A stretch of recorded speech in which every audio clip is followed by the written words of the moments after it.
This conference will now be recorded.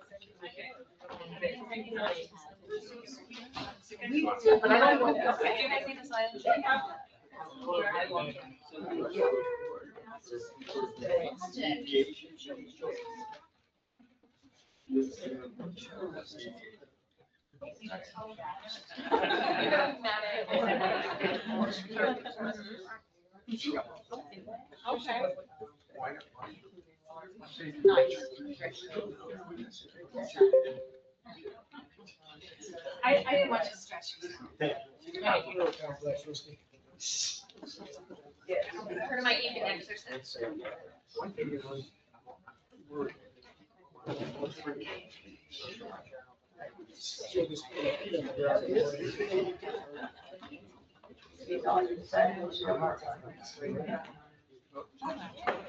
Call the meeting to order. Stand for the pledge.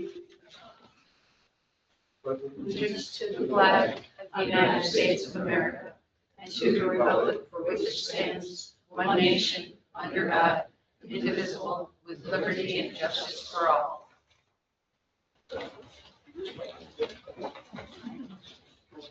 Lord, as we gather this day, the important business of the people of Owego, grant us wisdom, compassion, and understanding. Amen. Amen. Trustee wants to do something quick. I do want to do something. Like, actually, I do want to do something. How do you know that? I'd like a moment of silence for just deceased Ed Bidwell, great village resident, citizen forever and ever, numerous times fire chief. When we were losing the fire department, he would step up and do it again. Great community member. Could be. Yep. So a moment of silence for Ed.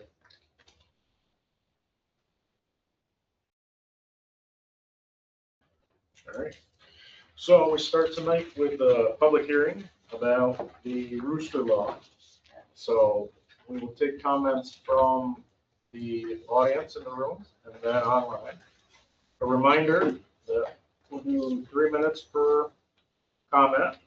And to keep your comments about the law and not about other village residents or specific village board members.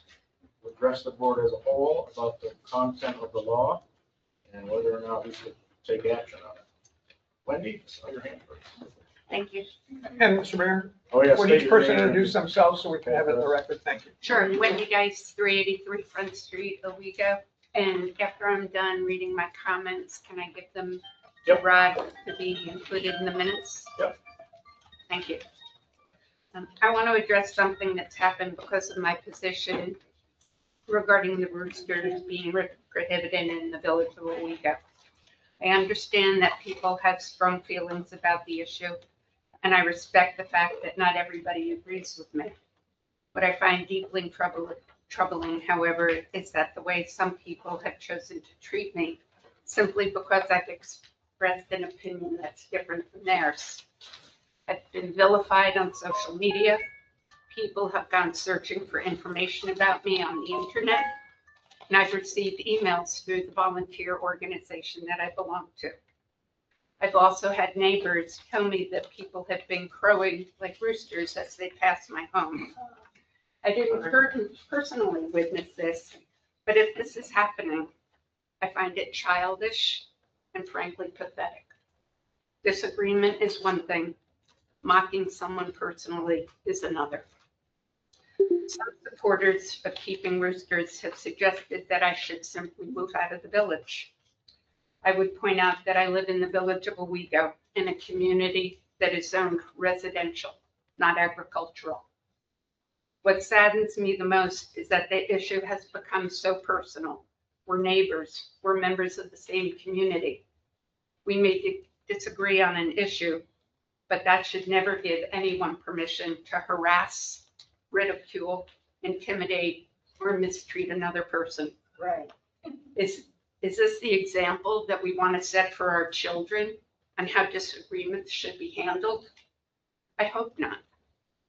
We should be teaching them that people can have completely different opinions and listen to one another with respect and work towards a resolution.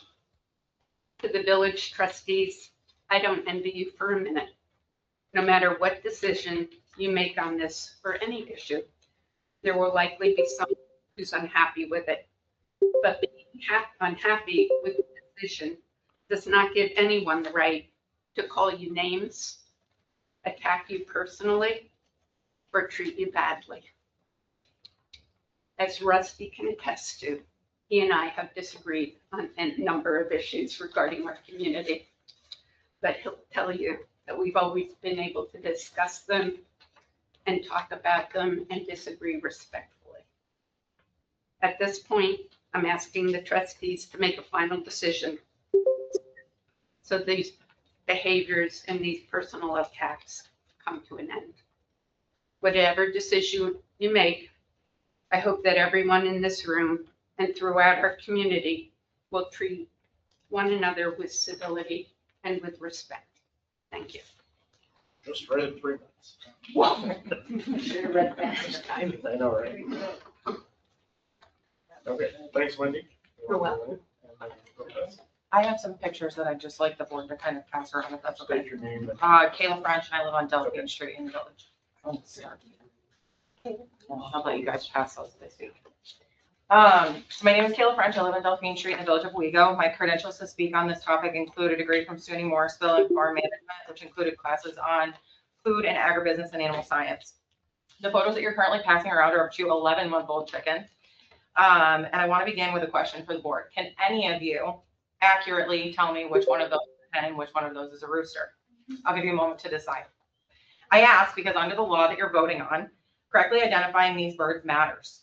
Different breeds mature differently. Young birds can be extremely difficult to sex accurately, and even chicks purchased as sex bullets sometimes turn out to be a rooster. So if the board cannot confidently make that determination, who will make it during enforcement and based on what objective standard? Hens are also not silent. They cluck, sing an egg song, make alarm calls, and communicate with their flock.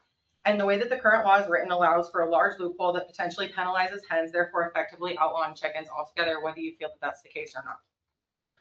Then there's a factual basis for this law. I recently foiled poultry complaints for the previous 6 months in the village, and there have been no responsive complaint records to be produced.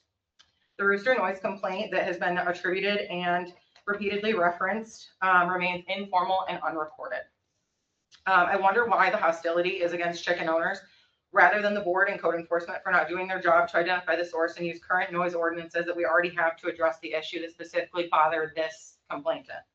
I also previously emailed the board raising specific questions and concerns about the proposed law and request responses to those questions. This email has gone completely unanswered by every board member and the mayor, and barring Laura Spencer.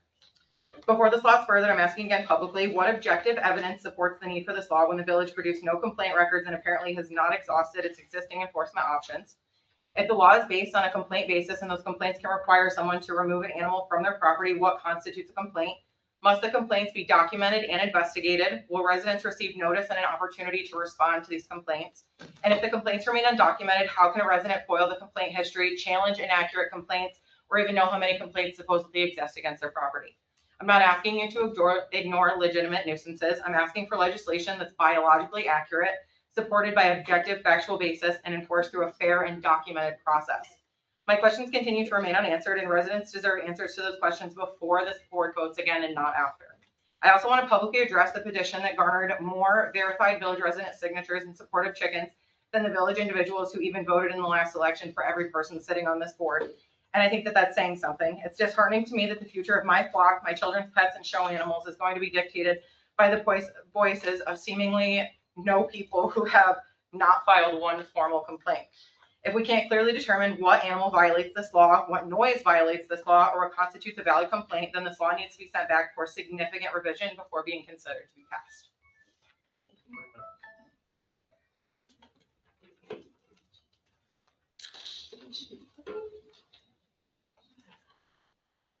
Okay. Those are all valid. I'm Diane Weiner. I live at 11 John Street, and I do not have any roosters or chickens in my immediate vicinity at the moment in this room or in my home. However, I think that it's really important to consider all the ways in which people's freedoms are being mitigated and addressed in ways they may not consent to in the context of this proposal.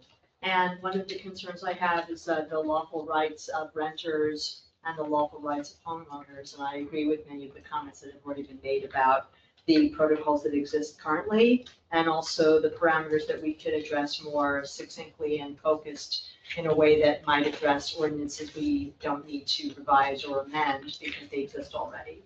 And I think that some of the arguments that have been made in such a disrespectful manner toward people, including Wendy, are very disconcerting. And I'm concerned specifically that even if this were not to pass, or if it were to pass, whichever way it goes, there will be people who will be potentially unpleasant to one another, which isn't really the spirit of the village, in my opinion.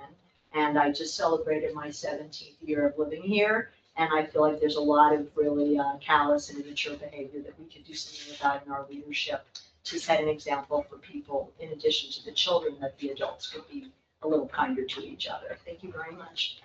Thank you. Who else do we have? This is about chickens, or roosters, not chickens. Roosters only. Mark. Mark Moore, Police Temple Street, and I am opposed to this law. I don't want to cite anybody else, but your comment I find specifically strong regarding the legal means, the definition of the animal. And this lady here who also pointed out that I feel like not just this village, but our country in general is infringing on too many of my rights, many of which I believe are God-given. And we set a pledge to that just moments ago. I'm not going to bore you with my opinions. I'd like to use much of what you've said, And I agree. I think there's been a lot of immature behavior. I haven't witnessed it in this room, but I have read it on social media. So I just want my voice to count that I'm opposed to this. Thanks, Mark. What do we got next? Yeah, very nice. Unless you live next door, but you know nothing about it. The roosters disturb the peace when you can't relax all day. They sound like barking dogs, and they don't obey quiet. They don't obey the word quiet.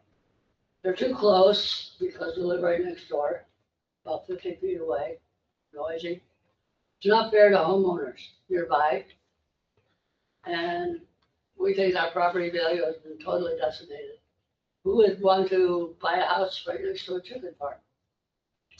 We were supportive when they had 4 quiet chickens.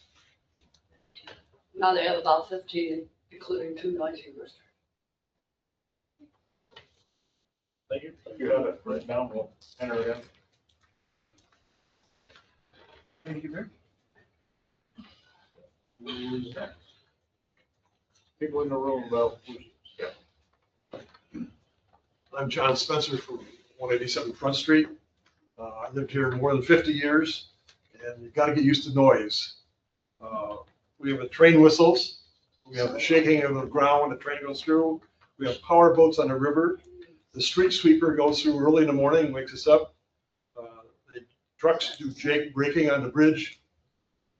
Unnecessary fire sirens for parades, school, when they win something. That's stupid. And then in the Strawberry Festival parade, they're blowing their sirens. That's stupid. It hurts your ears. It's unnecessary. It teaches kids what the hell's going on. In Candor, they have a parade without any sirens. So, it could be done. Loud mufflers, spinning tires, garbage trucks early in the morning loading after the bar closes, disputes, alley cats screaming in the night, barking dogs, and trucks backing up with beepers. Everybody just relax and go home. A few chickens aren't going to bother anything.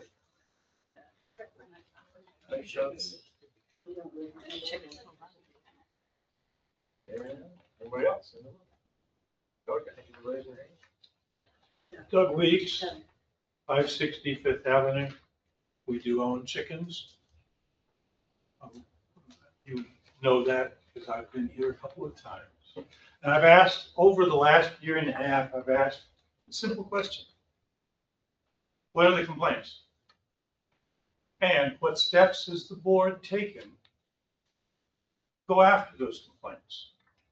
My answer has been nothing. There's no complaints that are registered in any agency.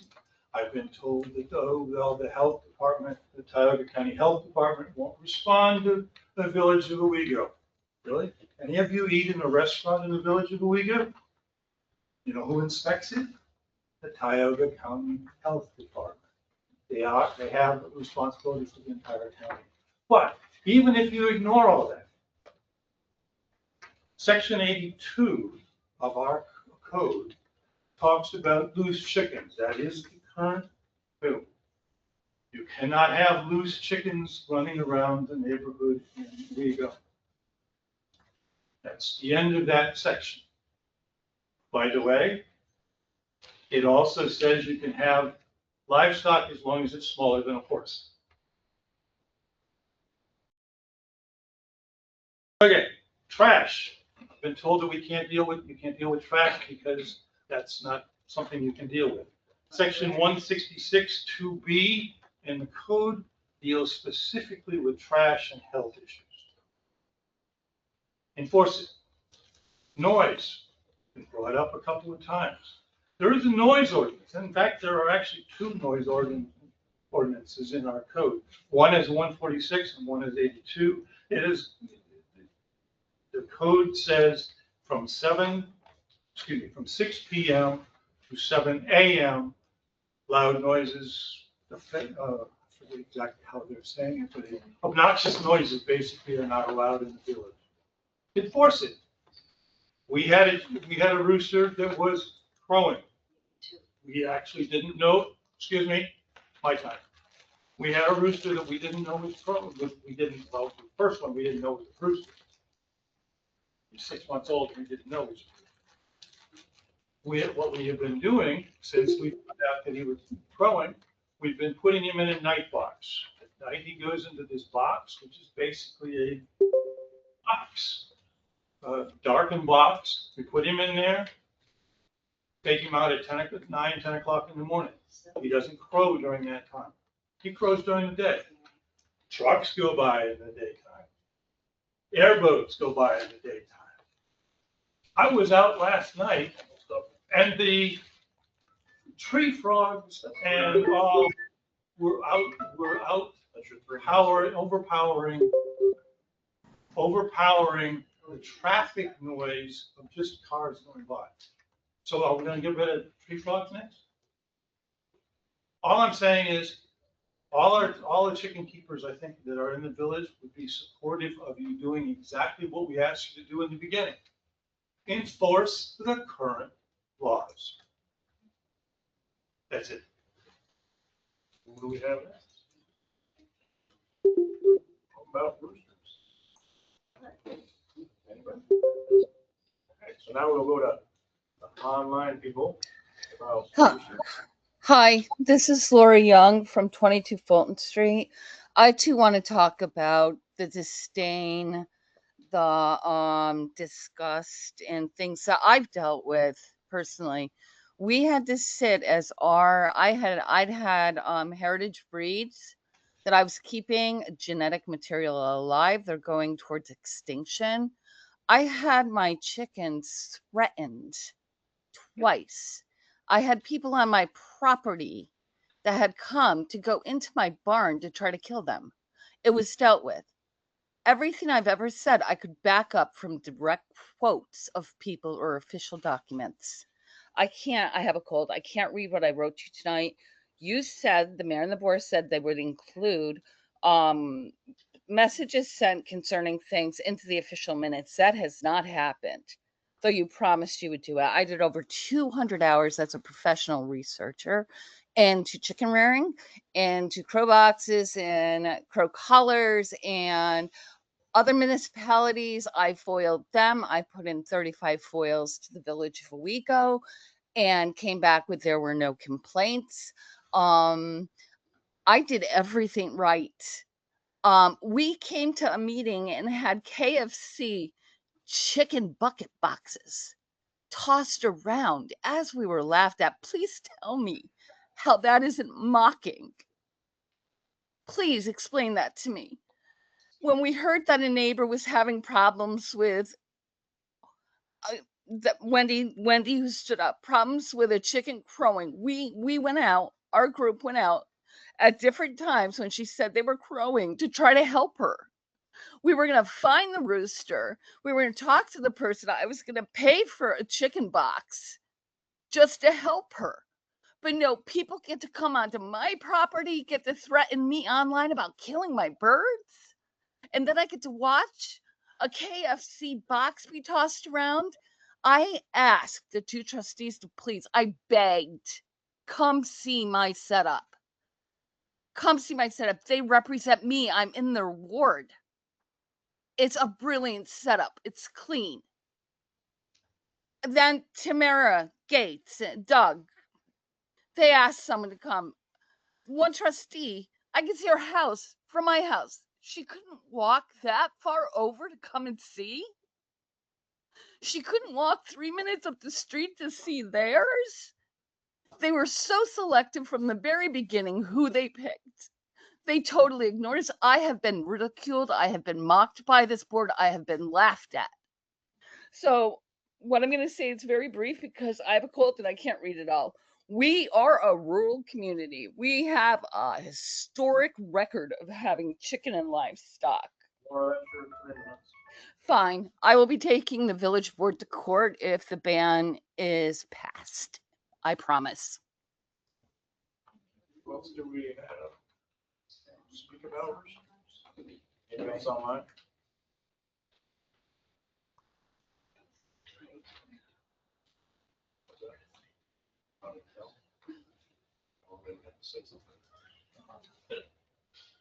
All right. Do we have anybody else in the room that I'm wants to? actually leaving. I live outside the village in the town, and I have roosters and chickens from Kayla. I have goats and guinea hens, and I really feel bad for you guys. This is really sad. You know, Would you identify yourself, please? Julie Savage Hardy, I'm sorry, say again? Julie Savage Hardy up on Lyle Road. Just moved here. Go to all your events. They're wonderful, but this is really sad. Okay. Anybody else have anything? Thank you. About the rooster law? There's the public hearing for the rooster law, so. Go into general public comment after that. Close the public hearing.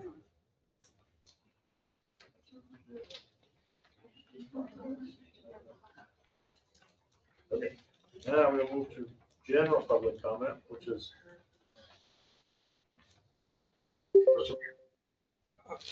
Could I go first? Just Not because- to have a general public comment, again, comments on roosters. Correct. I yeah, understand perfectly.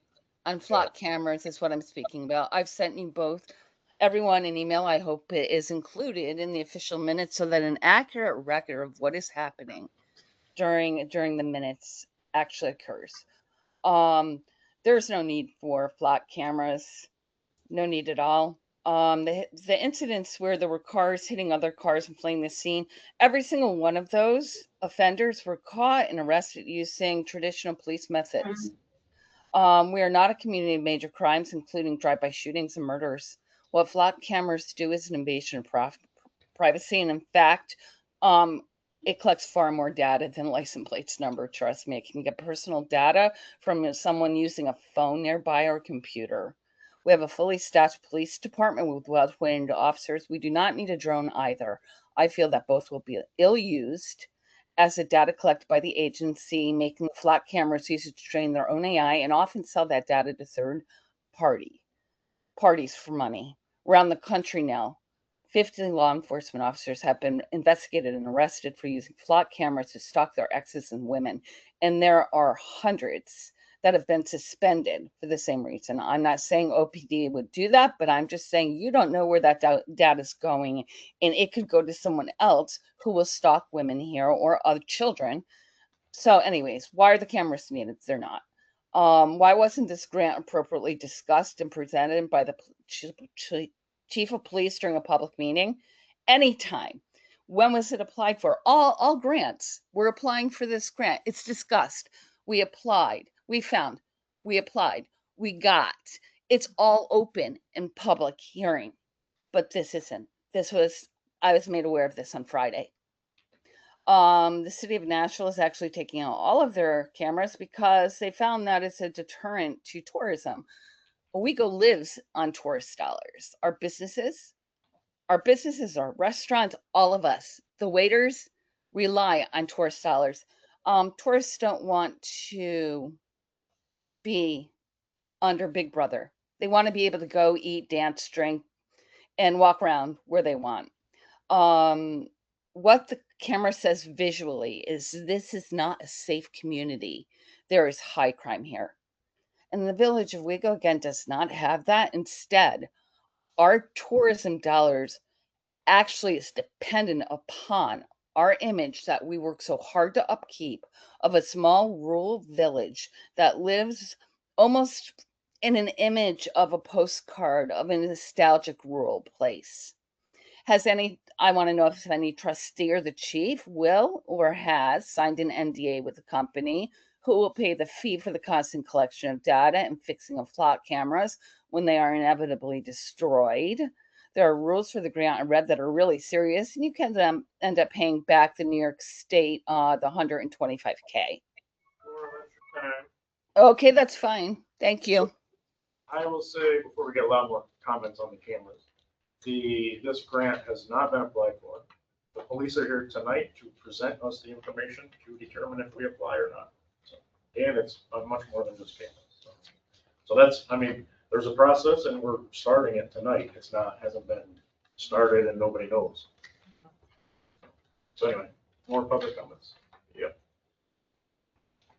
Hi, I'm Tom Sickler. I'm a longtime Tioga County resident and I've lived in the village since 1998.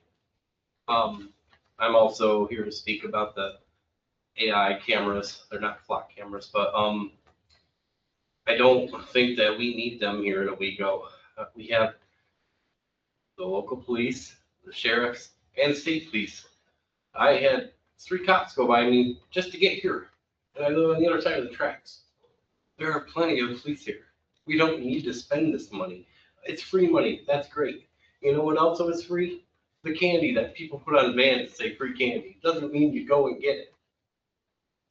You know, we did the pledge before we started tonight with liberty and justice for all. There is no liberty in Big Brother. There's no justice when AI is the judge and jury. Thank you. More public comment.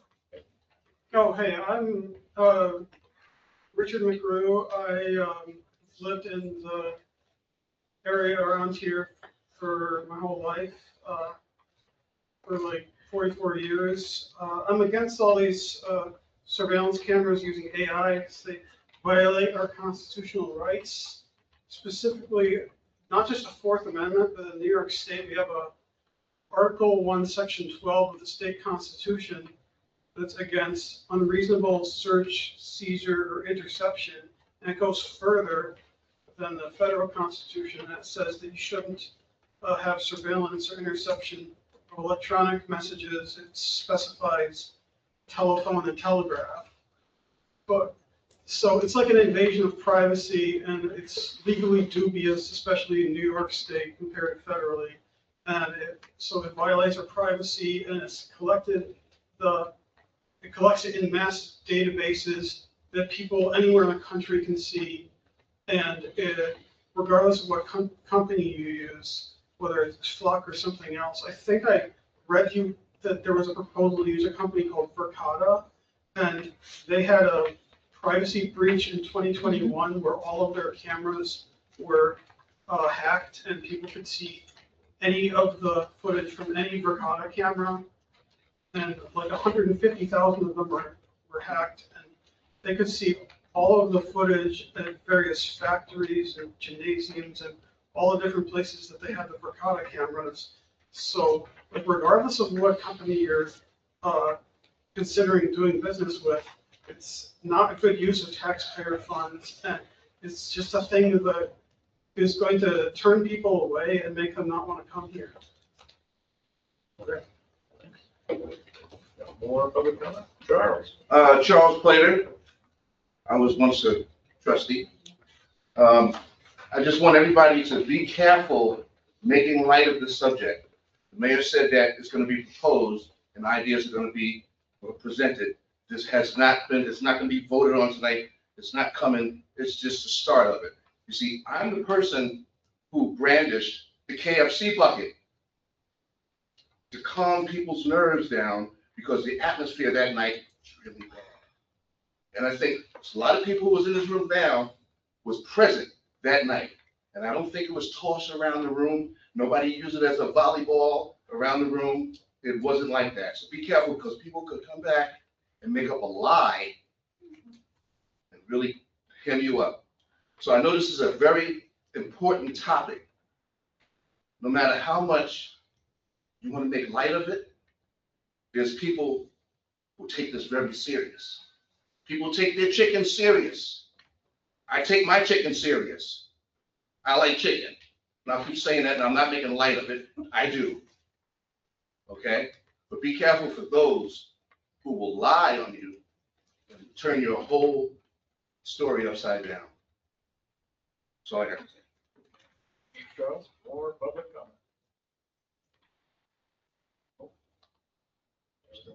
John Spencer again.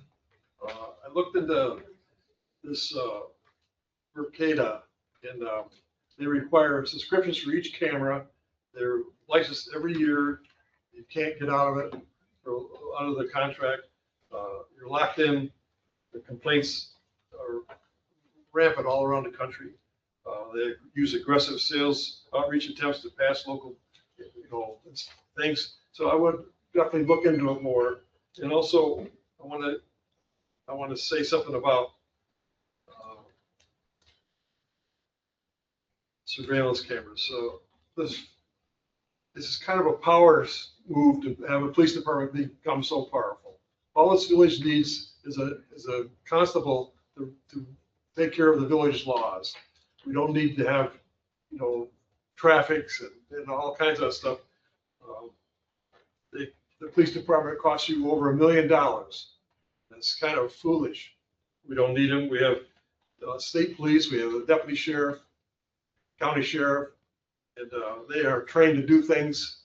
Our staff here, they're part-time. They don't have the investigation. They need to call on the other departments.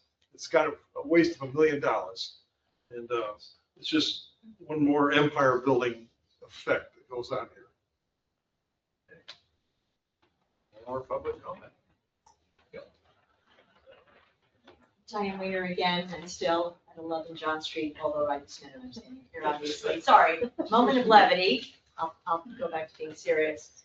I'm, in addition to the many comments that have already been made about this company, Verkada, and I understand that you're in the preliminary stages investigating different possibilities and how to proceed. Respectfully, the way I understood how it was described in the sharing of this for discussion tonight on the website, I would have appreciated a bit more clarity and transparency about what was embedded within the documentation that you couldn't immediately access. And if I weren't more of a sleuthing person with friendships of sleuthers, or people who go deeper into understanding something, I might not have known that this was even being addressed in all the ways that many people are talking about. So while it is a preliminary discussion, I share, many people's comments have been made about privacy and civil liberties. In addition, to the long memory of the internet and the long memory of artificial intelligence and all the ways that it violates people's privacy, although there are some qualities about it that might be arguably creative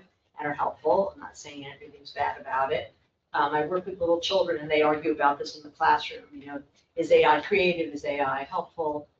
What is the future of AI? And this is the future for its children. So I think that there may be ways that we can utilize technology to our benefit, but I don't think this is one of them. And one of the concerns I really have is in the surveillance, who is more likely to be targeted in facial recognition software with its long memory online. And as we know from lots of research that's been done at Cornell University and many other places locally. Okay. You touched that mic. I wasn't trying to get your attention like that. I'm sorry. Meeting's over. So I wonder if it might be possible to think about how this facial recognition software is more likely to further marginalize people and further bring potential harm to people who are being otherwise quote unquote targeted in our community in this country at the moment. So I'm very concerned about that, and I'm thinking of Roger and some of the people who have been endangered. The owner of the restaurant, whose last name I won't mention on the record without his permission, but I think you know what I'm talking about. And I don't want to further marginalize the marginalized people in the community. And I think that this level of surveillance puts those people who are at risk at even greater risk. And I'm concerned about that very significantly. More public comment? Hi, my name is Michelle Tulamello, and I live at 125 Chestnut Street in Village of Owego. And I work at Early Owego Antique Center, and I work over at Hey doing 2 different jobs, tutoring kids there and at the Antique Center, working for Jim. But I just wanted to say that I feel like there's a lot of unanswered questions here. And I mean, I would like to see first of all, I'd like to thank the police for the work they do every day, because I know they work really hard. They work very hard in my neighborhood, and they're managing a lot of really annoying people. So thank you. Second of all, like this, what doesn't bother me is the police having information like this. That doesn't bother me. The fact that the parent company is questionable, that this goes into a database somewhere else that we have no control over. And what we're doing is privatizing our data. And does anyone remember privatizing our water? How did that go? How did the municipality of Owego trade away their municipal water system for a pile of crap they didn't understand that's being run by another country unsuccessfully by everyone's assessment?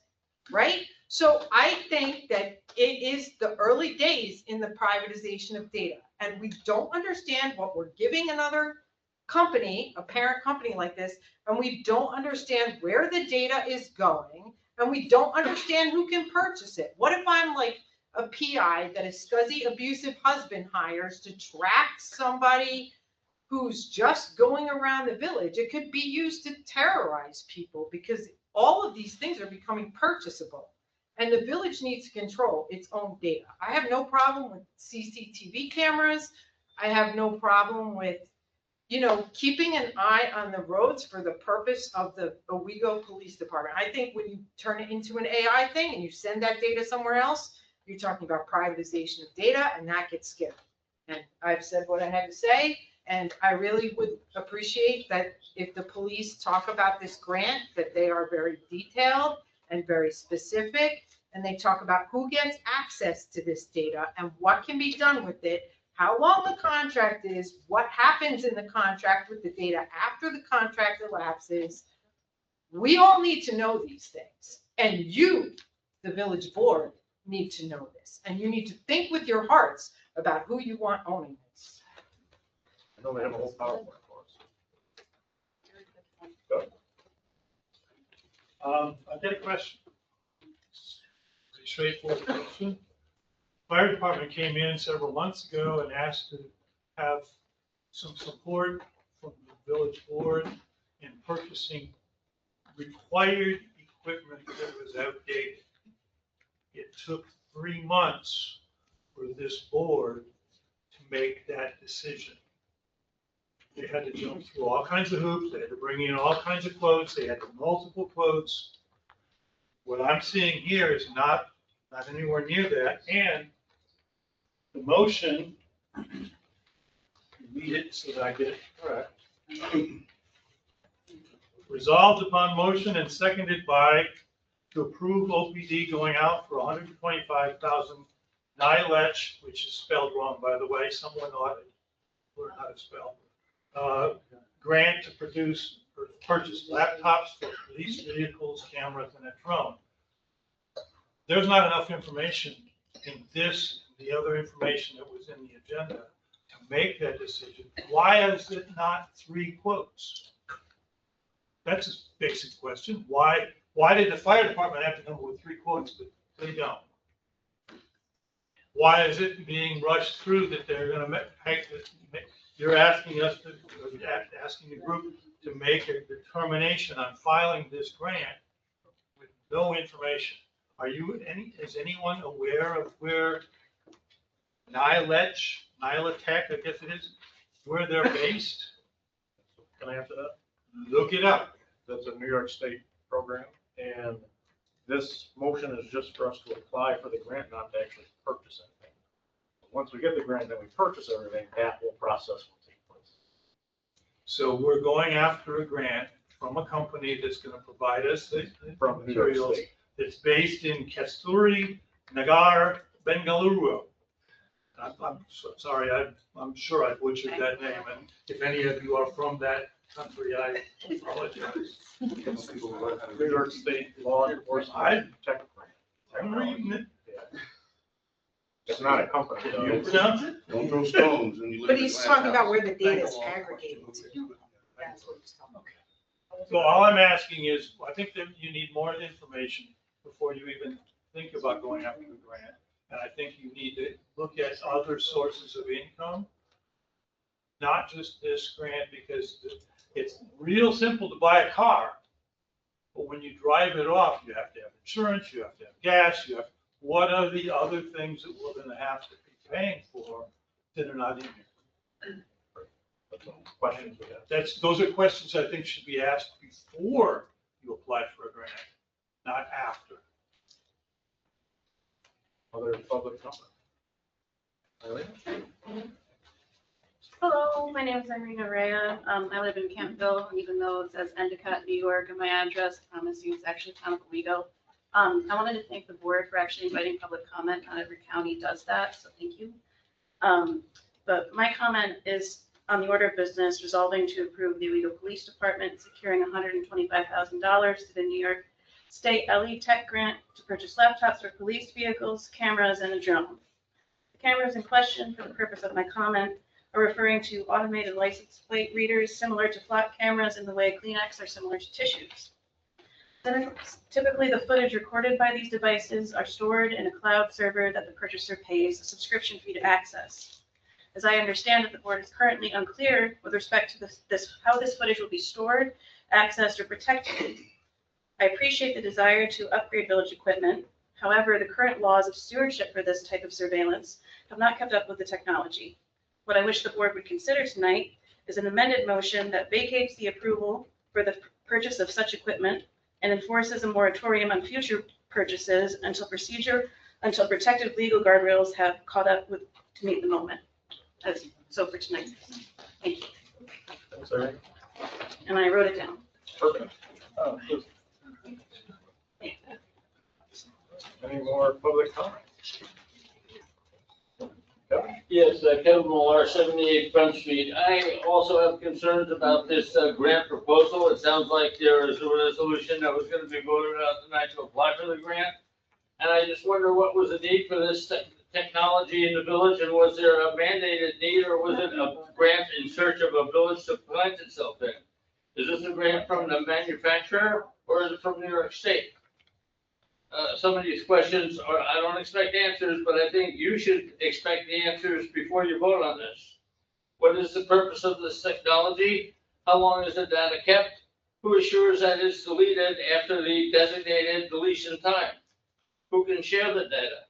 How is sharing supervised and monitors? And what are the safeguards against illegal sharing? And what are the penalties for illegal sharing by anybody in the company or out of the company? And will future upgrades be automatically added to this equipment and known to the village board, or will it be just upgraded with new features that the village board may or may not hear about before they go into effect? I know there's a big problem with surveillance and artificial intelligence. People are worried that Big Brother is not coming, Big Brother is here. And I think that the village board should think long and hard about what they're stepping into with this technology.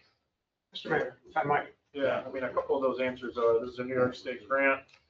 The reason that we I'm gonna jump ahead of the police guys here, but the reason that we started looking at it is our computers in our patrol cars are end of life last October. And the county that provides us that service will no longer allow them on their network unless we upgrade them. So we're trying to creatively find some money that doesn't cost you guys money out of your taxes to pay for this.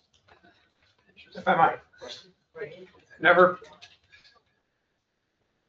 talk to a topic that the audience talks to. That's not our job here now. I do answer some procedural questions upon occasion.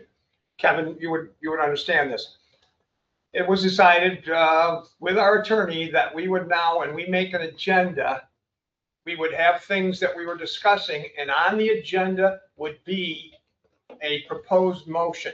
The problem with that is we have no idea whether we're going to propose such a motion. We haven't even talked about it. So it is too quickly to put that on there, but that was the way it was said to be done. That's the way the state kind of likes that done. So that's why you see these things all the time, this motion, and you think, oh, that's coming up. I got it. Much of the time it's not. So that's just the process. Yeah, they changed the open meetings law a couple of years ago. All right, any other public comment? Can I ask a question? Sure. We don't generally answer them. This is just to Mayor Barata, thank you. Is it possible to do you have to accept this AI contract in order to get the new computers in your patrol cars? Like, how does that work exactly? Can it be broken down in parts? Like, does it have to be the whole enchilada? And if so, why? That's what they're gonna tell us, but I assume that it's just separate parts, and we can get one or the other. Okay. Yeah, I think the same thing as her. Like, I think, if your computers are outdated, you could just apply for a grant to get like new computers. Like, I know Microsoft did this thing where they decided everyone's computers were outdated and that they had to buy new ones. If they were like on Windows 10, they had to buy new ones for Windows 11. But you don't have to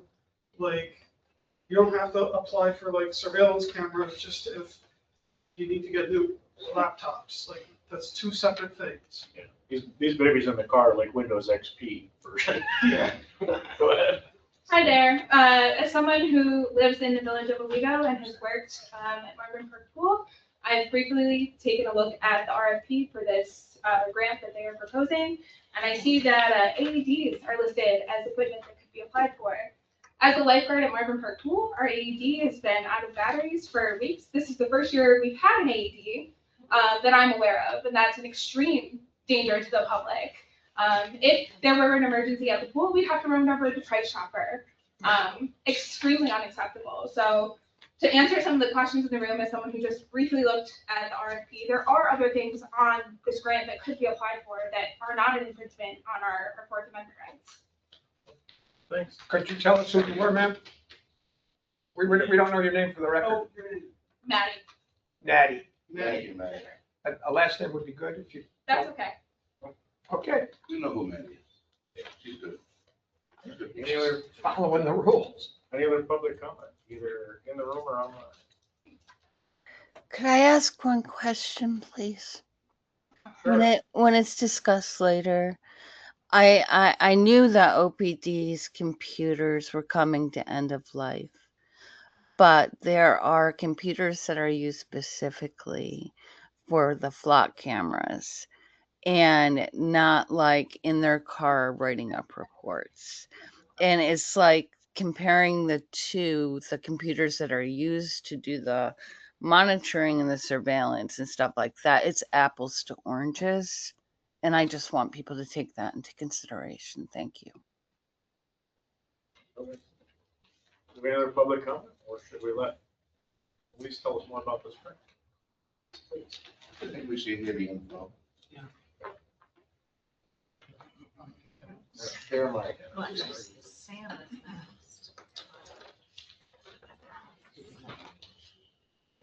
Report it. The eye test here. Report it. Okay. Mr. Matt Howard from our. Mr. Mayor, could I have one more thing again? Now we're going to be talking about this grant, things we don't even know about, we haven't heard about. We're going to be discussing it. The public is not invited into this discussion. I'm sorry, but those are always the rules with us. Yes, we do Thank a you. public comment again at the very end. Can we listen? Oh, yeah. Oh, you Probably definitely not. stay here.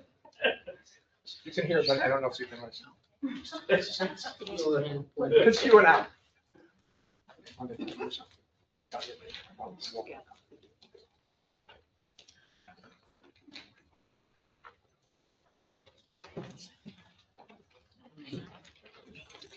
And we're looking to buy these things from Motorola. Okay, someone wants to record. I don't have enough, so.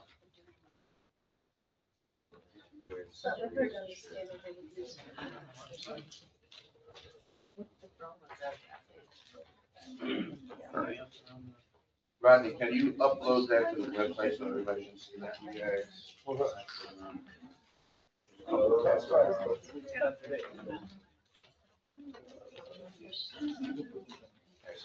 Yeah. Yeah. You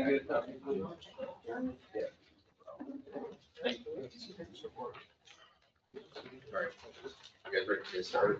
Yes. Sit over here. Officer Howard from the police department. Hi, yes. I'm Officer Howard from the police department. Matt Howard, I've been here for 5 years. This is actually my second job. My first job, I work in tech. I'm a full stack developer. I do DevOps. I work in AI platform. It's all nerd stuff. That just means that this is in my wheelhouse.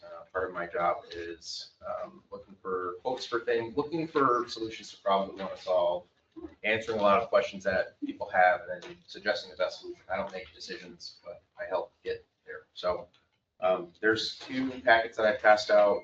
One is the presentation. One is going to be some of the proposals that we got. If you guys would just let me do the whole thing, it'll answer a lot of questions. And then if you have more specific questions at the end, if that's allowable, okay. Well, then you can ask me questions later. I'm happy to talk about it. I love talking about nerd stuff. Still have nerd stuff here. So I'm really, like, if you want to, just come down to the police station and ask me. I'm happy to tell you about it. There are a lot of questions in here, good questions about data retention, whatever. I'm happy to answer it. So, yeah, let's go over it. Or you want to put it? You can go ahead. Yeah, next one. So what we're asking for, or sorry, go back to the first one. Yeah, what we're asking for. One the wrong way. The wrong way. Not, you know. Yeah. It's tech. Sorry, yeah. Put this computer in there too. So what we're asking for are new car computers. We're asking for thermal drone and then some fixed LPR. LPR means license plate reader.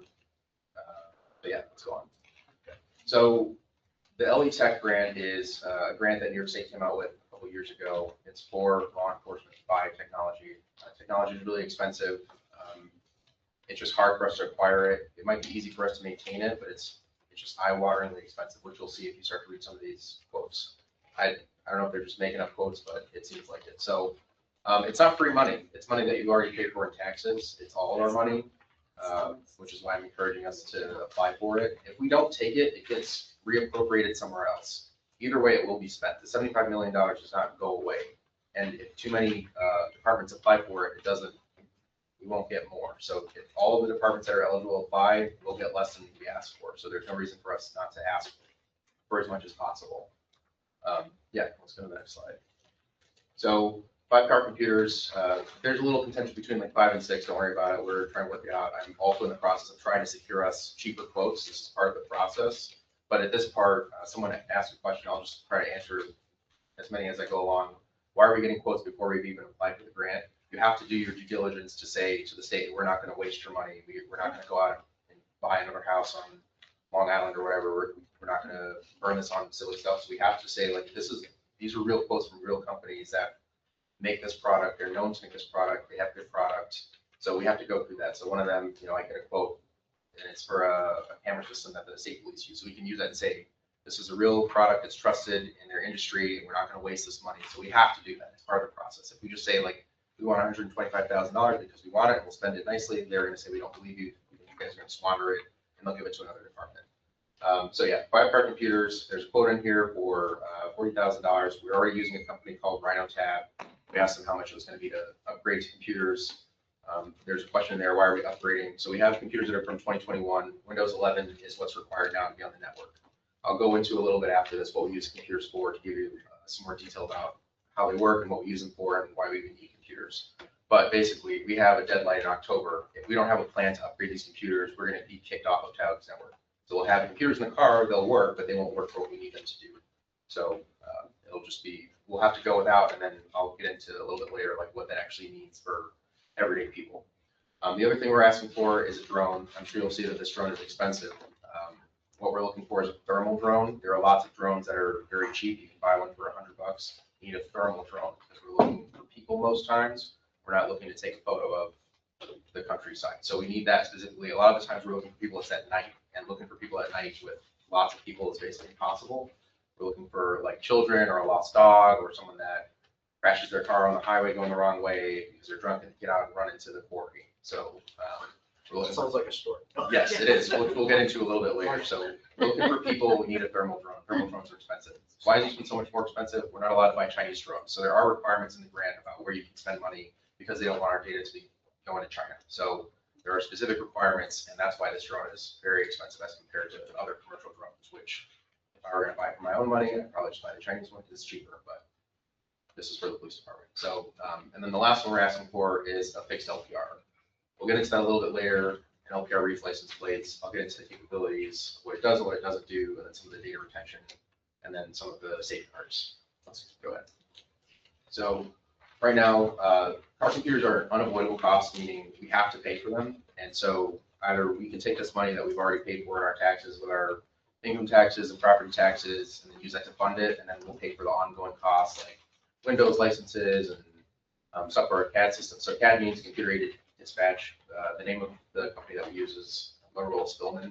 So I'm just calling it CAD for this to be more generic. So what do we use them for? We use them for DMV data, warrant data, case research, statements and reports. So why can't we just use computers, or why can't we just use our radio? A lot of the times we need like extra stuff to happen for a smooth process for people that want service from us.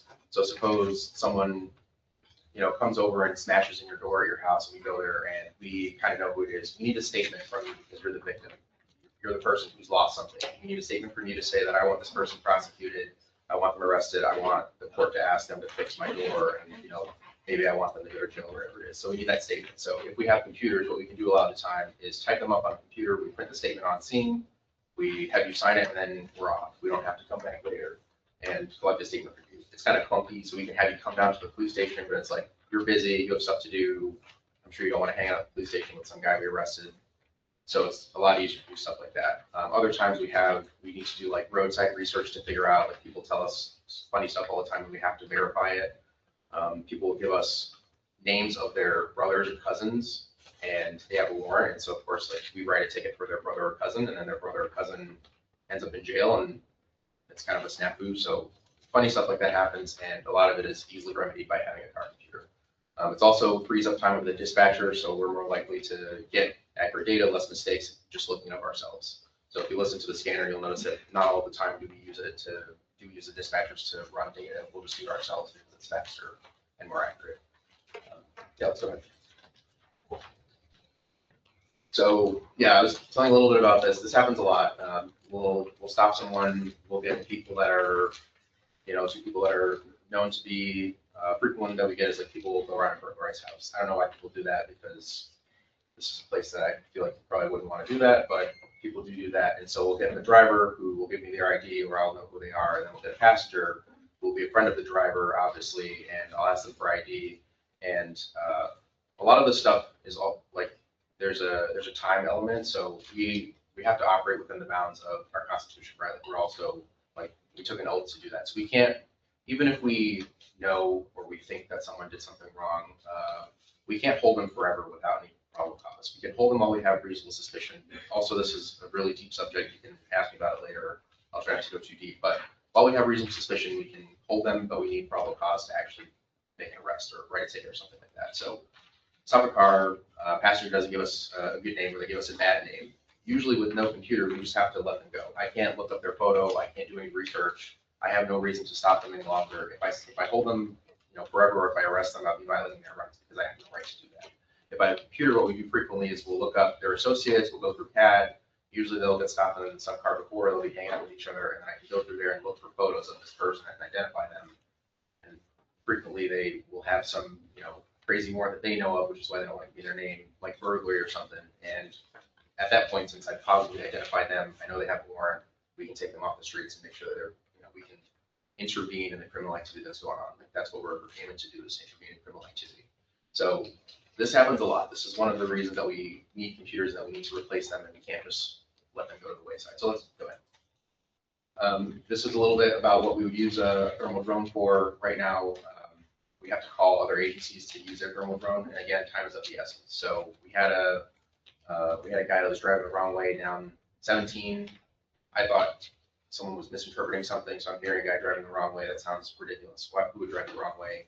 He almost hits a construction worker, crashes into one of the big arrow signs, hops out of his car, and then runs into the quarry. So we're all looking for him. And of course, you say like, oh, let's just call a mutual aid company or a mutual aid department.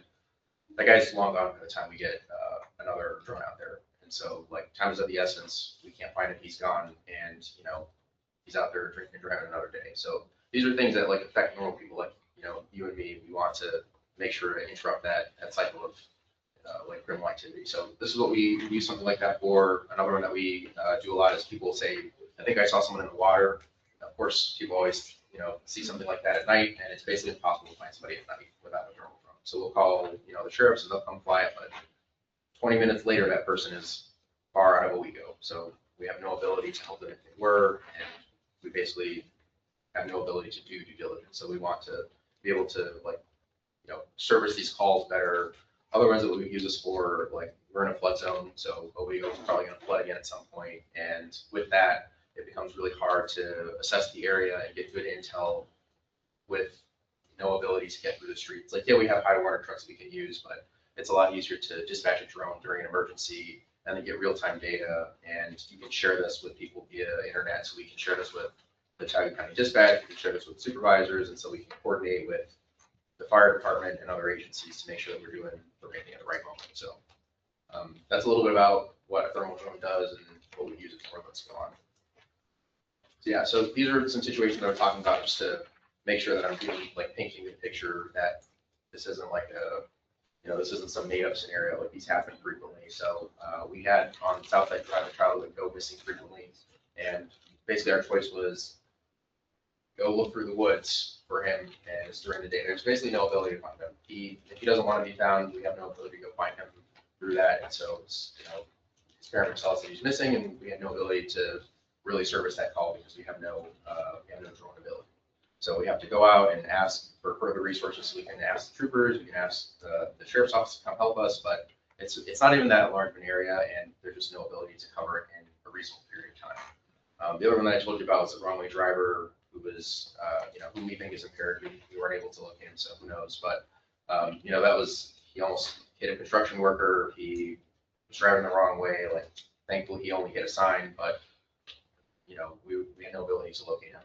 Person in the water happens quite frequently. We have to call Tioga County Sheriffs to come fly their drone, but the water moves fast, and so there's no ability to do that. And then I touched on the flood response.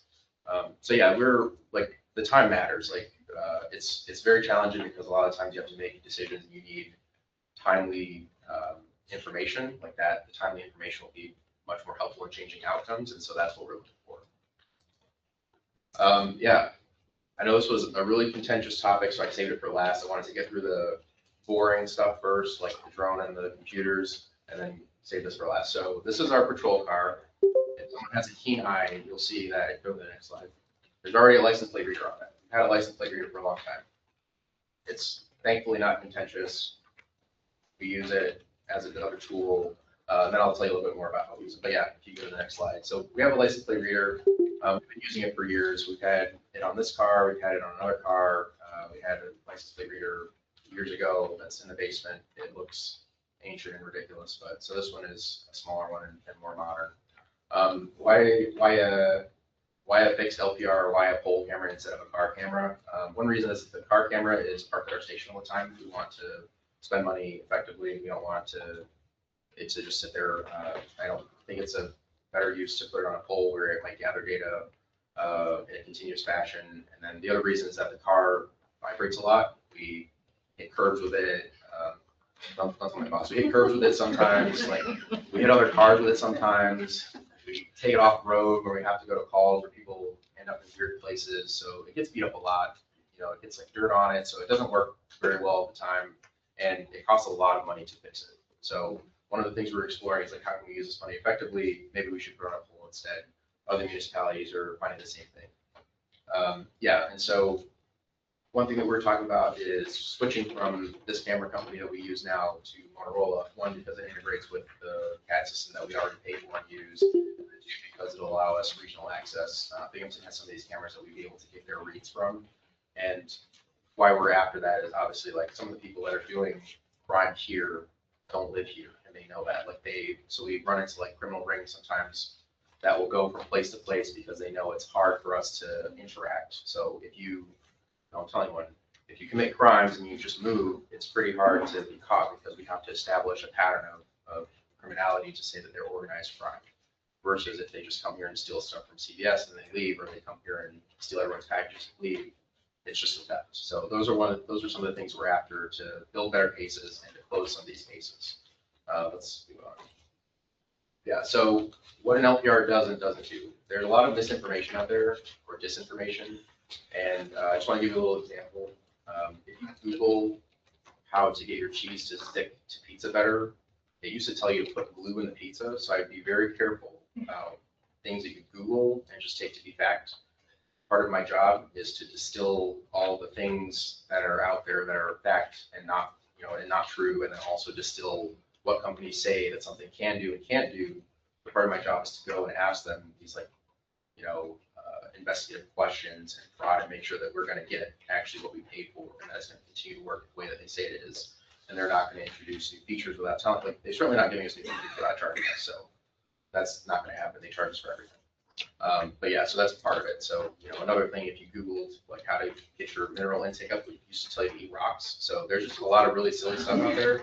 I'm so serious. It used to tell you like, eat rocks, eat small rocks every day, and you'll like get better mineral intake. So there's lots of really silly things on the internet. If you have any questions, definitely ask me. I'm happy to research it. If I don't know, I'll just say I don't know, and I'll figure it out. So anyway, how an LPR works, what it does and doesn't do. It looks for, and this is a little rudimentary, I'm glossing over some things to keep it interesting.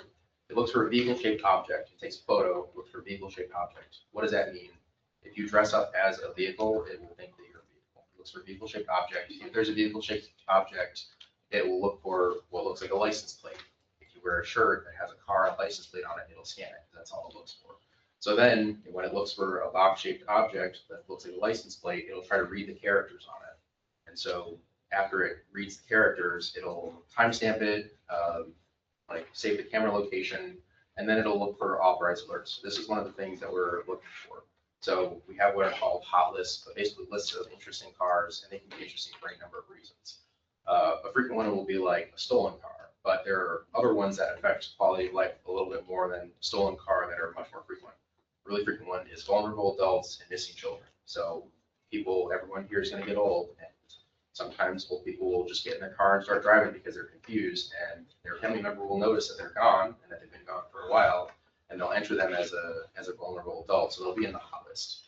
And so if we were just driving around, it would be some person that's driving around the block 30 times, and I guess maybe we wouldn't notice that, but if we had the ability to match these automatically, we would see that. So this is a really interesting part of the system, is that we would get the ability to match these hot lists automatically. So this is what our current LPR does. So if you drive by, and we've run into a couple adults from Vestal and Binghamton that were just lost and driving around, and it'll tell us like this person is a vulnerable adult, and then we can look at it and make sure it's the right car, make sure the plate matches, and then we can take appropriate action. I hope this answers a lot of questions. This is all that an LPR does. It has no ability to do anything more than that. It looks for vehicles, so as long as you don't dress up like a vehicle, it has no interest in you. I'm serious. It that's all it does. We don't we don't have any ability to scan faces. We don't have any ability to track people's phones. If we're interested in someone, we want to track their phone. That's a completely separate process than an LPR. We have to ask their mobile provider to give us location data, and we have to go through another process. But that has nothing to do with this process. Let's move on a little bit. Yeah, so a little bit, I wanted to give some more information about what it doesn't do. So just like I said, it can't recognize faces, it can't identify drivers, it can't identify passengers, it can't track or identify phones. A beacon tracking device is a completely separate thing. It can't measure speed. It doesn't detect violations. In New York State, even if your neighbor sent us a photo or a video of you speeding, we're not allowed to enforce it. We have to see it with our own eyes. That's just New York State law. So they don't do that. We have no interest in doing that. Yeah, that's it. So, and then an important part is it doesn't prove that a crime occurred. It's just one piece in the bigger picture. So just because we have a photo of something, we still have to go out and do verification. It doesn't turn photograph into probable cause. That touches a little bit on like the difference between like reasonable suspicion and probable cause. We still have to do a lot of extra legwork. This just gives us a lead. Why is there a picture of a Jeep? That would show up to an LPR as I. Because the grill. Yes, it thinks that is I. So when we drive by a Jeep, it tells us that there's an alert for I. It reads all sorts of silly things. Yeah. So it just, it's limited technology. Like obviously we have to, like any technology, we have to use it responsibly. And so you have to look over it. Obviously that's not what the license plate is. That's silly, whatever. So anyway, let's move on. Yeah. So why this? Like, what crimes we're trying to solve with this? So this is a little bit anonymized because I don't want to give a lot of information about a sensitive case. But we had someone that was coming out of state to stalk a person, and then that person attempted to kidnap the victim. And so we don't have license plate cameras. We had no ability to prove the stalking because the stalking like adds an element of that crime. We didn't know that they were in the process of trying to kidnap the victim, but then we intervened. But I'm saying if this person were successfully kidnapped, we would be out of leads. We have no, like, I know people get frustrated sometimes, and we're frustrated too when someone calls and said, this happened, what can we do? And like, we can't do anything. There's no leads here. There's like, we have to start digging through stuff. So I know people say that there's traditional policing methods, and what those lack are quick information. Like we need access to quick information. We need it sooner rather than later. Knowing that this person was abducted into XYZ car after the fact, after we go to all the store owners and ask them for camera footage, which is what we do now, is helpful. It's not helpful in recovering that person as soon as possible. So we were able to intervene there, thankfully. But like if we didn't, if someone disappears wherever it is, or if someone is driving through the town with an Amber Alert, we have no ability to service those at the time that it's meaningful. So that's what we're trying to do here. So move on a little bit. Yeah, so there are a lot of hit and runs as well. So this pertains more to like normal everyday people. Someone comes by, they hit your car, they're like, oops, and then they run off, and then you're left to deal with the bill. I don't know if you guys have had a car or anything fixed recently ever. It's really expensive to fix a car now. It's like $5,000. You walk in, it's immediately $5,000. So it's unpleasant. I mean, I drive a car too, but people have done it to me and no one likes it. So I know people were like laughing at us on Facebook because we said like, oh, here's a picture of this car from North Dallas. This is an example, which I didn't use the real one, but this is the type of picture that we will post typically. Here's this car, whose car this is, and everyone laughs at us because they think we're being silly. But this is the best that we get. So a license plate camera would allow us to get better reads on cars so that we can, one, get interesting, clearer pictures, a picture of the license plate. Yes, we know that some people switch their license plates and that's an issue too, but it would give us better, more serviceable intelligence, we'd be able to close these cases faster. This one is a little funny because in the parking lot, I don't know if you guys noticed, there's a big light pole in the parking lot. Yeah. It doesn't go there. It goes in the fridge. Someone hit the light pole and then went along with their night, and then that pole was left there. So anytime we have these silly hit and runs, people are just left to pay for their damage themselves, which is, I mean, I don't like when it happens to me. So, but yeah, so these are some of the things that we're trying to solve and close these, for like normal everyday people. Let's move on. Yeah, so this one I went over. We can skip this. This is like vulnerable adults. Yeah, so what do we use it for? We use it first. What are some of the things we get from the hot list? We get stolen plates or vehicle alerts. We get wanted people. We get hit and run, or we can use them for hit and run or like uninsured, whatever, vehicle investigations. We still have to establish if there's lawful grounds. Just because someone was seen in the area of where a light pole was hit doesn't mean that they did it. So we still have to go out there and look. This doesn't mean that this is not the probable cause machine. We still have to, it's one tool in many tools. We still have to go out there and do our jobs and investigate. So, we plan to use these for like active drug trafficking investigations. We have people that drive through here because they don't want to drive on the thruway because they know all the troopers are hanging out on the thruway and the troopers have license plate readers on the thruway. So they'll drive in funny routes up 96 because they know that we don't have a license plate reader. So yeah, and I wanted to go into a little bit more about like some of the safeguards here. So you can see the last bullet point, every search requires a full case and reason. This is already the case. I think someone touched upon it, like how can we make sure that no one is misusing these tools? We already do that. It's required by New York State. I can't run anyone's vehicle in here for no reason. I can't run anyone's criminal history in here for no reason or any reason. It has to be a specific reason that's allowable. I know someone's going to ask, one of the reasons that we cannot run a vehicle search or criminal history inquiry is civil immigration enforcement. We don't do that. It's also part of this grant that we cannot use any of the money that we get from this grant for that purpose. So it won't be used for that purpose. We don't use it for that purpose now. We don't plan to use it for that purpose. We're using it for stuff that affects people who live here, people who work here, not stuff like that. So we're not allowed to do it. We don't do it. When we run an inquiry, you have to state a reason and you have to have a case file.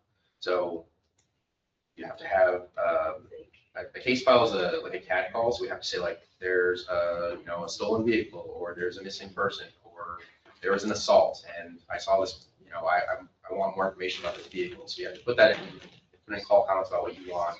And then frequently what happens is when I forget to do one because I'm in a rush on a traffic stop and trying to establish that I have probable cause to do something about some criminal activity, is if I forget it, someone will call me each month and tell me that I forgot and that they'll look at them and make sure that I actually looked them up for a lawful reason.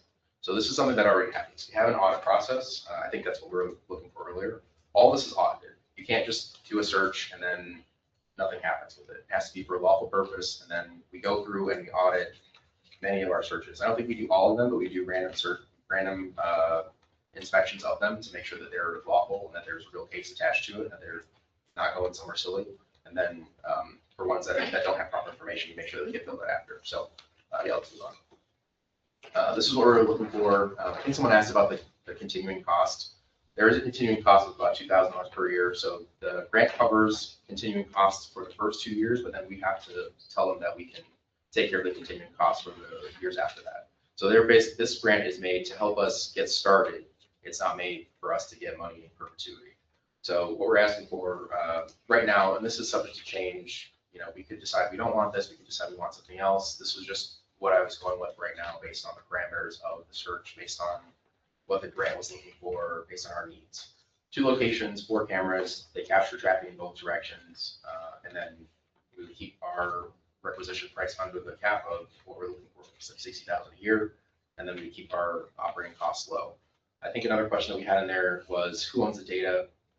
There is another company out there. I'm working for the police department right now. If you guys would like to have a conversation about other things and have a more unfiltered conversation, that's okay. But there's another company out there that your data goes places where you don't really know, and that was a problem for us. Like obviously we don't want our data to end up in weird places. We want to know what's going to happen to it. It's our village residents. It's our business. We want to know what they're doing with it. We want data retention policies. We weren't able to get that from some other company, and so I started looking at other companies. One of those was Verkada. One of those is Motorola. I also have some quotes from Axon in there, but that's one of the requirements that I am giving them, is that we have to control our data. We have to have proper data retention policies. So the policy is not in place. We will change it. We already have policies for body cameras and all sorts of stuff, deal with sensitive topics. For example, body cameras, we keep like traffic stops with no enforcement action for 6 months. We keep traffic stops with enforcement action for 2 years. We keep serious injury for 3 years or 5 years, and we keep death investigations forever. We'll probably end up with something like that, a tiered list, so that we're not keeping stuff forever, and then making sure that we keep stuff that is required for a reasonable period of time. Let me see. Is there another? Sorry. I just want, where did the data be stored? Yeah, so Motorola will store our data. We will store, we'll have to pay for it, but this is typical paying for services, and this goes into a little bit of my specialty, more so than the police department. We could store our own data. It gets really expensive really fast. It's usually much more, it's much cheaper at this point to pay for cloud storage and then make sure that there's safeguards in place. So things that I'll ask for is encryption at rest, making sure that like we're the only people that are accessing our data and that like it's not just like free range from Motorola. So Motorola will store our data, or whoever we go with will store our data, just the same as Axon stores our data for our body cameras. But we're the only people that are allowed to access it. Yeah. Yes. So yeah, I just wanted to go ahead and state this. Like, privacy concerns are legitimate. I don't want to downplay them. Obviously, a lot of things that we do for the police department are sensitive. Like, I'm giving you examples of things that are happening. I don't want to blab everyone's business out there, so we make sure to be reasonable with the data that we have. So there can be an issue if people misuse historical vehicle location data. The ways that we mitigate that are some of the ways that I told you already. So we have a model policy from New York. I didn't print it out with me, so I was printing these all really fast right before I came here, which is why I ran out of copies. But there's a model policy already that if we get a license plate reader camera or something like that, that is interconnected, we'll use that. We also have to have like public safety purposes for all of our searches. They're not just going to be willy-nilly. I am not permitted to search even like my spouse's driver's license data. It'll be the same thing for this. We already are not permitted to use data for personal reasons or for any other reasons other than permitted law enforcement reasons. So we'll have authorized access only. Obviously, only people that are trained and authorized to use it will use it. Outside agency requests are automatically documented. So if another agency requests information from us, just like we do now, we document it. So we don't, we make sure that it's a permitted use, we document it, and we document who we give it to. It'll be the same deal here. I went over a little bit about the tier retention and deletion. There's another point about like the reasons that are not permitted. We're not permitted to do civil immigration enforcement with this being New York State anyway. So yeah.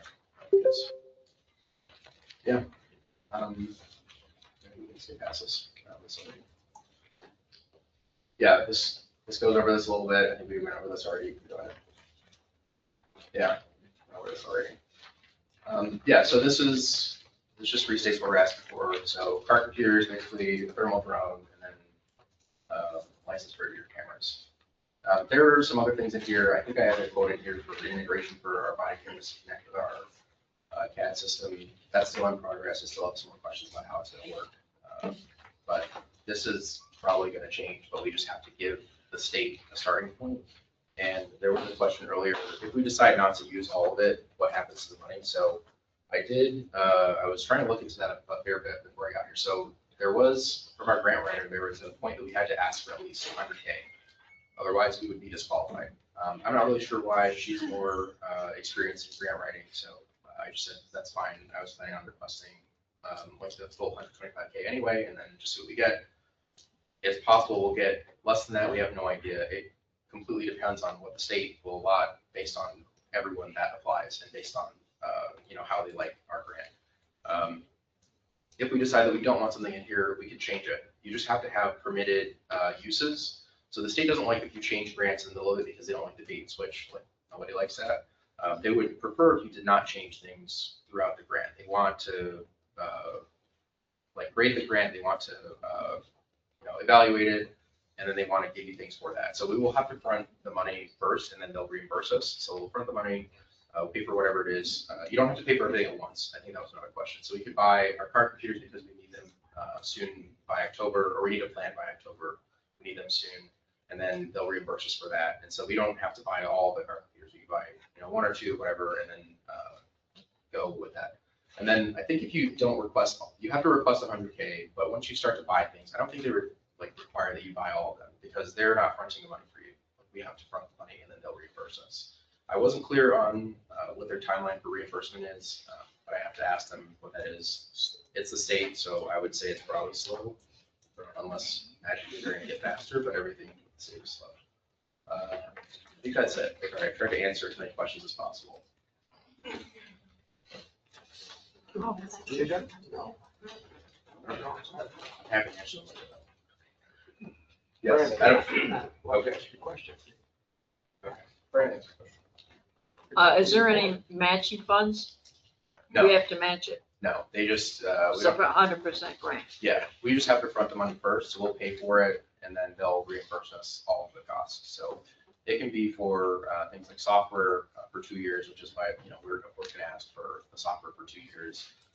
You can ask for training funds if you, like, for example, we don't want to crash our nice new $30,000 drone, so we can ask for training funds so that nobody drives it into a tree or into the water. And then there's like other miscellaneous permitted uses, but yeah, they'll reimburse us for everything. Okay, now, the license plate readers, Yes.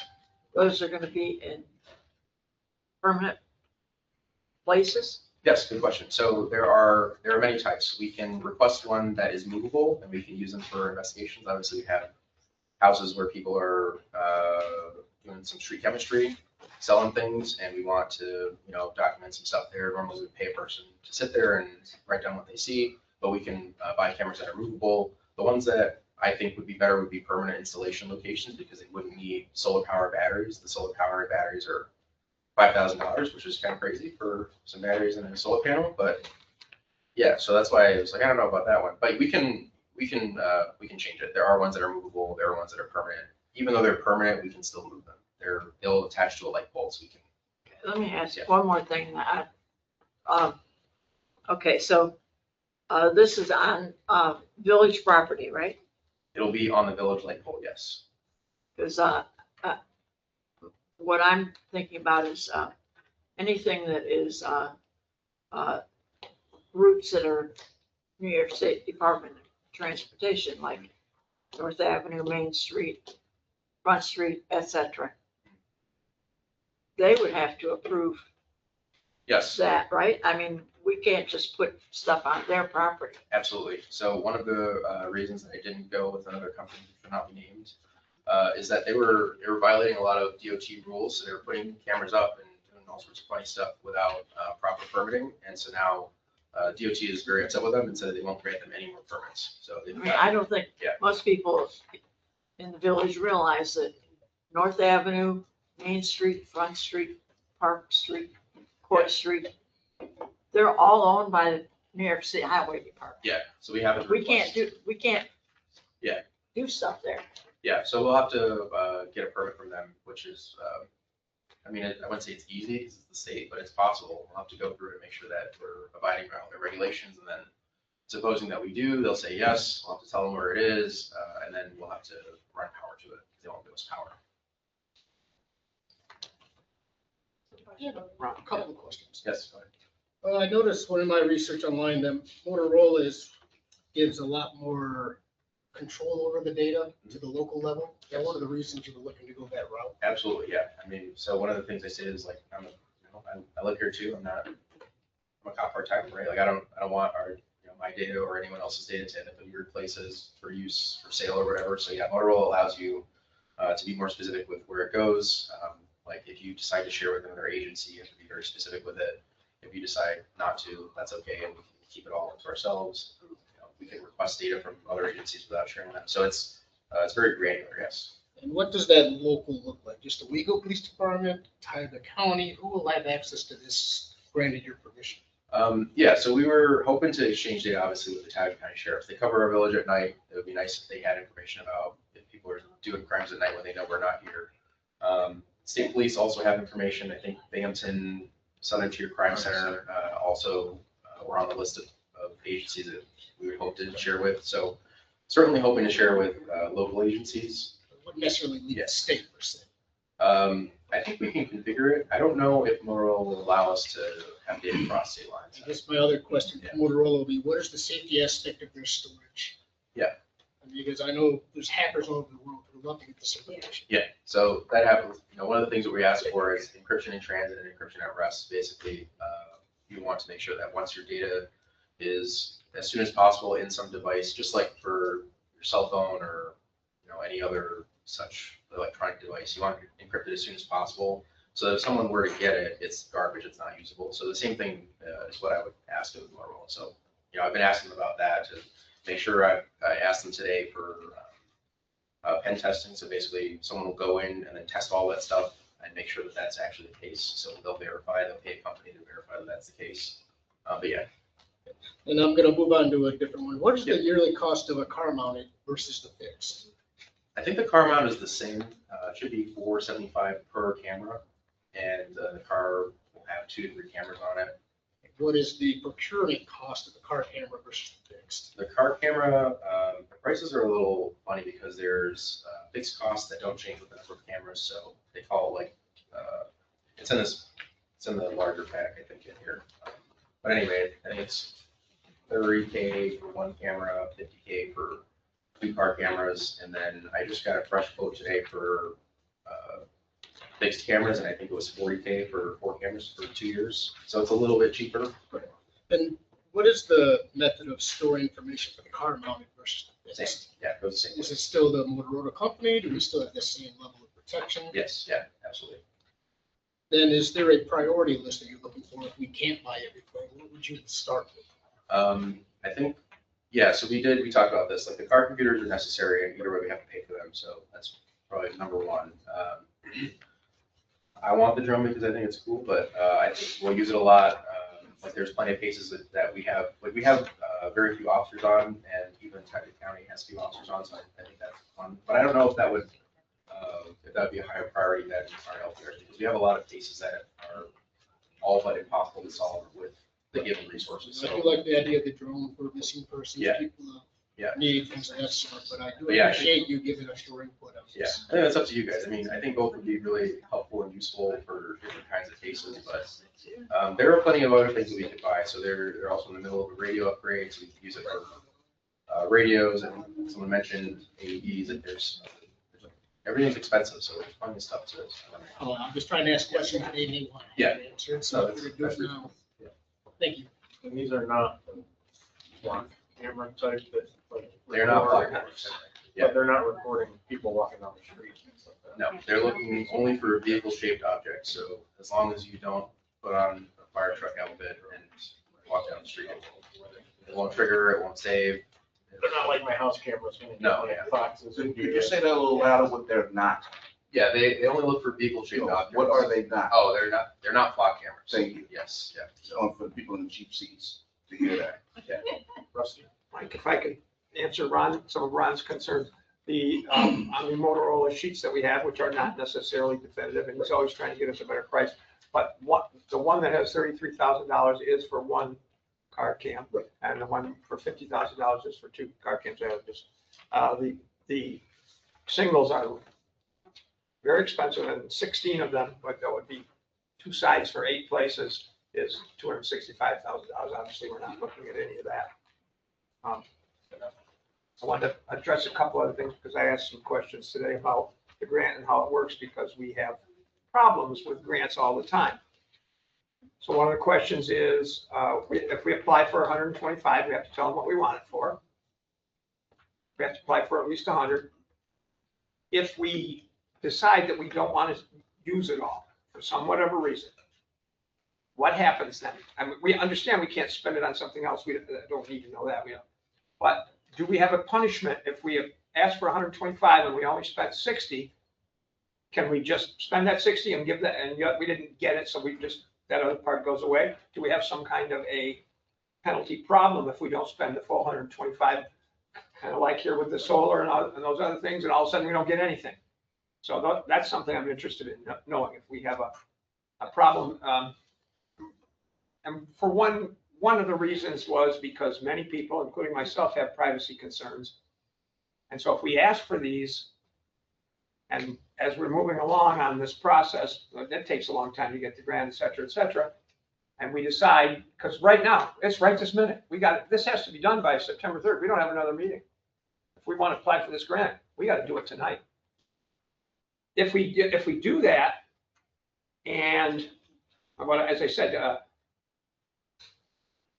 what I just said about it. But if in the next week or 2, we suddenly got some more information and thought that that's not such a good idea, that those license plates readers, because they're really not cameras, they're not flock cameras. But that's a bad idea. It's a bad idea. Would we maybe have time to change in the middle of the stream? Now, those are the things I wanted to know about grants because of the way they work. And then the other piece was, we don't get any money up front. do we get definitively, I know, I've asked this and no one knows this exactly because they don't. So we buy the $40,000 worth of computers for the cars. Well, the state then, within a reasonable, okay, good luck, period of time, cut us a check for that 40. Do we, because remember, we ran into this with the solar. Pretty soon we're finding out we can't get any of that money forever and ever and ever until everything's done. Can we get that partial payments part way through? Do we have to wait till it's all done? And then do we have to wait another whatever? And then that's another $125,000 that we don't have, that we have to borrow, that we have to pay interest on because we have to pay these grants. Those are all the questions that I had that we don't know the answers to yet. It sounded like there was $100,000 threshold. Yes. That's the least you can. Right, is that ask a for. minimum we have to spend? I guess that is where Rusty is referring to. That's a good question. I don't know. But We have to ask for it because we only spend 50. yeah, so I have to find out all the fine details, right? Because all the levels are in the details. So those are good questions. I have to ask them. It's date is anymore actually. It's after work time, so I can't ask right now. But I'll ask tomorrow. I thought it was Friday, but it's Monday. Yeah, I'll ask. I don't know, Dave. But yeah, I'll ask. Those are good questions. Like, if we spend the money, when do we get it? Do we have to spend all of it to get it? If we don't want to spend all of it, we'll certainly have to go through the process of submitting changes. All of these quotes are only for 30 days. I don't know if you guys follow like nerd news, but like stuff gets more, it's like RAM, you know, I don't care about RAM, but like RAM, memory, chips for everything have gotten more expensive and getting, less expensive. So if they get more expensive, they're never gonna charge less money, but they're gonna charge more money. So, yeah, I'll have to ask those questions of the New York State, get you guys answers. Thank you. Yep. And one thing we can do is apply for the grant, and then obviously, it's gonna take them time to figure out who they're gonna award the grants to. Yes. And we figure out all these details in between now and then, and then Yeah. determine whether or not we accept it. Yeah, absolutely. Between now and then, I'll continue to go through and ask all these like details about all about the fine details.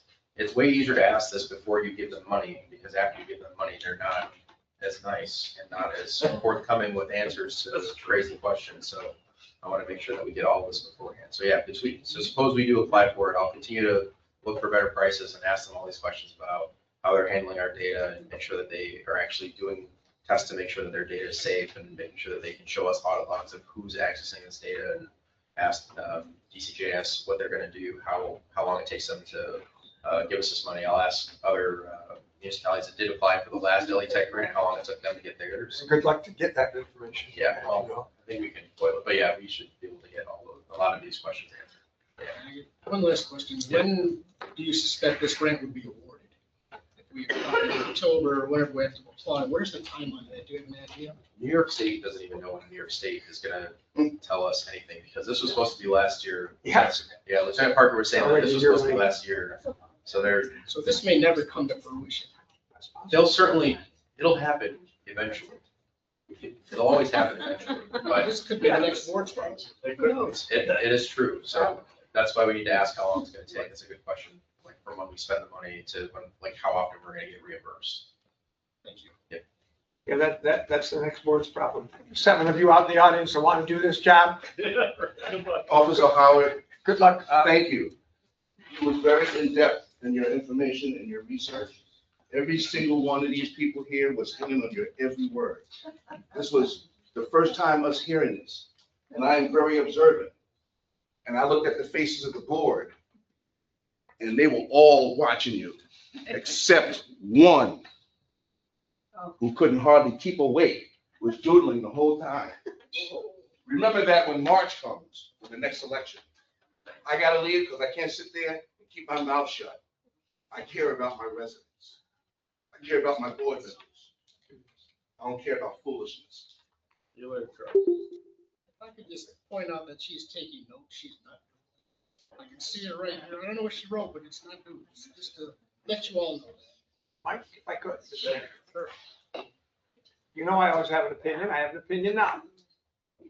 The way that I see this is, we need to, absolutely should go out for the grant for the car computers. We probably should go out for the grant for the drone. And we maybe should go out for the grant for the license plate readers. I talked to the chief, I talked to a lot of people today about this. I have privacy concerns all the time. I don't like the flock cameras. I don't like London having camera on every street corner. I don't like that stuff. But I know about the readers that we have on our vehicles, and they're not intrusive in that way, even though still to a degree. So I'm still not the most in favor of having cameras on street corners. But if they're license readers, I'm not as concerned about it. So that's my 3 levels, but I don't know what we're gonna do or how we're gonna go about it. Somebody else? So, does anybody want to do the motion to apply for the grant? Applying does not lock us into any of these procurements, right? That's true. So I mean, that would give us time to do a lot more research into at least the licensed camera seems to be the biggest concern of the public. Correct. So Ron, like, are you done? Sorry. So like usual, can we apply for the grant and then as the various things, the process go along, eventually refuse the grant? And we already know that that's not the smartest idea, because when you do that, the state doesn't like it.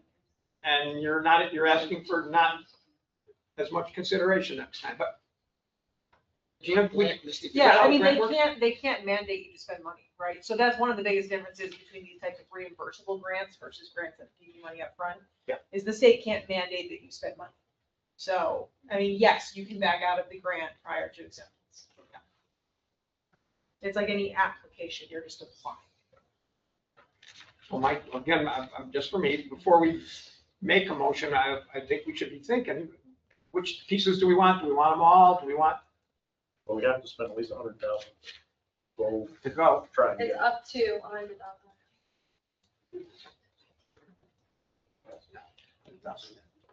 All right. There's another piece here that I have. Police Commissioner talking to the police.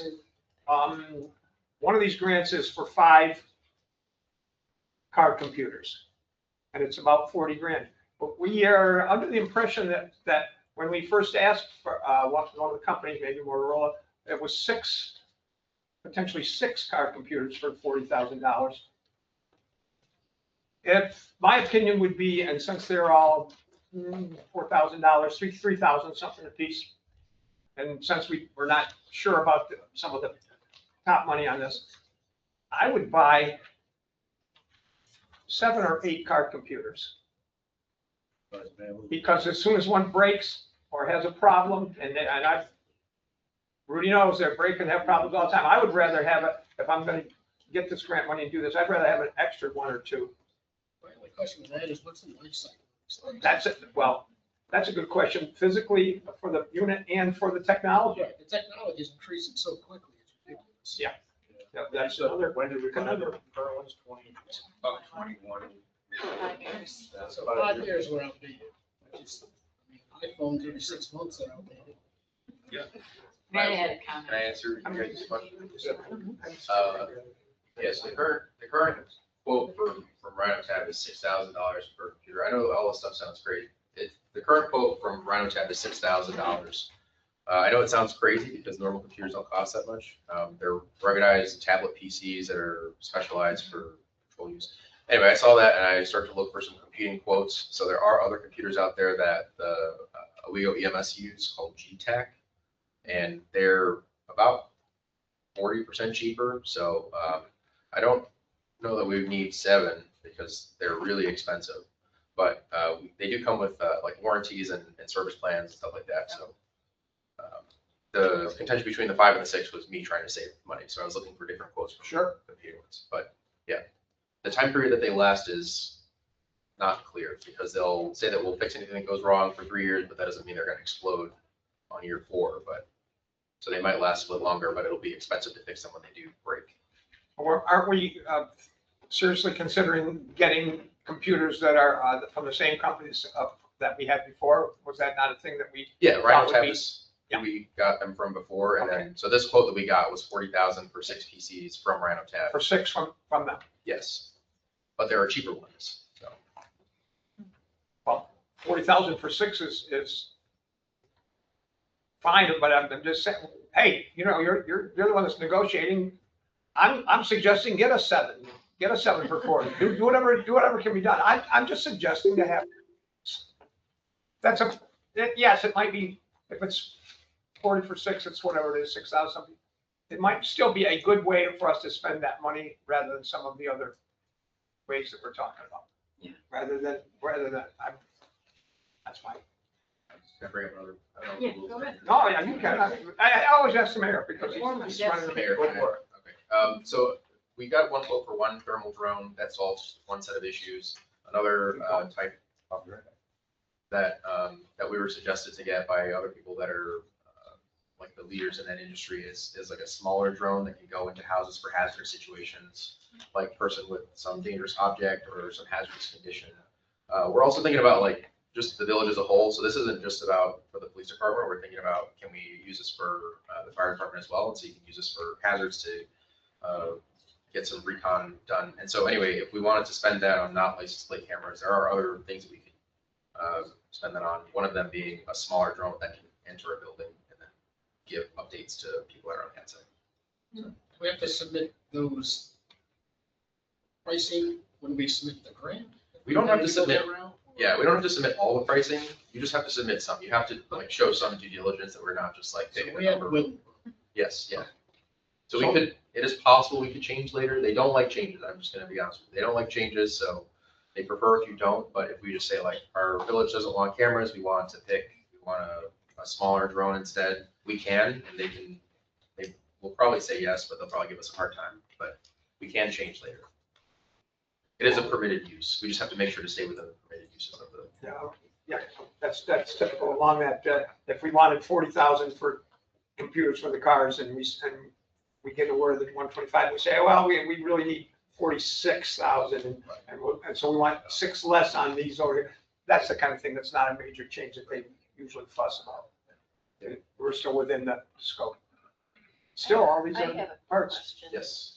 Is any training or installation fees included In in the the, camera or the In drone? the grant. in any of it? Yeah, so for some of them they do, it's hard. I've been asking them to not put that in there because they give us options. It's very configurable. So they've asked us if we want our own DPW to install the cameras.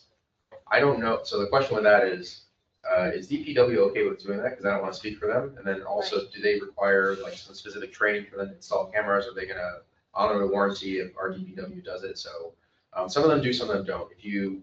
I can go through it a little, But later. that could be covered by the grant? Yeah, It would we be, can. Some of them have it in there, so they don't have installation costs.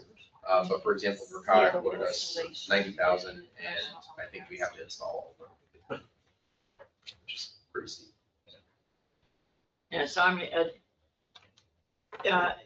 say we get the grant, we start buying equipment, and if we decide we only want 5 license plate readers instead of 9, we can make that change. Yes, yeah, that's like a change that will be normal. We'll probably have to do that anyway, because the quotes will probably be more when we request them after. They'll tell us what our grant award is in January or December.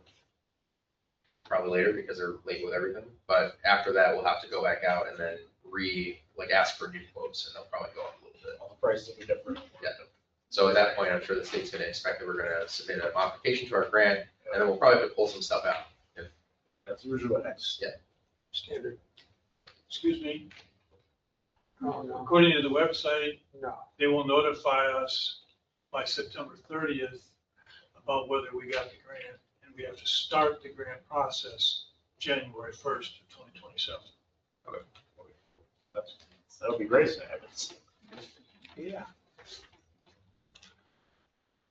We got any other questions about the grant from the board? Yeah. So is that, like with the drones, is there training involved in that? Yeah, so So that would be covered under the grant? we can request it. I don't have it in there. I think New York State Department of Homeland Security provided training to Tioga County for free. And so they've been telling us that we can get it for free, but we don't have a drone, so we don't need it. But if we decide to go that route, we can request that training. They will also come out and then give us more hands-on training if we require it, but it's not in that quote, but we can request it. Yeah, I would think in order to have the warranty that they would require people to know. Yeah. They cover some things like if you crash it a little softly and it damages like an arm or propeller or something, they'll cover small things like that. But if we fly it into the lake, they're not going to give us a new one. So there are some warranties that will cover that. Like the Chinese drones do have something where if you fly into a lake or if you fly in one direction and it loses signal and it just flies off into the sunset, they'll give us a new one. But the American drone companies do not do that. They'll give us a new one because they're collecting the data. Yeah, right. Yeah, I don't care. Any So other did the questions? grant already go through? No. Did you already apply for the grant? No. So can we, as concerned residents of Owego, say we don't want ALPRs in Owego? Yeah, no decision has been made. This is just I know we're concerned about like, we just have to apply for the grant. We just have to tell them like, these are things that are permitted that we would spend the money on. Like, we're not gonna waste it on a police car if we want one. It's only for technology. It's to help us afford things that we normally wouldn't afford, that we normally wouldn't buy. When are you supposed to apply, like the deadline for the application? Yeah, it's September 2nd. All right, so by September 2nd. We have to submit this. So I've been working on it, yeah, and I've been like getting quotes to prove to them that this is the thing that we can get for this price and pay for. This is what it would allow us to do. So I have to go through and say like, this is what we would use this for. Use it for service calls to find missing, children or whatever. So yeah, I have to submit that soon. If I may, if you want to address the board, please go through the mayor because this is not the right procedure. Yes. That's what I was gonna ask, but Yes. I know there's public comment at the end, so, There will be. okay, I just wanted to check. There always is, every meeting. Crap, I just lost it. So we have any other questions from the board about the With the last piece, I did want to, not have a conversation, but just to allay a bit of fear for the audience, the residents and myself. When the police department gets these things, the village board is still in charge of the procedure. So it's not like the police department suddenly has all this power and they can do their stuff with this information. We decide how that stuff is going to be used or what can be done. So your representatives are still in charge of that.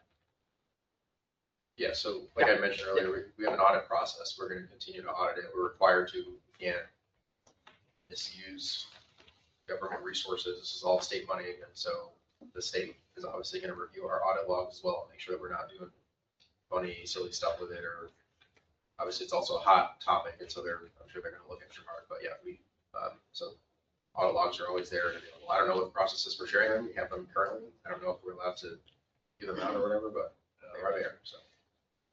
I was going to ask you to have something to say. Yes. What guarantee do we have that you're not going to find a better price with the Verkada company and just change the application and go with a company that has a terrible track record with AI surveillance and poor data retention? Yeah, that's a good question. We can do that. We have to check in with you guys. Yeah, so I mean. We don't have another meeting before you're submitting it, so how would you?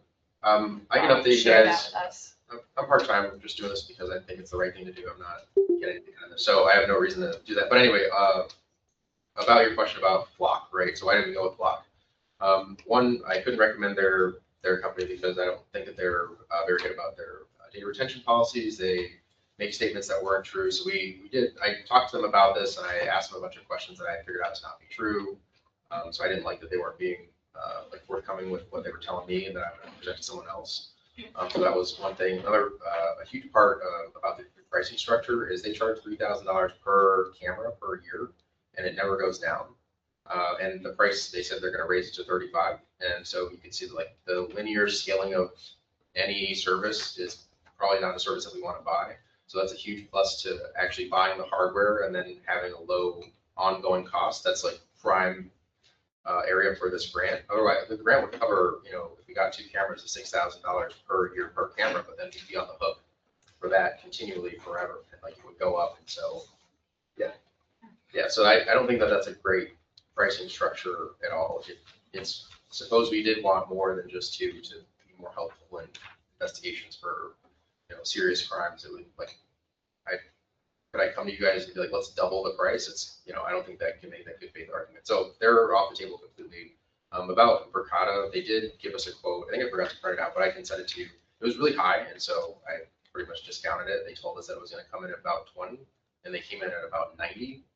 So they were a little bit far off, and we need computers, so they're pretty much off the table. But I'll continue to look, and as we, get these quotes, like everyone's gonna be updated. So I've been sending updates to people that are interested. So if you want to see, I'm happy to share it with you. And one thing to clear up, so this process has just begun, so if we choose to apply, we'll apply for the grant, and then after, essentially we get it, the whole procurement process will have to happen. So like, we got the solar electric grant, and we said we're gonna buy an electric car for 50 grand. We didn't say we're gonna buy a Hyundai Ioniq 5 that's sitting in the garage. So we did that after we got the grant, and we specifically procured that car, put in the paper, got bids, the whole same process will have to happen for everything. Yeah. And they'll all come here and we'll all say yes or no. Well, Mike, like with any grant we get awarded the grant, and then before anything is purchased or whatever, the board has to approve each thing that's done. It's not a blanket situation right now. No. Yeah, this does not give approval to go buy everything that's included in the quotes to get the grant. Yeah, go ahead. Our problem isn't that the police are gonna go and spy something we don't want to do. We're in charge of that. They won't do that. Our only problem is what the state's gonna say to us or make us do. That's our concern. Yeah, well, I was just. Yeah. I mean, Laura's got. I think everybody needs to be aware that just because we apply for a grant and maybe get awarded the grant, that we're not gonna have to do exactly what we put in the grant for. It will be, like with the solar array. I mean, we changed how we're gonna deal with that over and over. It's gonna be on ground, it's gonna be on the roof, it's gonna be on the roof over there. I mean, we debated the whole thing and Which came up company are we with gonna go different with? ideas. There's a good example, right? We got money for solar. We had 4 different companies that we could have went to. Yeah. So this is not in stone right now. Yeah, I haven't experienced good transparency from the police department or the board office in the past regarding other questions I've had. And you stated that you've shared with other people who had asked today, but you didn't share with me when I asked asked the office earlier for the quotes, and they told me they didn't have any.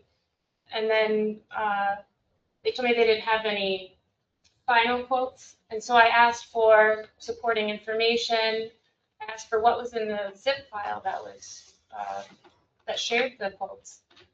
And then I was supplied with just the 4 Motorola quotes, but not the rest. Yeah. And then they said that they were the actual quotes, but not all the rest of the things that were in the package. Yeah. And then they said that you were told, and you were gonna try to supply me with information before the meeting tonight, and you didn't. And so I'm having trouble believing you and what you're saying passed on past performance. Okay, yeah. And what's happened here. Yeah, this was put together really quickly, so I had no plans to come to the board meeting. I didn't know this was gonna be something that we I didn't know you guys don't wanna talk about nerd stuff, but I'm happy to talk about it. But yeah, I can send you that stuff. I think there was some misunderstanding. I was also working all day, so we were playing like phone tag. We all.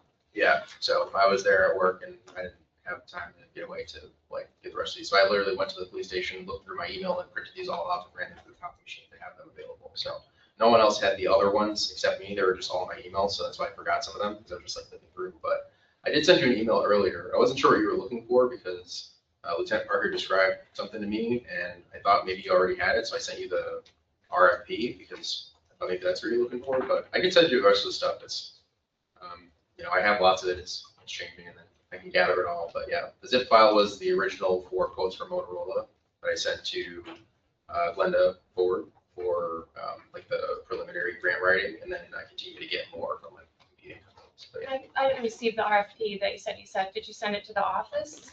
I sent it, I think, to you, but I don't know if I have your right email. I just looked up what was in Outlook, so maybe I didn't send it to you. Probably No. It was in the forwarded message that was sent. But if you, I sent it to if you someone. could send it to me, I would appreciate it. Okay, yeah, I think maybe I sent it to the wrong person. Laura, just one second. I was in the office at 4:30 and just getting some of this information, so he didn't have time to give it to Rodney in the village. I'm just saying, a lot of this stuff was last second out. Not that it's good to be that, but that's what it was. But anyway, yes, I think I'm happy to share it and talk about it and go over, quotes and proposals. So do we have any other discussion about actually applying? But I think it would be fiscally irresponsible not to go for at least some of this grant, because we know we're gonna spend $40,000 to upgrade the computers. And that seems to make sense. I think the drone for search and rescue, I think back to March of 2020, not COVID, but just before that, when that poor woman fell in Appalachian and died of exposure. I think something like this search and rescue would have been a wonderful thing to have, and maybe not have tragedy like that. So, I mean, I do think that I'm not 100% sure how I feel about the last part about the readers, but I have some reading to do now, so thank you. I always like to have reading to do. But I think it's fiscally irresponsible for us not to at least try for the grant, because we know we're going to spend some of that money. And I think it would be really behoove us if we knew, if we don't spend the whole amount, say we don't end up getting something, can we just spend part of it and still get the grant? Yeah. That would be great to know. Yeah, I'll ask tomorrow for sure. So regardless of whether we get this, we're spending $40,000 on the computers. Yeah, we gotta spend it. That's a necessary expense. It's not the budget. I mean, because they're gonna be outdated soon, we don't really have a choice. So I'd like to at least get some grant money from the tax dollars we've already paid out to the state to cover that. We're pretty much all the same spot on, not everybody exactly on that. We want the computer money, not everybody necessarily, but most of us want the computer money. It's kind of like what I was saying before, we probably want the drone money. We're not sure about the other money, but we've got to make that $100,000 choice, I believe. And of course, if we just go 100, then we don't get to get 125. Then we buy a small drone instead. I mean, we don't have to make that camera decision tonight. So do we, this is a Matt, you probably know this, but if we put in the grant that we want license plate readers, does that lock us into the stationary ones, or can we say, oh, never mind, now we're gonna replace the ones put them on another car or whatever? Because that seems to be less controversial of the same exact cameras. Yeah, so, How specific do we have to be? right. Yeah, I'm not sure. I'll ask tomorrow. They're usually okay with like smaller changes. They specifically said they don't like when you apply for one thing and they don't ask for something else. They said They have like license plate readers or license plate, like, Yeah. so they're literally the same thing, just mounted on. Yeah, they are, they're very small. But yeah, we could put them on cars instead if we don't want them to be on a pole and they work fine. That's how Tiger has theirs, so. So one more. So Mike, so we're gonna send this in. Do we have to have the specific numbers and the specific quotes when we send this grant in? We do not. We just have to do our due diligence. We have to No, say. but I'm just saying, we don't have to say we're gonna apply for, Yeah. on here, $50,320 for this, because we don't have. Oh, no, yeah, we do have to do that, yeah. We do our job. Yeah, we do, yeah. So we have to have the exact number, so it has to be an exact quote. Okay. The government does not like rounding, because that, to them, I don't know why that means that All right. they're making stuff up, but yeah, we need to be specific, things on a specific plan, but we can change it later, so they want to see that.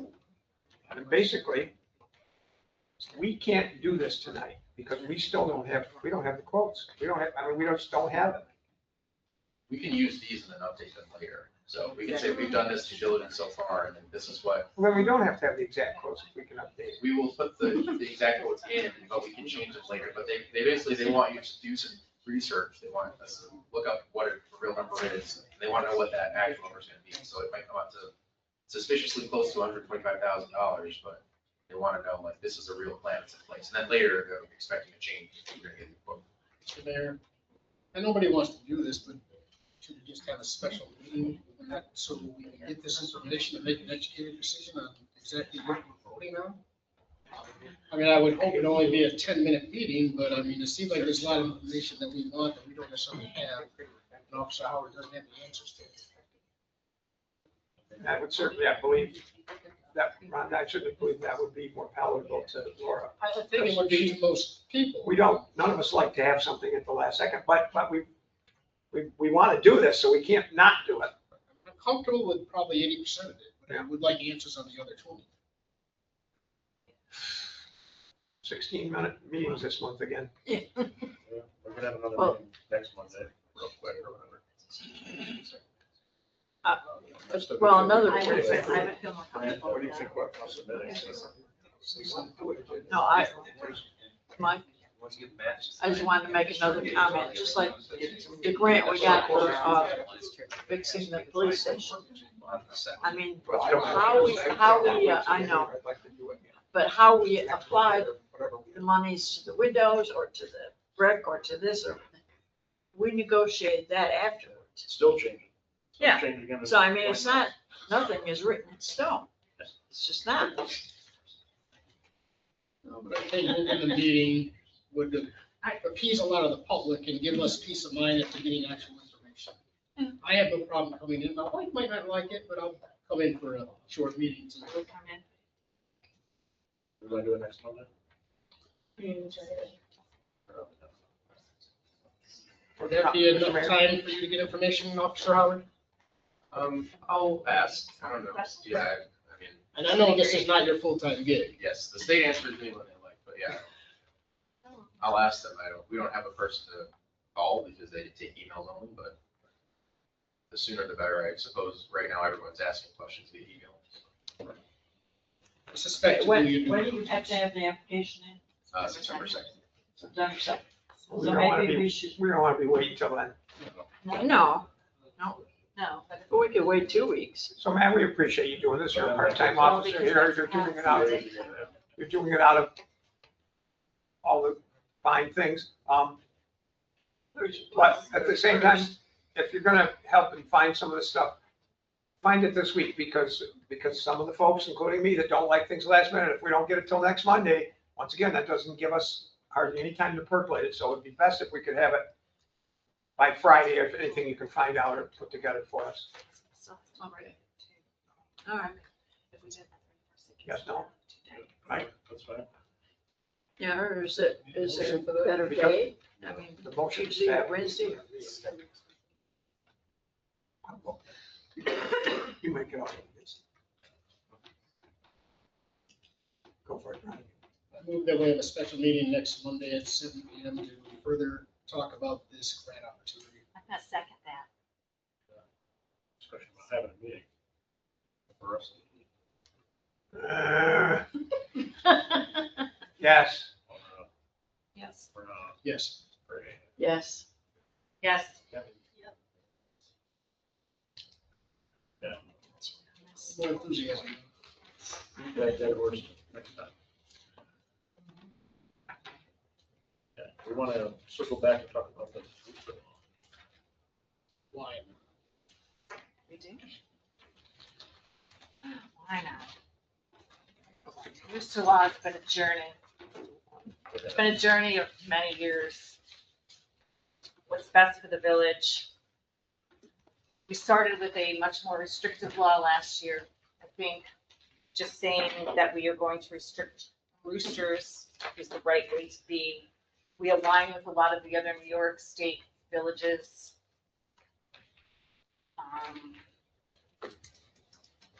And I think this will be easy enough on code. I don't want to make codes workload impossible.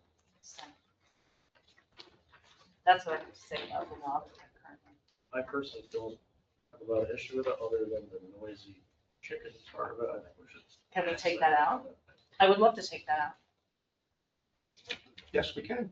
Yes, we can. Take anything out we want, other than Giant So to the end of the 82-12 and take out and any female chicken that is engaged in the practice of crowing at least 3 times within a 1 month period. Just get rid of that. Sounds good. Whether you mind. Nobody needs to count. And any female, starting with and any female? Is that what you're doing? On that sense. Correct. Yes. Okay. Yep. I'd like to make a comment if you don't mind. That's what we're doing now. Yeah, it was, last spring when, we had, issues with, residents that came and talked to us about chickens that were not being cared for well. And, so you told Terry and I to come up with a law. We put one together and we talked with many people that had come up and that wanted to add their opinions. We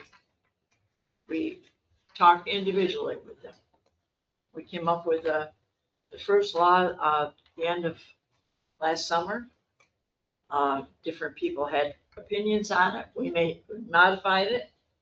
And then once again, we modified it another time before we put up for public comment in November. So, and before that, there was a number of years back where there were other complaints about chickens, and you would ask another trustee to work on a law, and some preliminary investigation was done, and that got dropped. We never followed through, so it's not like this is the last minute and nobody's ever complained. Thank you. Your discussion about the actual rooster law. That 3-month age on the rooster, I don't know at what age you can identify the sex of a chicken. It seemed like 3 months is apparently a little early. And then how do we even prove that it's 3 months old? I think it's more just the. Right, I highly doubt a Starts to 3-month-old crawl. rooster is crowing, but I mean, this gives us a little bit of leniency, I think, in removing chicken that may not necessarily be a rooster. I mean, there's a whole different set of issues if it is a chicken causing the ruckus. And I just don't want to overreach any more than we're already reaching into people's backyards. And I did appreciate the pictures. I forgot who brought them in, but thank you. I don't, like I said, I don't even know how to ask. I have chicken people for my own store. I'm sure they'd be happy to give me information that would be unbiased. I think Tyler French bought those. She has spoken to us in the past, and I think she was worried about the female chicken part that we are wishing to take out at this point. So I think that would satisfy what she wanted also. And I believe Andrew. Bring in pictures of young roosters with that same complaint. I just want to make sure that we aren't. Well, I don't know whether those were, she said some of them are roosters and some of them are facilities. I don't know, my understanding of the show. Yeah, it said one was a rooster, one was a. It was a challenge for us to tell them. I just don't want to remove somebody's chicken and protect it, it's not a rooster. But You can always tell a rooster from even a crowing hen. Right. Well, yeah, but at And what never. age is my question? Well, they all start whenever, but you know the difference. So there's noise of crowing.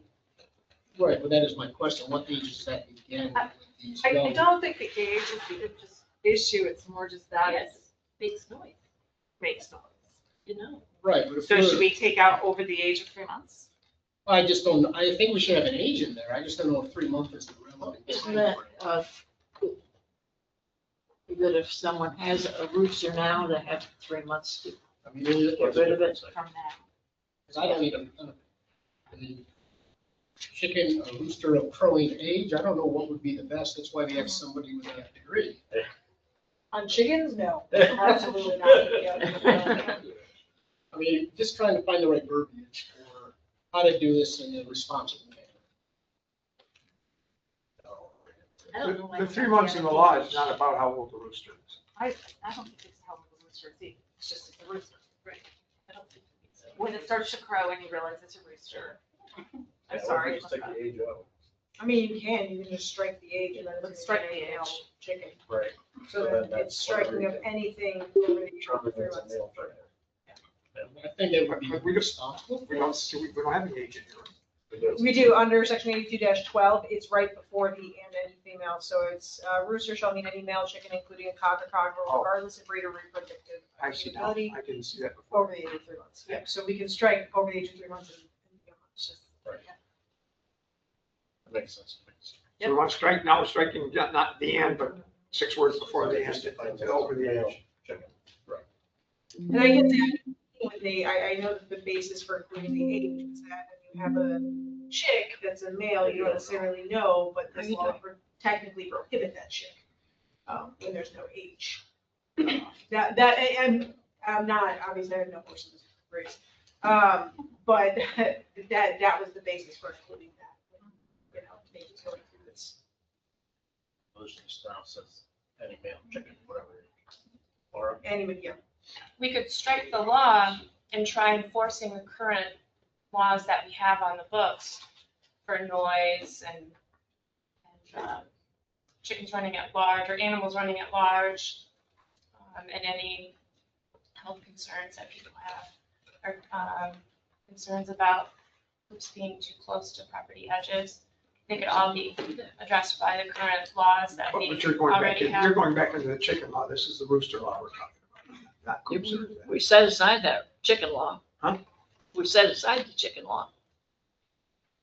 Laura is That was making the a point purpose and so on. about not doing these things, and we're not talking about those things in this particular law.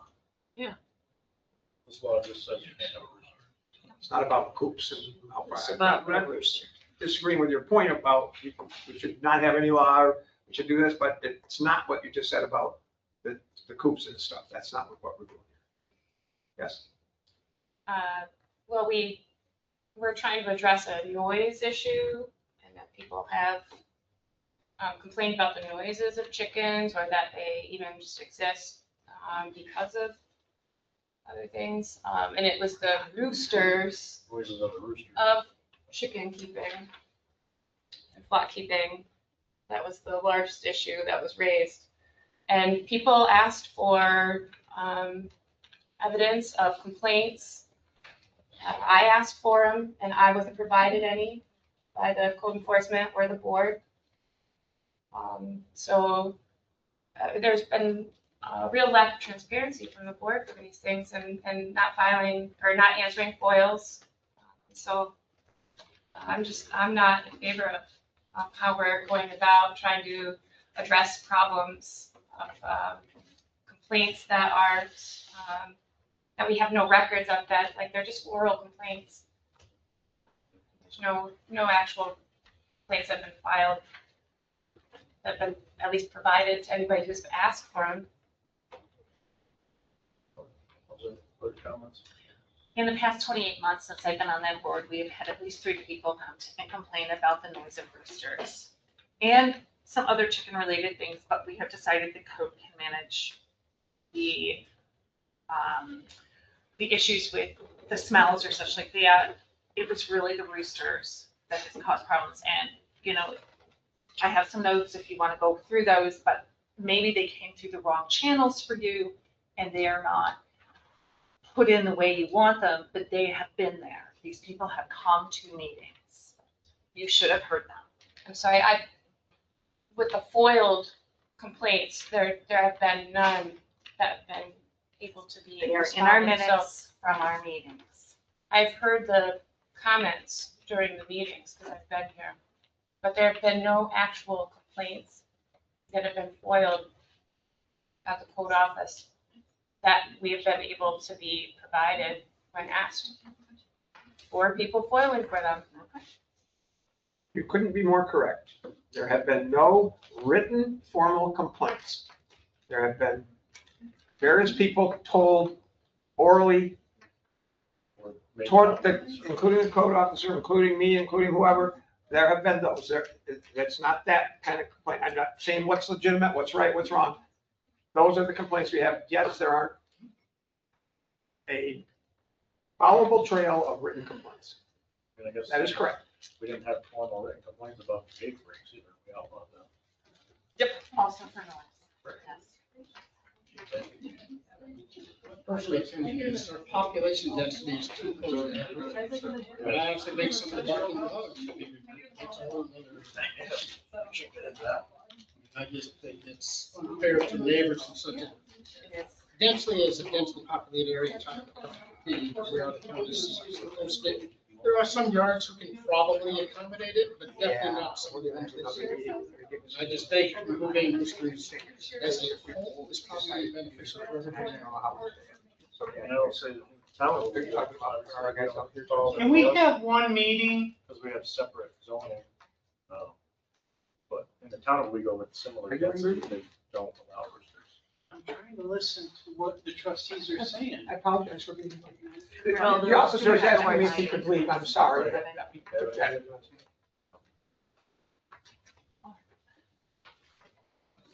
With these two items that we're looking to strike, I would move that we approve this as presented with these two items. I would second that. So just real quick, we have to do seeker for this first, so it's just gonna be, I know, it's very fast, I promise. So it would be a type 2 action because it's routine or continuing agency administration and management. It's not gonna have, it's not a major reordering of priorities. It's not gonna be something that substantially impacts the environment. So it'd be a motion to declare this a type 2 action pursuant to seeker, requiring no further review. Just, Say that. yeah, Say, just say so what I moved. said, yeah. So moved. So seconded. So, we gotta vote on that one. That's Yes, to declare but that's the end of type seeker. 2 non-seeker kind of thing. Thank you for keeping us legal. Yep. Fran, Yes. Terry, Yes. Debbie, Yes. Rusty, Yes. Laura, Yes. Yes. and yes, that was not to pass the law. No, that was just secret, and now you're good to go for whatever. We don't have to have even the short 12 X's. It's just. Correct. No, because it's a type 2, that would be an unlisted. Okay, so do I repeat this again? Sorry. With those two items that we plan on striking, with those removed, I would ask that we approve this law as presented. I would second that. We already had a lot of discussion about it. Yeah. Gotta ask for it anyways. We have anything else? Last minute to say. Fran, Yes. Terry, Yes. Kathy. Yeah. Rusty, Yes. Laura, No. Ron. I do have one comment to say during this, that my vote is in no way affected by people who are trying to ruin my livelihood as well as other trustees' livelihood. I found that obnoxious and just beneath human decency. But I do vote yes. Mike, did you vote? I did, I vote yes. All right, no more roosters. So, moving on to the agenda, we have, hopefully, if he's not sleeping, we have Sam still here. Oh, poor Sam. The police station saga. All right. Hello, everyone. Sam. So looking to talk to you all about the police station, provide some updates on the construction progress. We have processed the change for the walls. So if you remember, I was here a while ago talking about stabilizing the walls from the deteriorating brickwork. Not sure if any of you got the chance to see it, but that work was done and completed nicely. So all of the exterior walls are back into place now. Currently, we are looking at proceeding on the front stoop restoration.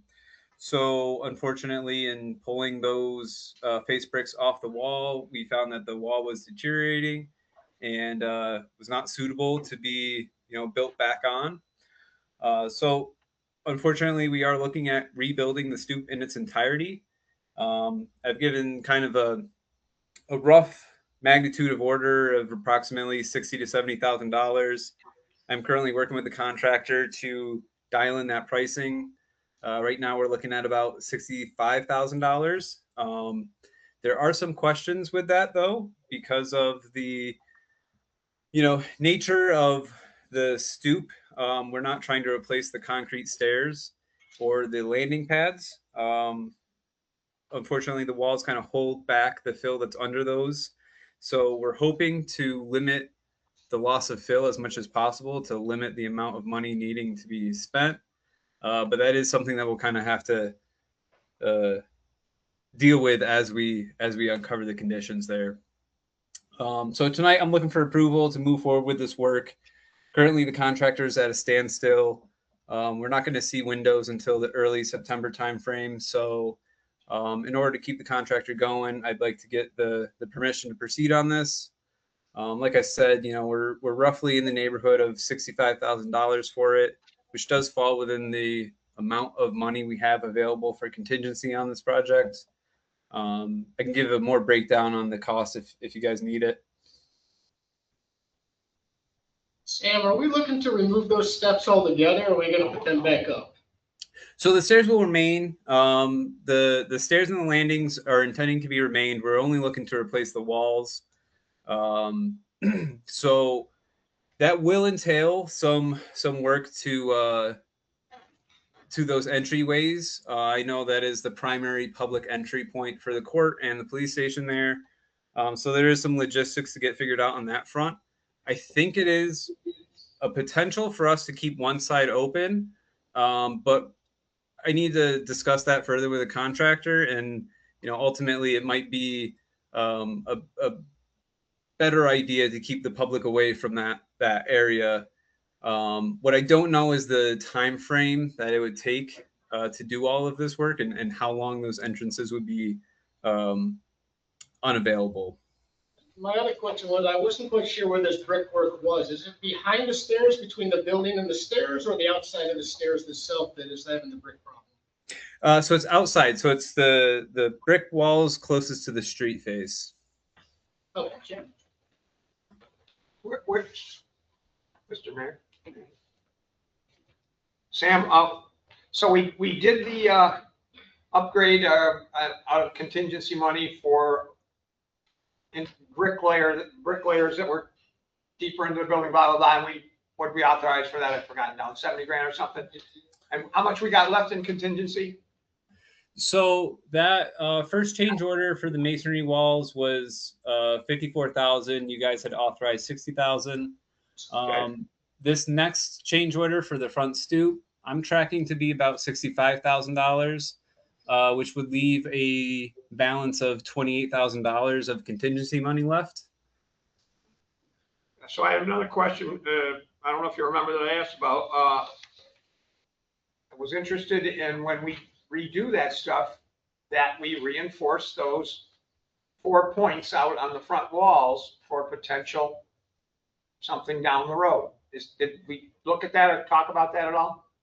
Yeah, so what we would be going back with would be 8-inch concrete masonry units, fully reinforced and grouted. So that is a pretty typical masonry bearing condition, which, you'd be, you could certainly put a canopy onto that point with no issue at all. Okay, just saying that again. So with what we're going to put in there, it would take the weight of not a canopy, but a roof, and it's snow load. It would handle that stuff. Correct. Thank you. And we have it covered in contingency, but it leaves us, not a lot, but hopefully we don't. Not enough. It doesn't leave us enough for their next change. So if you don't know about these windows. Yeah, so I will say this, we are in a, we have obviously used up our contingency pretty quickly here, but in the process of the wall work, we were able to uncover a few of the window conditions where we can see the existing blocking for the rough openings. And that all appeared to be in good shape from what we uncovered. We uncovered 2 windows to be exact. So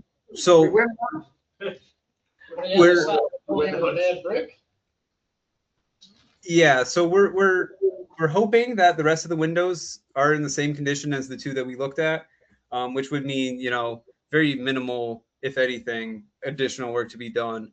Now, the other part of it too is that our window detailing called out for a lot of work to be done in terms of preparing those rough openings. Whereas we didn't have as much covered in terms of the unforeseen conditions in the brickwork. So, I really don't anticipate a lot of or any changes being needed on the windows. And what I can say is if we're uncomfortable on the contingency amounts, we could investigate options of deducting alternates that we awarded out of the project. I wouldn't recommend it at this point because, I think we still have a comfortable enough amount. But we could look to that if need be. Okay. Because I don't want to do it, but the little stairway down and the top over, the price they gave us was good for that, but still, if we had to, that's a place. We have a couple places. Yeah, that's my first idea as well. The basement access shed would be an easy one to deduct out. It would give us, a fair amount of money. And I've already kind of discussed that with the contractor. Nothing there is of specialty, so we wouldn't be looking at any kind of like long lead items that couldn't be returned or any kind of like restocking. Like we should see a fair amount back on that if we were to deduct that back out of the project. So are we doing these repairs in a priority manner, or are they just whoever shows up first? So unfortunately, it is kind of what shows up first. With the nature of the walls, we've opened them up and we really got to get them closed. So there's not really the opportunity to kind of weigh out the priority. It's, get it done. We're invested in that at this point. Yeah. Yes. Yep. There's really no turning back. Thank you, Sam. Even this 70 grand, like the walls are torn apart again. That's what happens when you have buildings of that age. Mr. Mayor? Yep. Move we approve change order $65,000 for the Temple Street project. I'll second that. It says up to 70. What's that? Up to. It says up to 70, is that good? Up to 70? Fine, that's what I said, I thought. Any other discussion about that change order? All right, Fran, Yes. Terry, Yes. Kathy, Yes. Rusty, Yes. Laura. Yes. Ron, Yes. and yes. Sign them now. Thank you, Sam. All right. Thank you all very much. Thanks for waiting. Yeah, no problem. Next, we have Julie. Great. Well, yeah, we'll start with, Grace presenting the website. And then I'll just say some other words about the grant. Grace, do you want presenter? Yes, if you could give me access to share my screen, that would be great. Yeah, you should be able to now.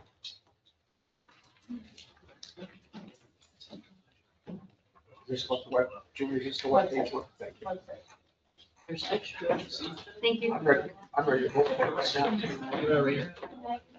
right now. All right. Thank you for having me today to provide an update to the village board. We're here today to mostly talk about the draft website for flood protection. However, I want to start with a bit of background because I know it's been a little while since we've given an update to the board. So we'll first start off with a status update on the Program for Public Information, which is part of the village's grant for flood protection through the Climate Smart Communities program. And we'll talk about how that has evolved into developing this draft flood protection website, which I'll review with you all today. And ultimately, what we're looking for is your feedback on that draft website content. And we also would like to know if you would approve the release of this draft content on the village's site. Right now, it's just in draft form. It's hidden from public view, so I'll be showing you a tutorial of that draft for your consideration. So just as a brief recap, over the last few months, we've been working with the village's Program for Public Information Committee to develop a program for public information, also known as a PPI. Again, this is being generated under the village's Climate Smart Communities Grant for flood protection. What that PPI document does is identifies which types of public outreach projects the village will issue to send messages about flood protection and flood mitigation to residents and how those messages will be issued.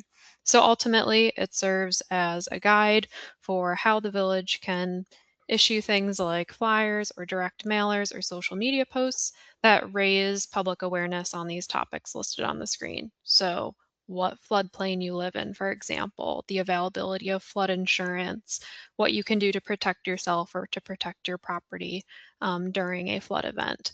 So this PPI document is currently under development. And again, in alignment with the Community Rating System program through the Village's Climate Smart Communities grant. Just as a recap, also, this document's being developed by that PPI committee, which the last time I spoke with the village board, we walked through who these entities are and ultimately approved the formation of this committee.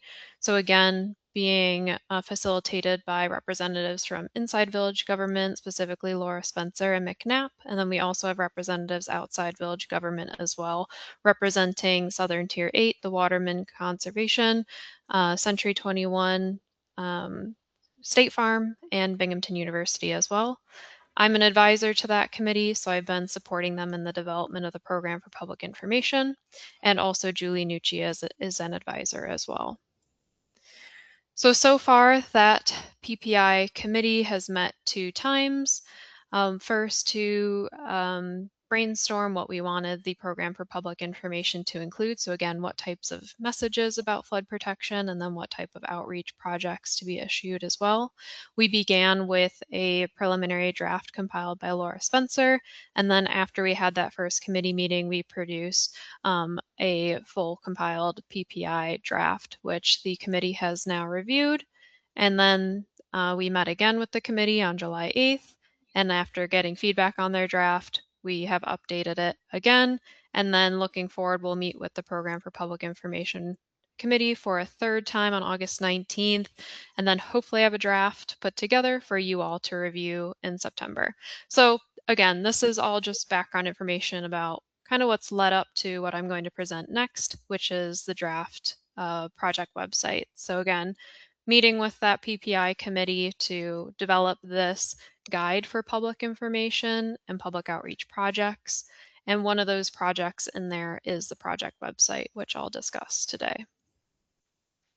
So ultimately, within the draft program for public information that's still under development, we have identified the development of a flood protection website as a high priority project. So this program for public information document in itself is in alignment with the FEMA Community Rating System program. However, this website also is an eligible activity under the Community Rating System program. So both of these documents can help to earn points in that program and generally follow, FEMA's best management practices for flood protection. We had an opportunity to work with a Binghamton University class in the spring of 2026 to work on the development of a draft flood protection website for the village. So that was a great opportunity. I know Julie, myself, and Laura, we met with students from Binghamton University several times while they were working on developing this draft website in the Google Sites platform. So after that class wrapped up and they had developed the draft website for flood protection, then I stepped in and transferred that over to the village's website platform. So what we did was took the students' work and reformatted it to meet the formatting guidelines of the village's site. We also made sure all the messages in the flood protection website were in alignment with the most recent version of the program for public information, and basically built that out as a draft website under the village's existing .gov site. So it's not released to the public. It's currently hidden from public view. We want your feedback on the draft and your guidance on if we're set to release that for public view. I also just want to mention upfront again that this project website conforms to the Community Rating System program. So what you'll see are specific topic areas and specific messages that are intended to conform with that program. It also can be updated over time. So don't think of this website as a static document that has to look this way forever. as the villages continues to pursue flood protection projects and issue public messaging about flood protection. Certainly, this website can be updated over time as need be to present new information or newer priority messages for the public. But what we're showing now is, a good template of information that is based on, again, that program for public information document with messages that the committee thus far has considered to be a priority. So with all that background, now I'll switch over to the most important part of the presentation tonight, which is showing you the actual draft site. So let me switch my screen share and I can pull up that site.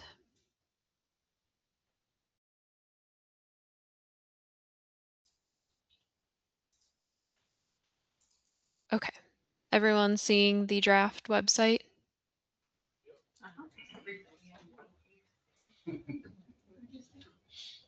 Yes?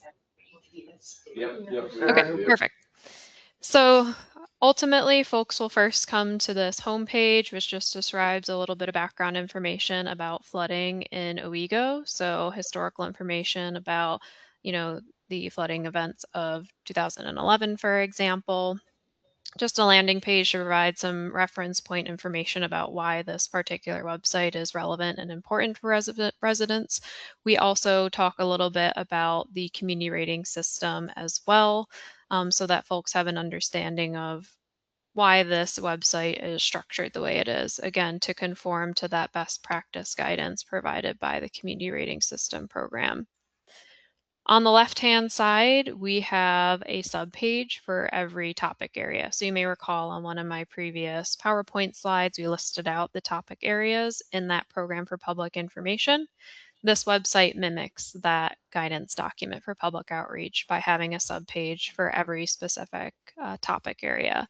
So we'll have information on knowing your flood hazard, what floodplain you live in if you're susceptible to stormwater flooding. We'll have a page on insuring your property for flood hazard and how to get flood insurance. Another page on protecting people, one on protecting your property, building responsibly, which talks all about, permitting requirements in the floodplain, and then protecting natural floodplain functions as well. And then I'll wrap up by showing you the flood story map as well. So our first page here, know your flood hazard. This is broken into two main components. One is overbank flooding or riverine flooding, which is represented through FEMA's flood maps. So we provide information on how to better understand what floodplain you live in, provide some information on what to look for on a flood map, and links to FEMA's flood maps as well. So folks can come here and identify, okay, I live in the 100-year flood zone or 500-year flood zone or floodway. We also have information on USGS gauges as well, so folks can click on these links and see real-time data on the river levels of the Susquehanna River or the creek level of Owego Creek. And then we also have a section on stormwater flooding as well. We know Owego is very susceptible to flooding from the Susquehanna River and Owego Creek, but also the village experiences stormwater flooding as well, and had a study done by the U.S. Army Corps of Engineers on areas of the village that are susceptible to stormwater flooding. So we felt it was appropriate to include some information about that here as well. And one thing I want to point out before I flip through the other subpages is that you'll notice that there's some text in orange throughout these pages. These are specific messages that are pulled directly from the Program for Public Information document. So we wanted to really mirror this website off of that guidance document that the Program for Public Information Committee developed. So you'll see synergies between there. So messages that are issued through that document are memorable and seen again on the website when folks come here to learn more information. We also have links for more resources at the bottom of every page as well. So the second page, insure your property for your flood hazard. This talks all about flood insurance. So we describe the NFIP program, National Flood Insurance Program, and how that program functions and the benefits of having flood insurance.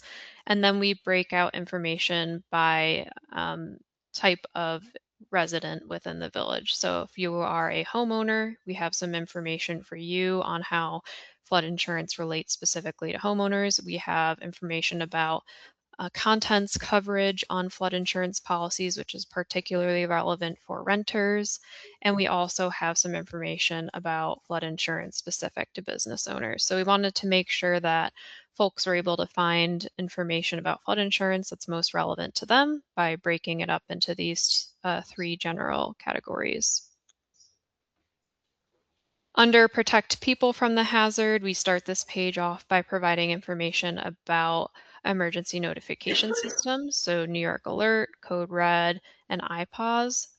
We felt it was important up front to make sure that folks know how they can sign up for alerts about not just impending or anticipated floods, but really these can be relevant to any hazard in the village as well.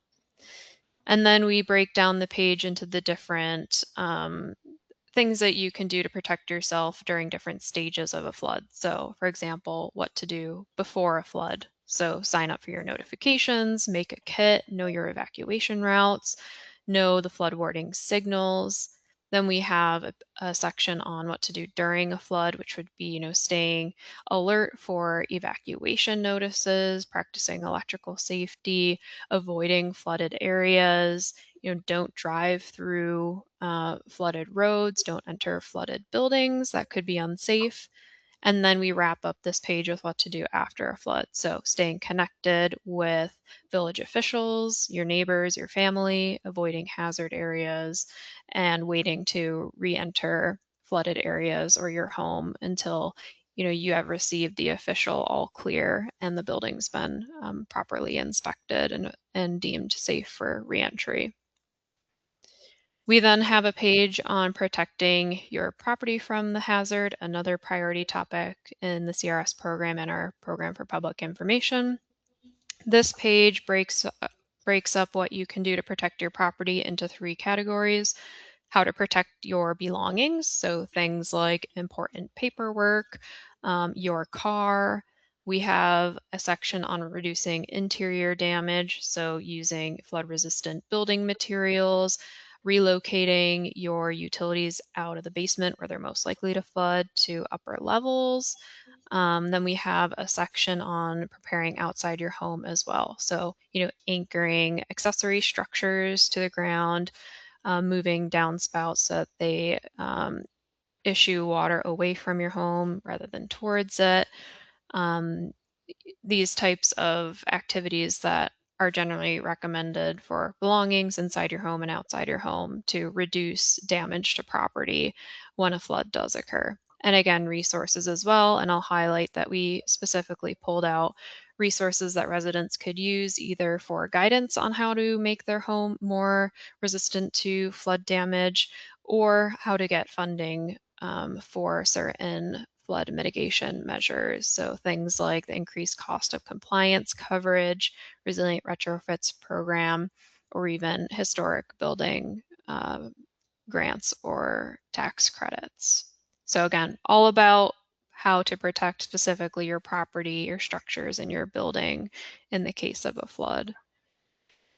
The fifth topic area is building responsibly. So, the one before that we just talked about was specifically about your building, how to protect your structures. This page is a little different in that it's specifically about the permitting process. So here we direct folks to contact the code enforcement office if they have any questions, and we highlight that getting a permit is necessary before doing any type of construction. So really what we want to highlight on this page is that if you are going to do any type of construction on your property, you need to contact code enforcement before you build to learn not only about the general permitting process in the village of Owego, but also about the floodplain development process or floodplain development permit process as well. And we link here a fact sheet about that process as well. We also have some information here about substantial damage and improvement rules. So, if your building is going to be um, repaired to what would equal or exceed 50% of the market value of the building, then you need to bring that building up to compliance with the NFIP regulations. So information on that as well, and options for historic buildings. We recognize that the Village of Owego has historic districts and a lot of historic buildings that are important to maintain the character of those buildings. So we provide some resources as well to learn about historic buildings and how to go about mitigating flood risk while also maintaining the historic character of properties within the village. And then finally, the sixth topic area is protect natural floodplain function. So this is all about how residents can reduce their impact overall on floodplains and ensure that floodplains are functioning to their highest degree, right? They provide many benefits. Wetlands and floodplains can, filter water, provide habitat, serve in some instances as public outdoor space. So protecting those natural functions can be important in addition to, mitigating risk as well. So we outline some important guidelines and rules for interacting with wetlands and floodplains. For example, don't disturb these areas. If you are going to do work in a floodplain or in a wetland, you need to, contact the village and perhaps even the DEC as well. We talk about stormwater infrastructure as well in the village. Don't dump things in storm drains because that can increase, flood risk in the village. Don't store chemicals or toxic materials below flood level in the floodplain. And then also some information on how you can help keep our floodplains healthy in the long term as well. So participating in stewardship projects or local tree plantings, installing green infrastructure on your own property. And like all other pages, we have some resources here as well. And then finally, I want to just mention that we have also highlighted here a flood story map as well. This was a project that another group of Binghamton University students worked on. And while you'll notice that the first few pages of that site that I showed focused really heavily on, technical information, this page really focuses on the emotional aspect of flood risk reduction in the Village of Owego. Can you tell her? Grace. Oh, hello? Can't see it. We're Can't still see looking that. at protect natural floodplains. Oh, okay. Sorry about that. Let me just switch it over. I'm surprised it didn't switch automatically. You pressure the window instead of the screen.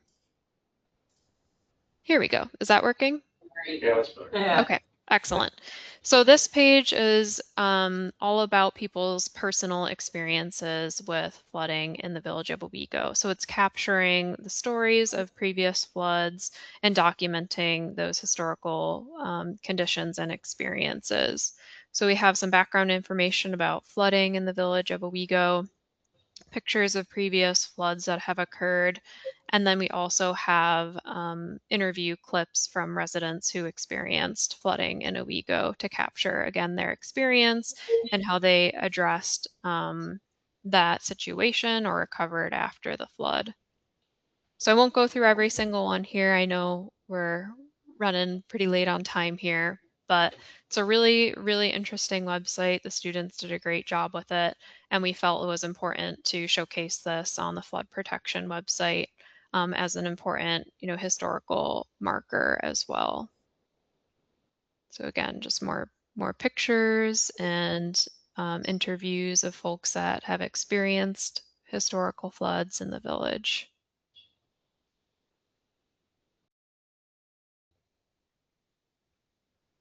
So you're just looking for us to tell you it's okay to turn it on so that people can look at it? Put it on the web? Yep, let me hop over and I'll stop sharing right here.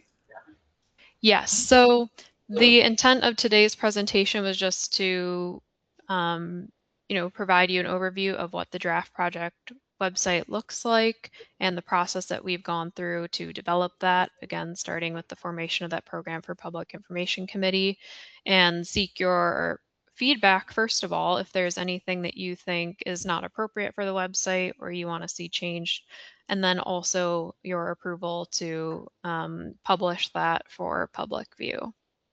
So I'm happy to take any questions, or if you want to see another page of the website up close, I can hop back over there and show it. And I see Laura, you have your hand up. Did you want to chime in as well?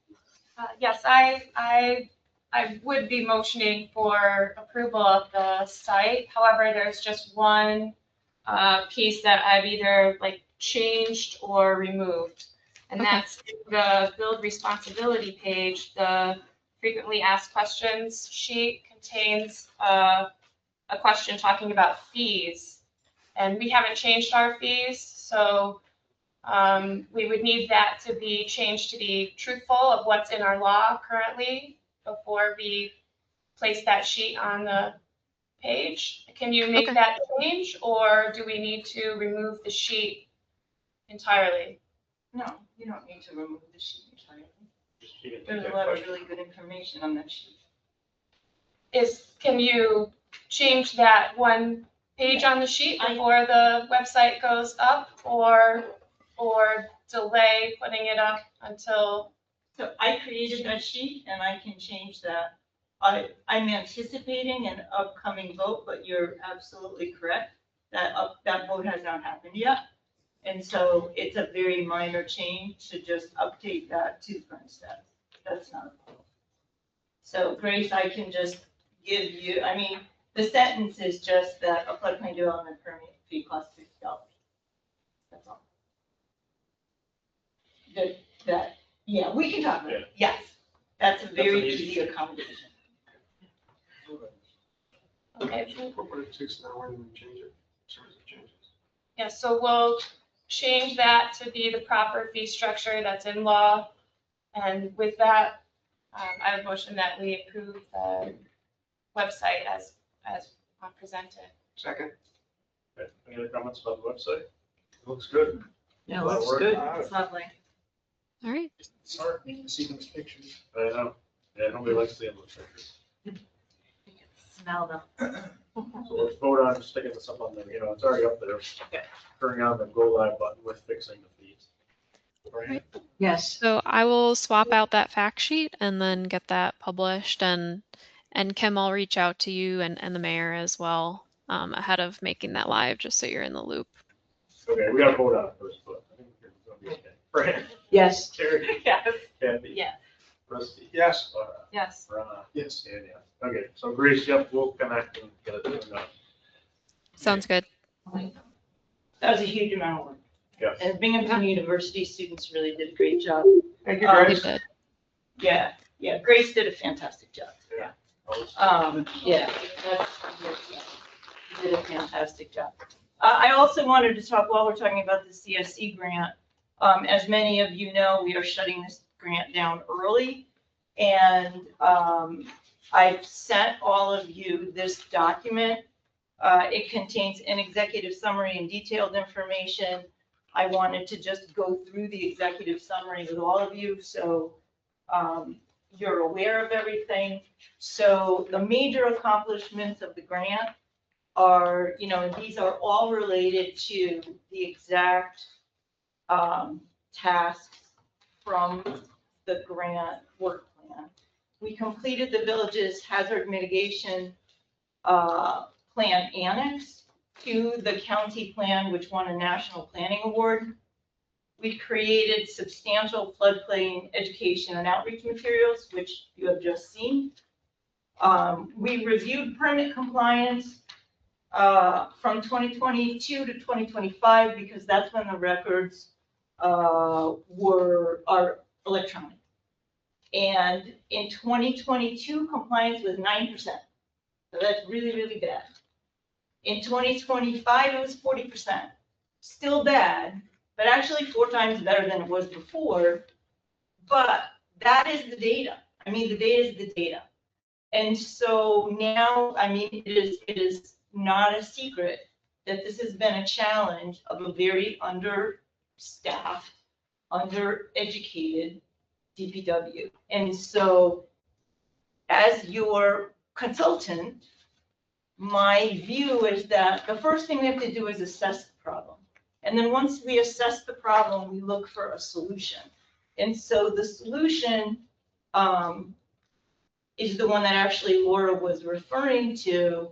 And Rusty, who is trustee responsible for code, the mayor was in a meeting, the attorney was in a meeting, DPW was in a meeting. We had several meetings to talk about what can we do to make this better. And what came out from doing the research on this is mixed belief that, so you need a floodplain development permit to like move dirt. You need a floodplain development permit to do anything. And if somebody wanted to just repair a porch post and got a building permit, they're in violation if they don't get a floodplain development permit. If they want to repair their roof, it's got nothing to do with the floodplain, but the building's in the floodplain, so it's a violation if they don't get a floodplain development permit. And Mix did not issue them when he should have, because his position was, if they have to pay $50 for the floodplain development permit, they're not even going to get the building permit. They're just going to do it anyway, and then we have zero control.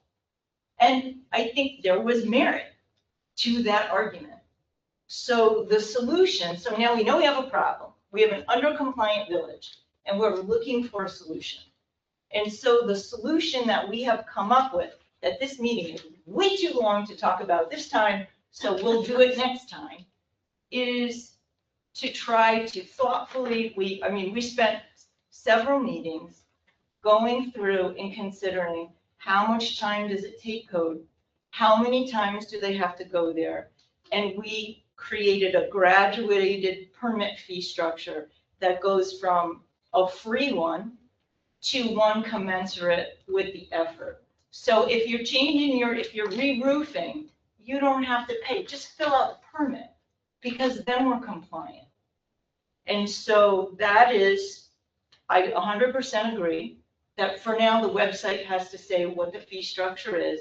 It is my hope, and I really believe it will do a lot to boost compliance in the village if we can go to this graduated structure. I tossed that by Brianna Worley of DEC, who thought it was a sound idea to do it. We did that pretty thoughtfully. Obviously, we'll review that with you and entertain changes and make that as viable as possible. Another big accomplishment is we have now gone through proper ZBA procedures and proper planning board procedures for getting local variances for things like putting wet flood proofing a commercial building. The village has never done this before this grant. We have now had more than one building go through the proper state variance process. So there was never any attention to all of this detail, and we now, is it perfect? No, but there's awareness, and the village has come a long way from just completely ignoring this and never doing it to maybe not doing it perfectly yet, but knowing that they have to think about it. So I think that's a big deal. We completed the CRS Quick Check, the program for public information, which Grace talked about extensively. The anticipation is that before the grant is closed, that will be completed. A really big thing is the floodplain management software. The Forerunner software was purchased. So this software, it's a combined code floodplain management software, and it keeps track of all of this information that the village has been historically not great at keeping track of.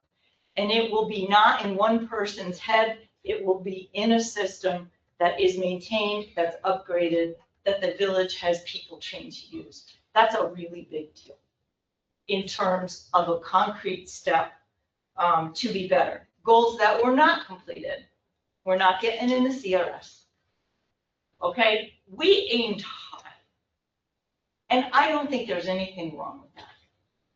But did we get there? No. It was too big of a thing for the village to bite off. I personally don't think that means ever But it was too big. I really wanted to close the 2019 CAB, which was a community assistance visit with FEMA. And we're close, but it's not closed.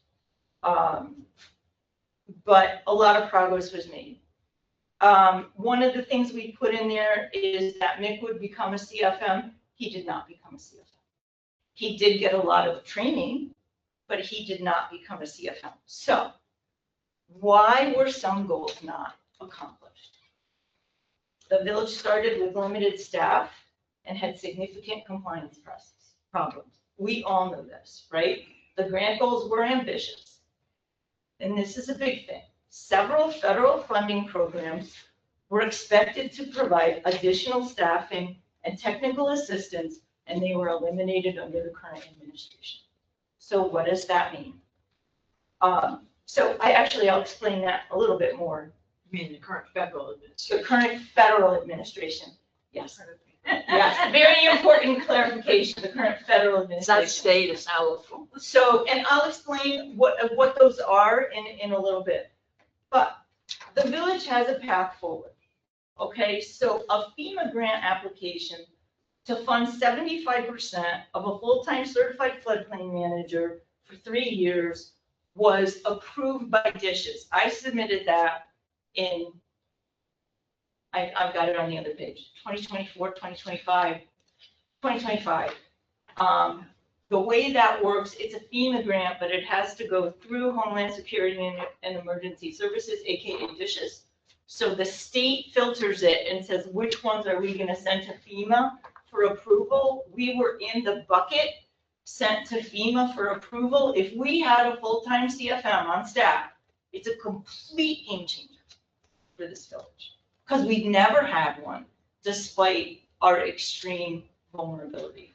So I have contacted Langworthy's office, because it is an election year, and said, can you help us figure out why FEMA's sitting on this? Because FEMA's had it for a long time, and if you're reading the news, that's what they're doing. They're not canceling funding programs, they're just not funding anything. But if we can get the government representative to squeak, we'll see what can happen. Mike just signed a release to allow Langworthy's office to go talk to FEMA and try to get information and see if they can try to get us that grant. Beyond that, I don't know what I can do.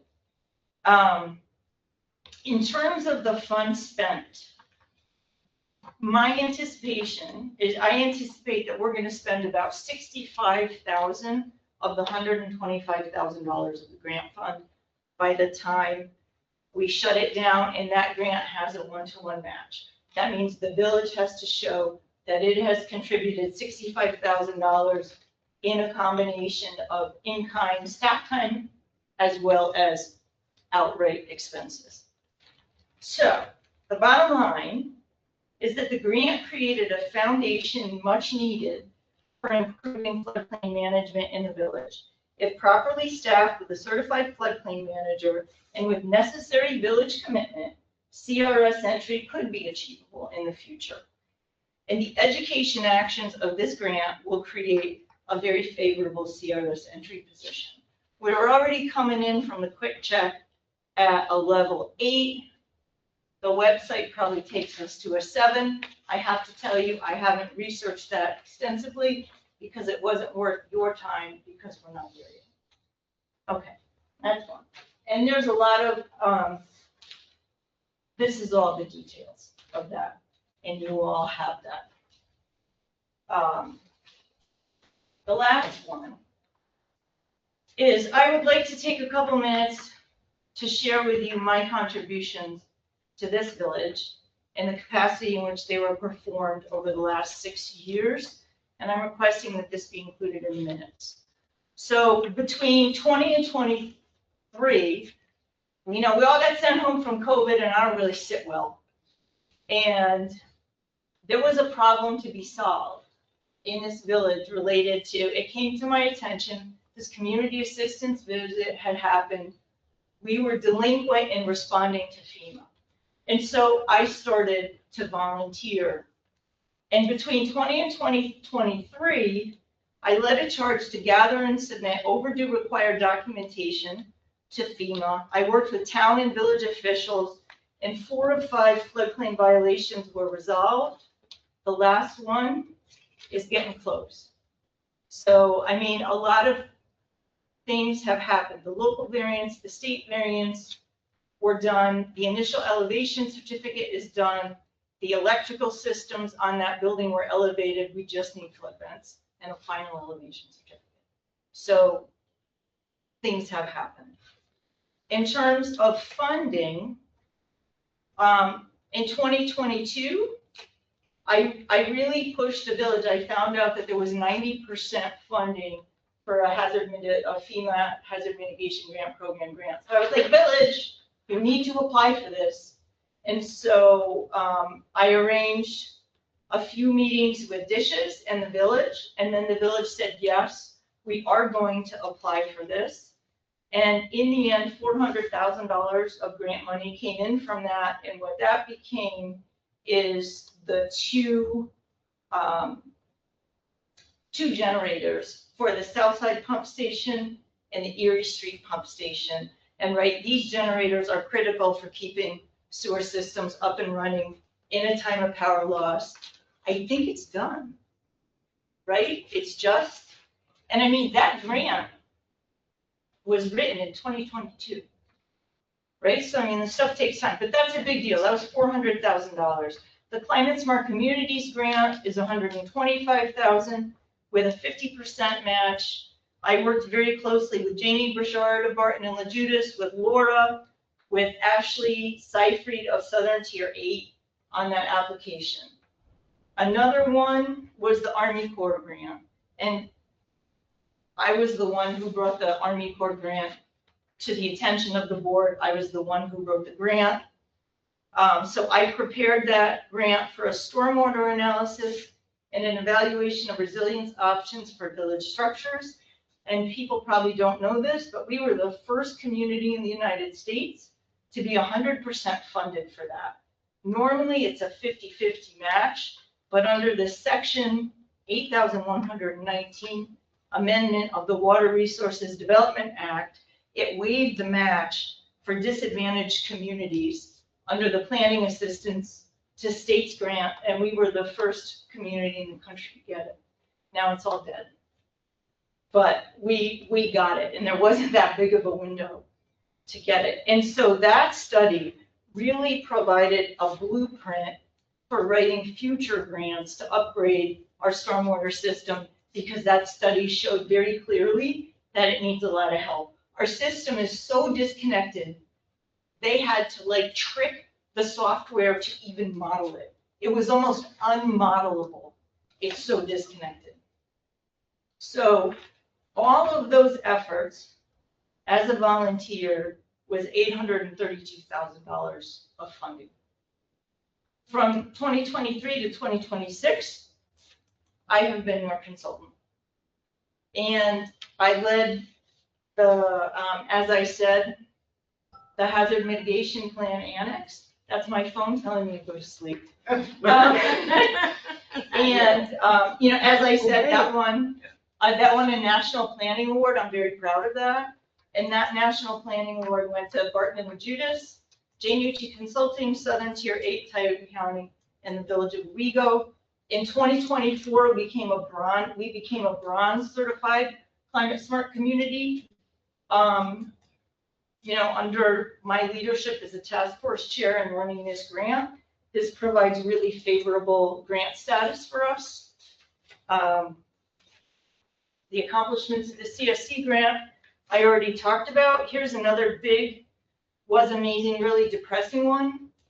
So I wrote a BRIC, Direct Technical Assistance Grant, which was really, really cool, because that was 3 years of FEMA and consultant services. No money, no reporting, no project administration, help to write grants. My vision for that is we would have used that to write the big grant to work on the stormwater system.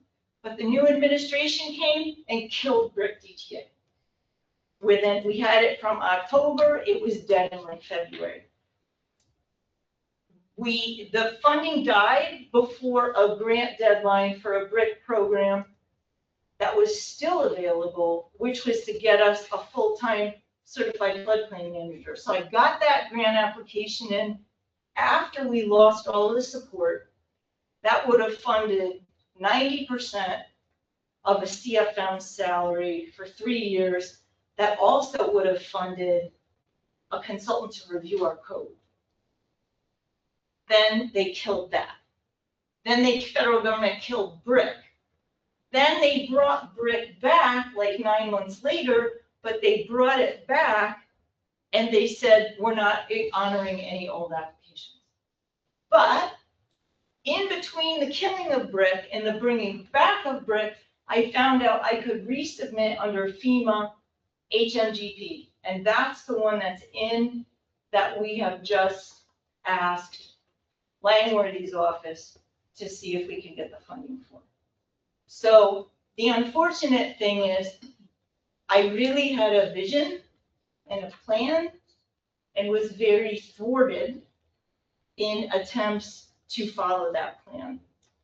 I worked with Laura and Mike Brown of CEC to get the CEC grant application submitted. I was not involved in the implementation of that, but that was $240,000. The grant will be about $300,000. I worked with Fran, Wendy, and Ashley to write the cemetery grant for $50,000, which was approved by DEC this year. We're waiting for confirmation of the match. So all of this amounts to over $1.1 million of funding secured since 2020 and possibly another $300,000 should the HMGP grant be funded. And I resign as your consultant. Thank you. Thank you. Exact date to be determined. Thank you for everything you've done. Anything else? So, if I may, sure. I do ask that we call an executive session at the end of this meeting to regard the matters related to the employment of a consultant. I'd second that. You're sleeping. Wake up, Ron.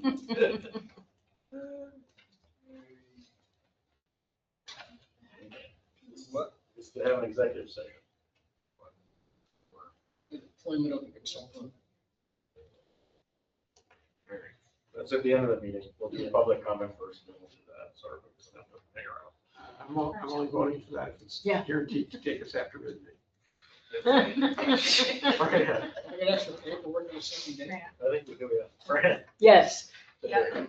Yes. Yeah. Yes. Rusty. No. Laura. No. Ron. Yes. And yes.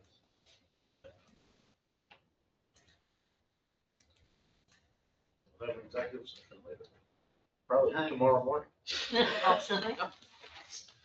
Okay, so moving on to our agenda, we have a reminder on there that zoning and planning board members are needed. We have Yes. Jeff Nye of 23 Root Street, Owego, New York. He is in the Halsted Development. I know him through Rotary.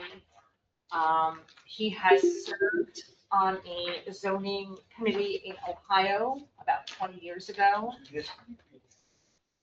Did you say his name again? Jeff Nye. NYE? Jeff? Yes, yes, indeed. like the science. Yes, but he doesn't love the Science Guy song, so don't say the Science Guy song. But, I know him through Rotary. He is retired. He is a professional person. He knows a lot about computers, which is really quite helpful too. He understands that for zoning, he would need to do some online classes, so he was amenable to that. And I would highly recommend he is someone you wish to appoint. Sorry. No, you're good. The zoning and planning boards are different, how we put people on. In what way? What do you mean? One of them I appoint and the other one the board. I'm assuming there's a difference in your code then. Yeah, give me a second. Which one are we appointing him to? Zoning. Zoning Board of Appeals.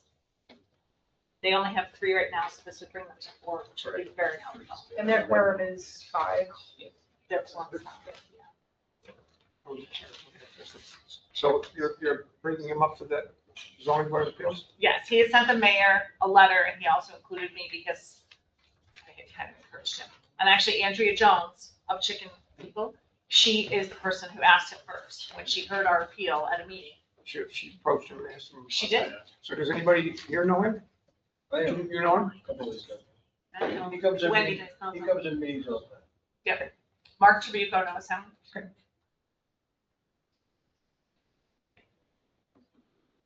So did you move that? I did. He's a retired professor. But I don't know. if Retired he- professor? Yes, mathematics. We have to vote on this? Oh, I'm. That's what they're figuring out. Oh, This is- okay. this One is the- appointed by the mayor, one is voting. I was There's just, confusion on which. Fran, I just was going through the code book today because I'm an idiot, don't have any time in any life. And the board appoints the zoning board of appeals members and the replacements. Okay, and then the mayor just does the planning? Is that how that goes then? Yeah, that's a different situation, but the zoning is that. Okay. I know they were different. I just read it today. He is also in Rotary. He does things for the community, like he helps with road cleanup, he helps at different events. He does some of the car It's in the very computer beginning maintenance of the work, which zoning is great. chapter, right, almost the first page.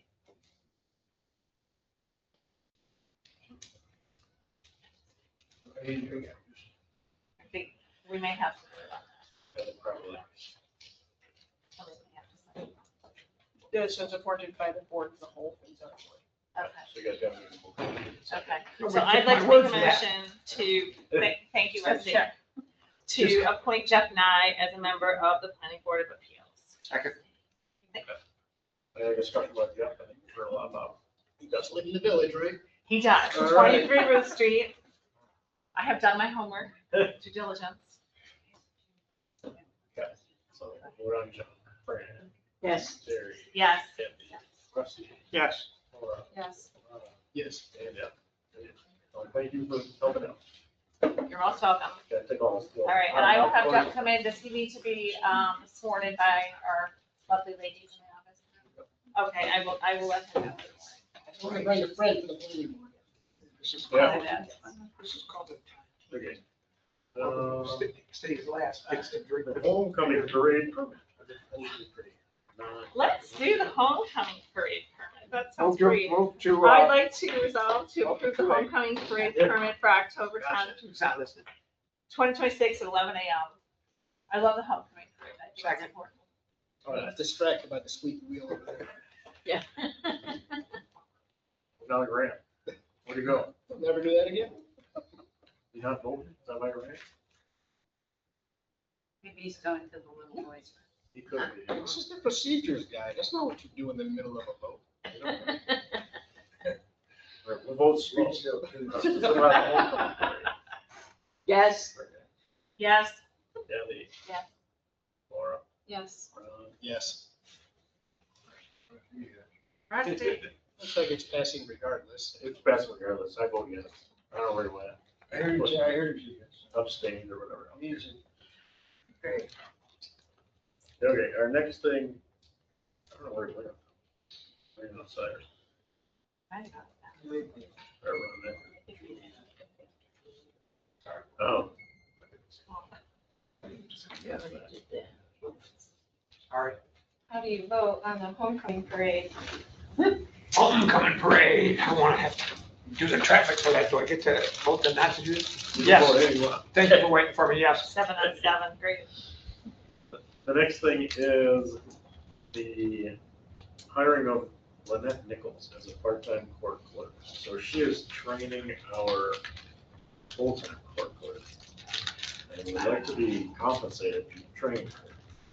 Do you have any idea on time frame for this employment term? I'd like a little more information too, Ron. Well, it's not really.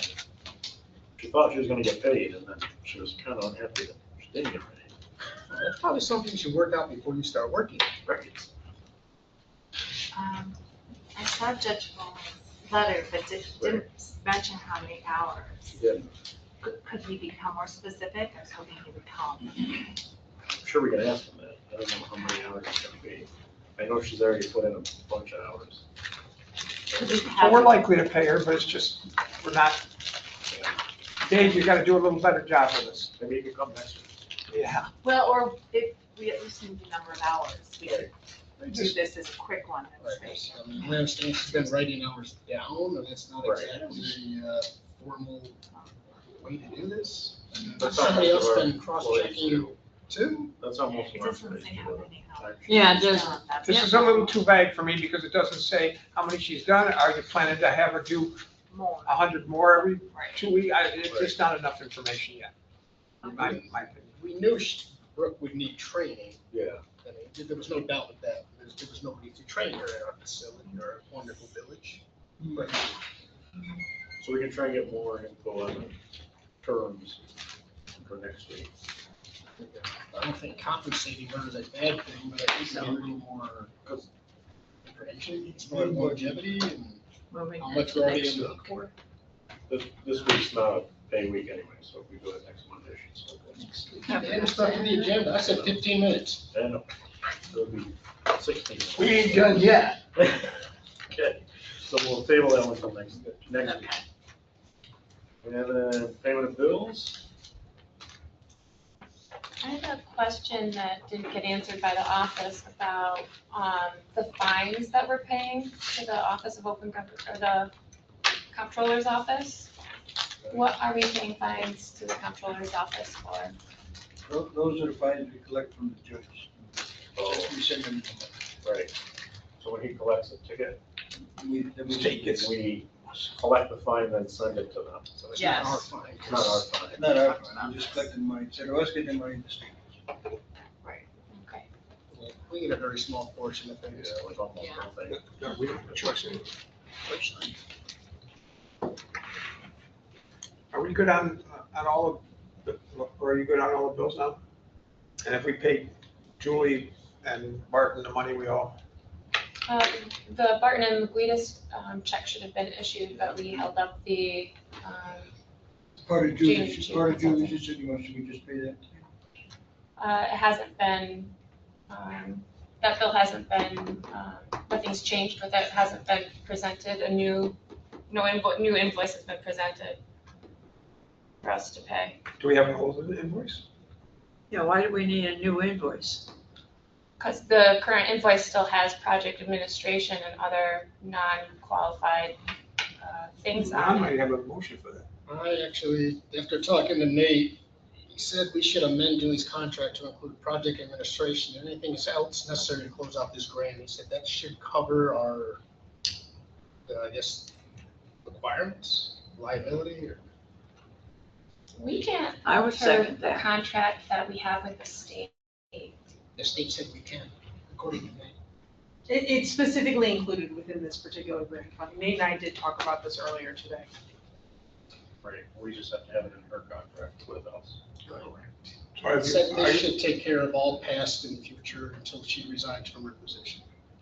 That's, I mean, the reality is she's been doing the grant administration, because we don't have another person to do it. We're just but- trying to get the money out of the right account, right place and pay it. Right, because we want to make sure that it will act as a in match, I believe, or whatever the proper term is for Help for her the- current position. Match, yeah. So currently, the contract does not have project administration in the work scope and the work tasks for the consultants. And we designed it that way originally because we didn't want our administrative officials working on doing the project administration. We didn't want them burdened, so we didn't want Cindy, Meg, or Kim to be doing the project administration. So we didn't have anybody. so we didn't assign them to do it, but they can perform project administration according to the grant and the state. They would allow our village officials or people to complete the print project administration. It just was not in the scope of work for the consultant to do. However, the village still paid Julie to do the project administration work. And that can be credited as in-kind work, as the grant has suggested for us, that she just puts it in the column for the in-kind work because we paid her for it.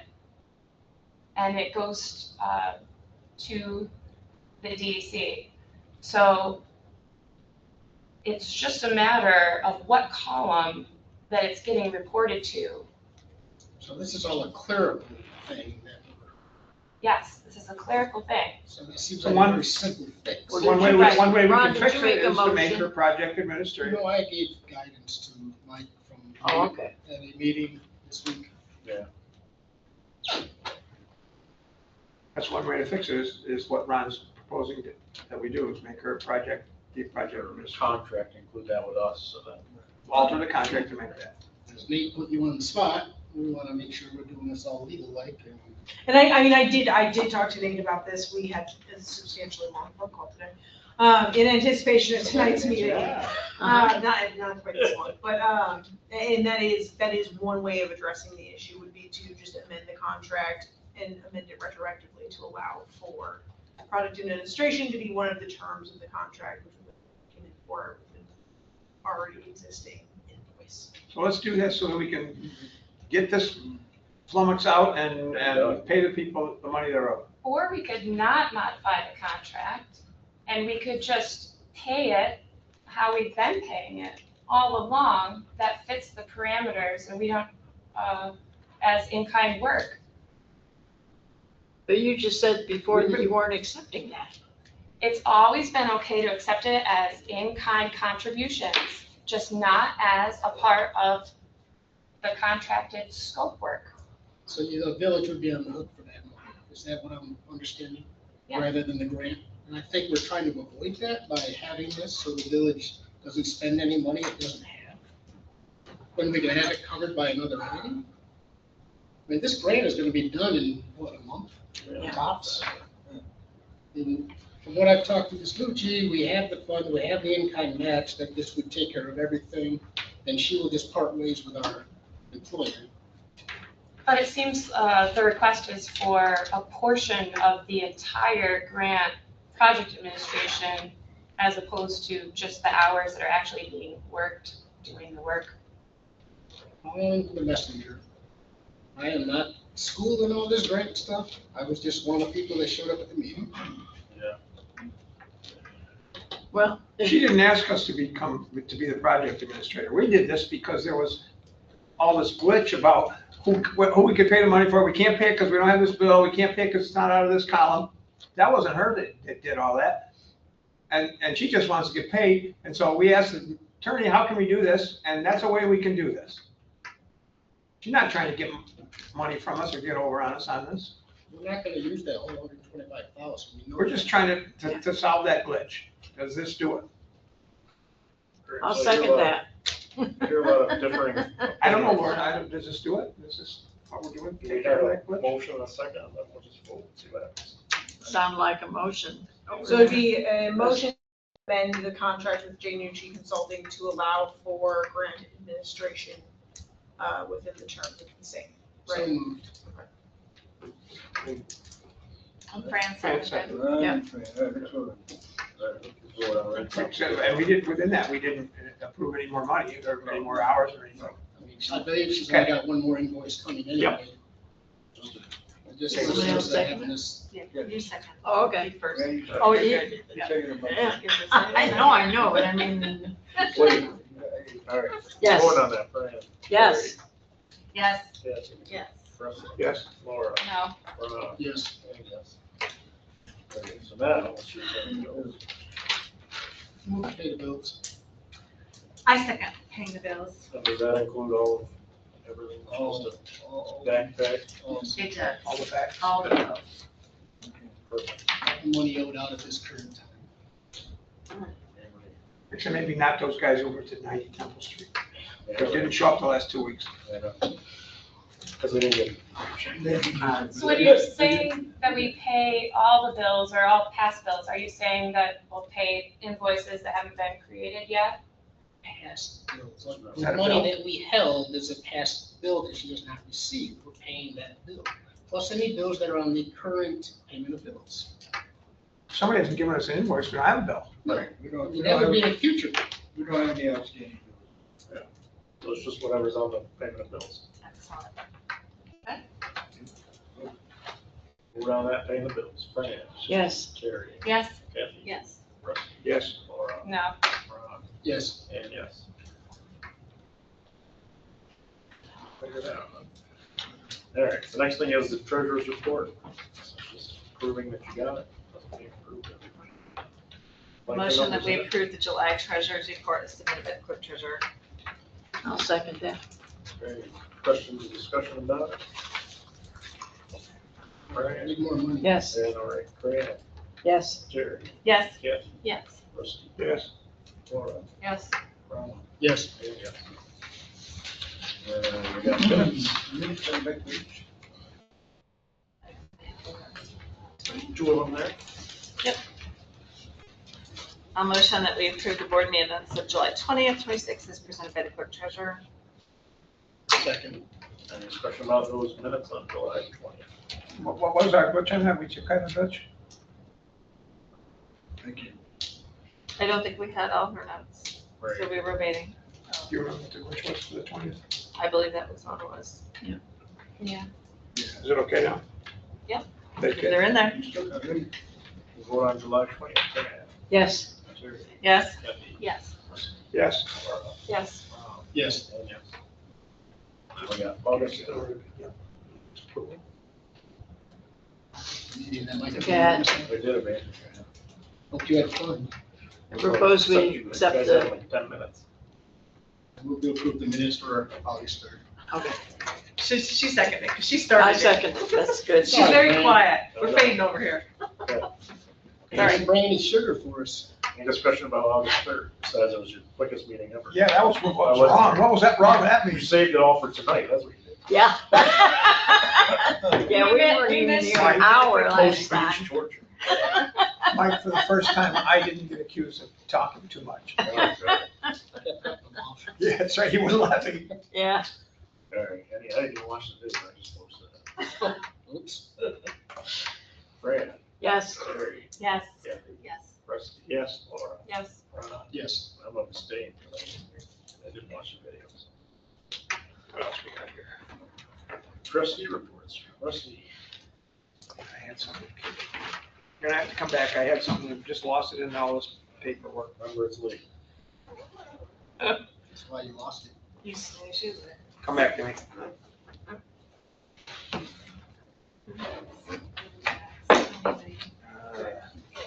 I can't remember what it was. Okay, we'll go to Kathy. I don't hear anything. Ron? Yeah, nothing. Laura? I do have a report. The first thing on the report was talking about that invoice that we just decided to pay. And then the coordination and communication related to the flood risk reduction through FEMA CRS grant. I want to report, I foiled for information on that back in March, and then I filed a FOIL appeal and request for compliance. And I received some of the requested materials. I received materials from the office. They were quick to supply what they had. And the code enforcement officer did supply some materials, but not complete. And then after a very long time,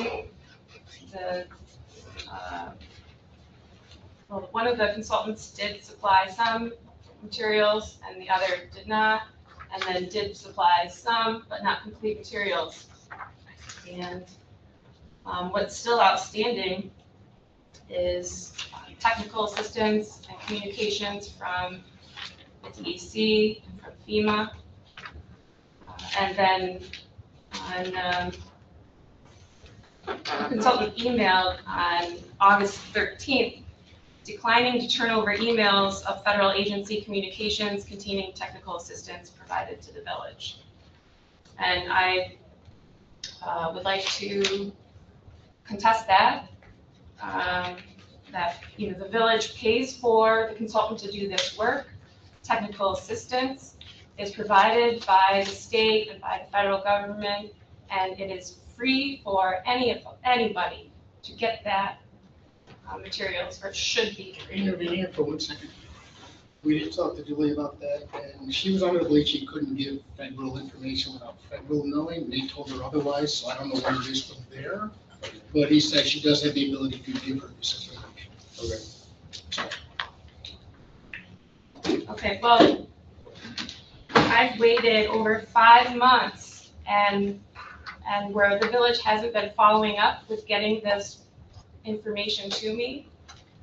And I think it's been really bad that, like, you haven't supported us to get our own information. Like, so the consultant is working to complete tasks for the village, doing work. We should be able to see that work. When we request it, we should be able to have it. And when I FOILed for it, it should have been, you know, provided to us. And if there was anything in there that she thought that was too private, or something about it that I couldn't see, that's a decision that the village could make after they have that material. They could, you know, potentially black out an address if there's private material. But that wasn't done. And you've really, you've left me out of meetings to discuss this. Who's you? When you said you've left me out of meetings, I just want to know who you is. The village board. Has left you out of meetings? Well, you continue to talk about some of the, I can see in emails that there's conversations happening, and about getting this information.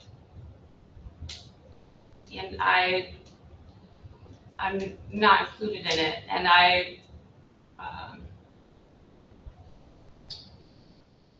don't think the village board's left you out or anything. If McNabb tells me that I want to have a meeting with Julie Nucci about fees for something, and would you come because you're, okay, I come. I don't exclude you. I don't, the village board doesn't exclude you from these things. We don't set who goes to these meetings. I don't think. I'm not saying you're not, maybe you're excluded, but the village board isn't doing it. Well, I'm talking about decisions about information and whether I can have it or not. You said, but you just said excluded from meetings. You're not talking about foils right now. You're talking about being excluded from meetings. Well, I don't know if you probably didn't have a meeting, but emails about the cost of information,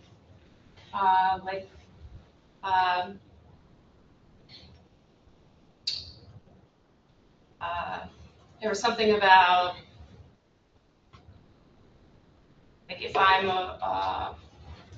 well, everybody was aware that it might cost, well, one of the barriers apparently was that it might cost information or cost money to get the FOIL response. And I don't believe it costs money to supply the emails, but I don't know, were you deciding whether or not you wanted to?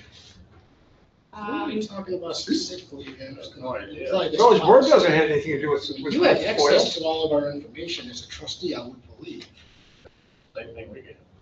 We were questioning if you wanted, if you were going to pay any extra to Barton and Luguitas or to Julie Nucci to look up to supply more FOIL information to Oh, me. yeah, if they do work, we have to compensate them, I would imagine. I don't know the law on that.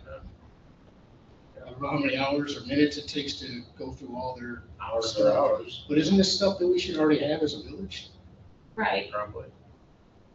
Well, what's lacking seems to be stuff that could be thought of as embarrassing to somebody or, potentially. That seems like how the response came, that they thought, they declined to turn it over because they thought it was could be peril to their consultant business to see the information in them. No idea what you're talking about. So you tried to get some foil from Martin and they wouldn't give it to you? I believe he's referring to the other consultant.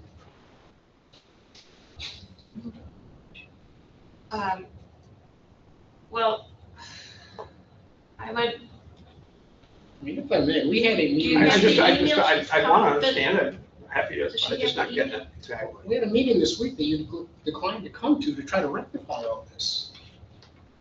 Laura, do We you were have hoping the to have email that you're before this referring meeting. to? Do you have the email you're referring to?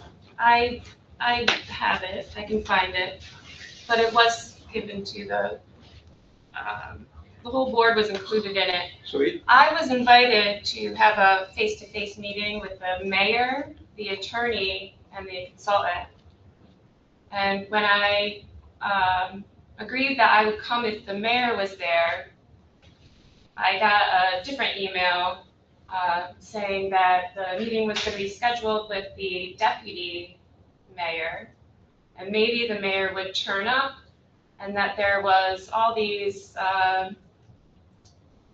that the consultant wanted to direct how the meeting would be conducted with their accusations or concerns that they wanted addressed, and nothing that I've been.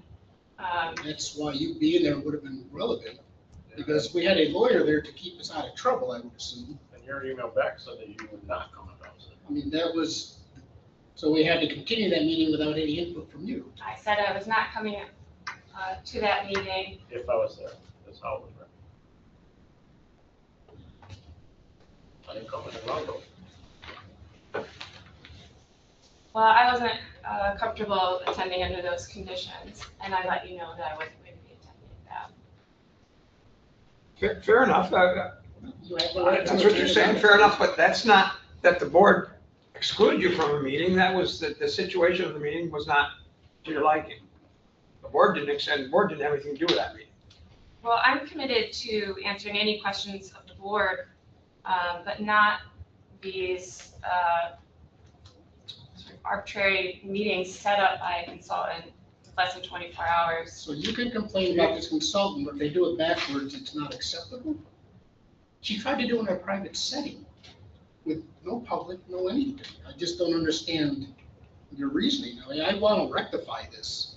This is exhausting.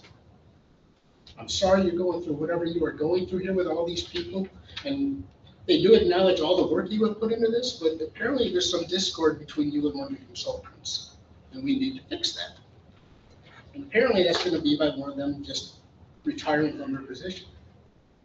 And I'm sorry I had to come to that. So I've been reporting waste and abuse of taxpayer funds occurring related to the grant. And what is the waste and abuse? So I will list some of the things. I've been reporting this since March. The board is responsible for reviewing invoices before payment, determining whether invoice work aligns with the contract scope, ensuring staff and officials are informed, correcting administrative deficiencies, and ensuring grant goals are met locally. I've raised concerns about inclusion, that we have failed to develop processes and procedures for identifying flood zones of properties. We failed to identify activities that are considered development, especially in the special flood hazard zones. We've failed with elevation certificates. We're not providing map information or hazard disclosure.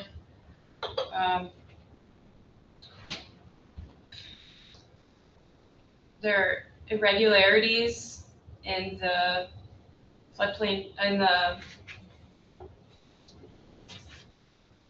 building permits document that was completed where properties have been misidentified as what zones they're in. Some of the work or of the supporting work that's supposed to be sent to the state for the variances is incomplete. It lacks some of the materials. Did the state tell us that it was lacking in material? I mean, how do you come up with that? So I've reported it to New York State to look over, and I'm hoping that they will respond. Can I interrupt you for a minute? Yes. Point taken that you're seeing things that you believe, and rightly or wrongly, that various parts of the village government aren't doing a very good job at it. That's, to me, sounds like what you're kind of saying there, although they're not specifics very much, that we abuse this thing. We're just like everything here. I'm not saying it's okay. We're not taking care, all of us, each one of us in each way, not taking care of the business exactly right and the way we should sometimes. It's a failure to do our jobs as well as we could do them.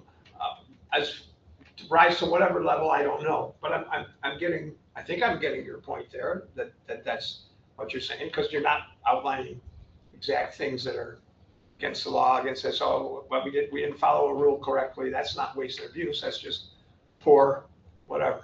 That's what I'm taking from it, but anyways, I interrupted you. Just continue. So we have a duty to report waste and abuse if we see it, and so I have, and I'd like to wait for the state to determine what they think of it. And if they determine that you are incorrect, will we be done with this at that point? If they determine you are correct, I assume we're moving forward with something.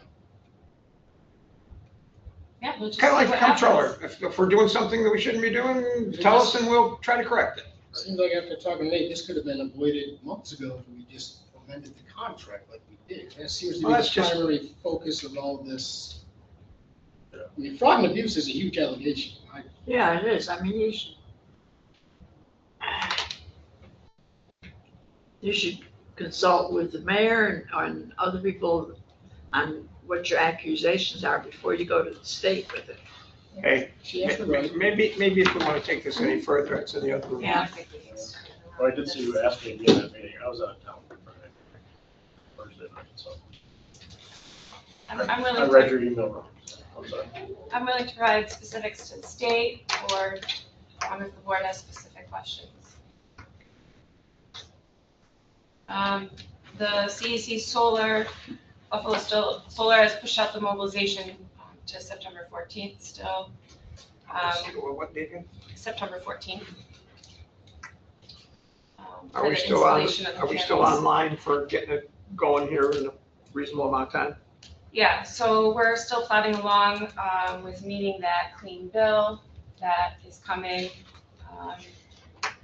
And once we have that, we send it to Buffalo Solar. Buffalo Solar does the NYSEG interconnect and the New York Sun incentive. So we'll be getting $16,965 of New York Sun incentive money into our system. That combines with the $187,555 grant funds that we had.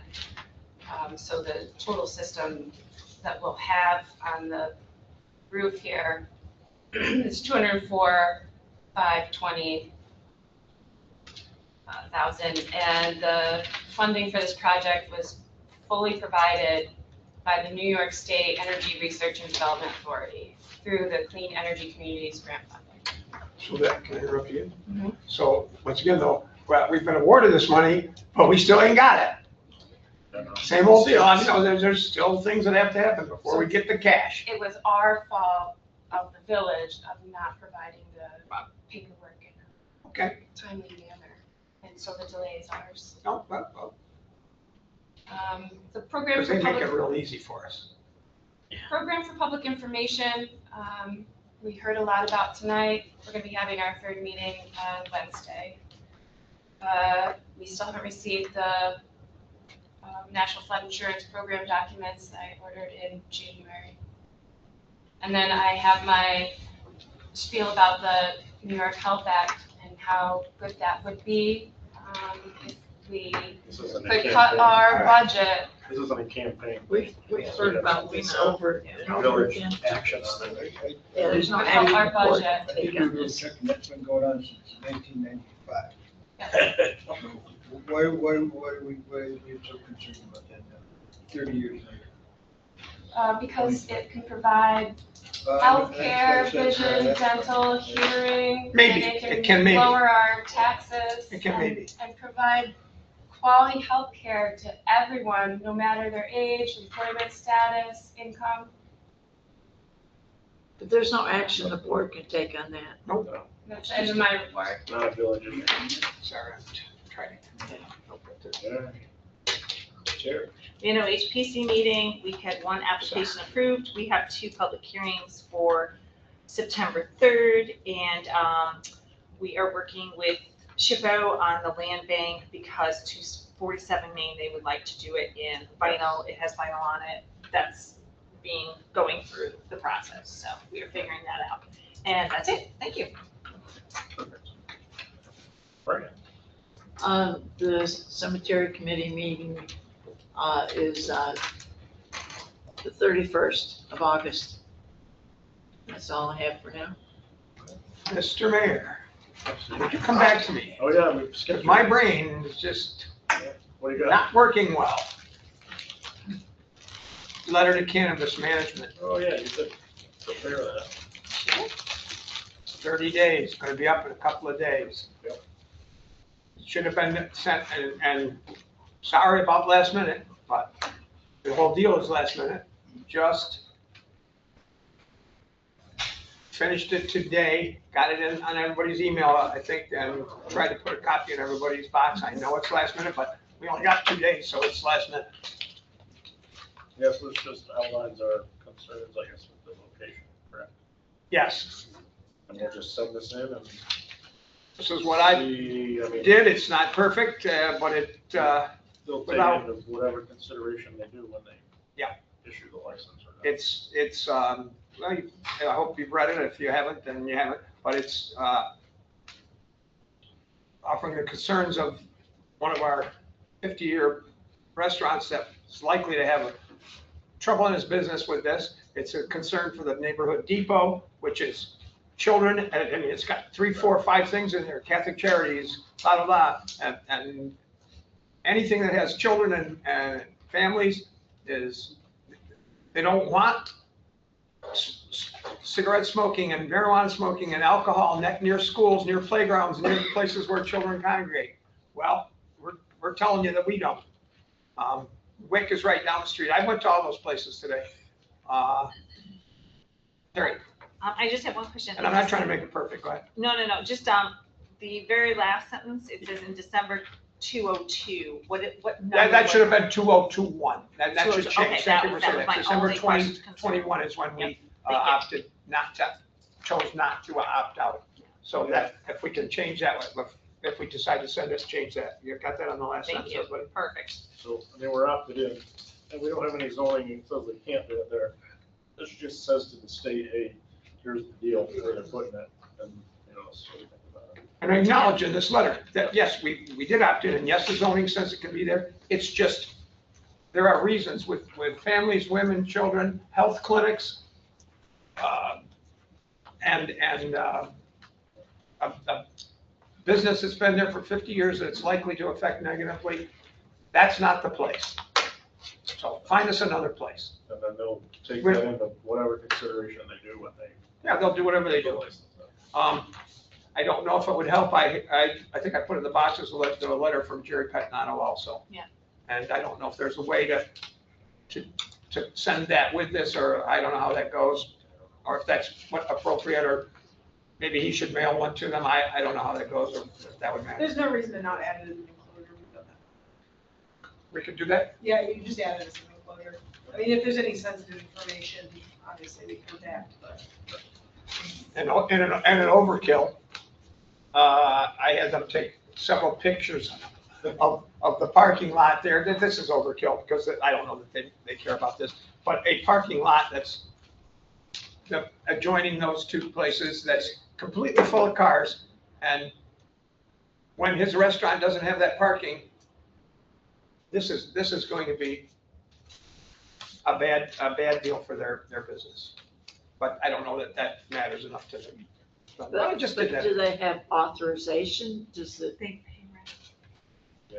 to park on both sides of that? Jerry has a lease from the owner of that. I'm not gonna put all this stuff in the letter. He has a lease from the owner of the property there. That owns that, They park up next to that building?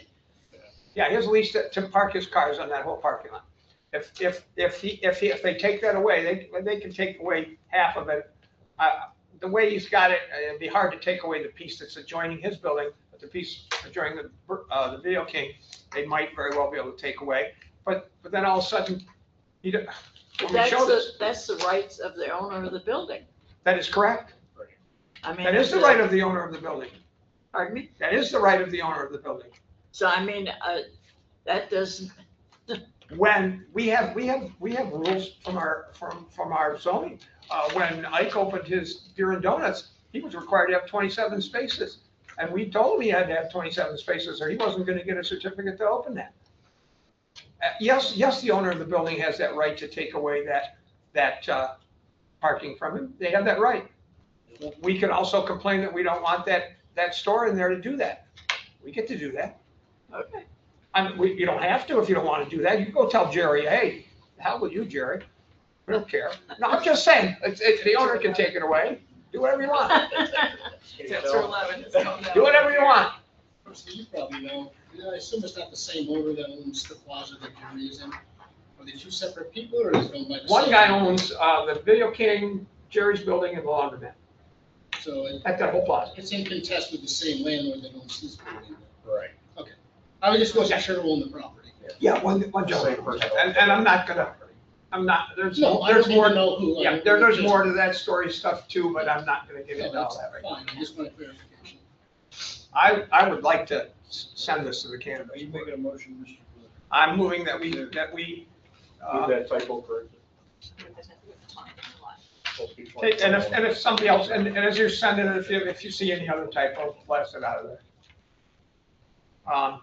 Actually, no, it's unimportant. Tioga on the bottom of page 1, last line, Tioga Opportunities, the official name is Women, Infants, and Children's Health Center, that's WIC. I'd capitalize all those. Yeah. And the reason I do it is because it's an official health center, it's not just, I would do that if it was me.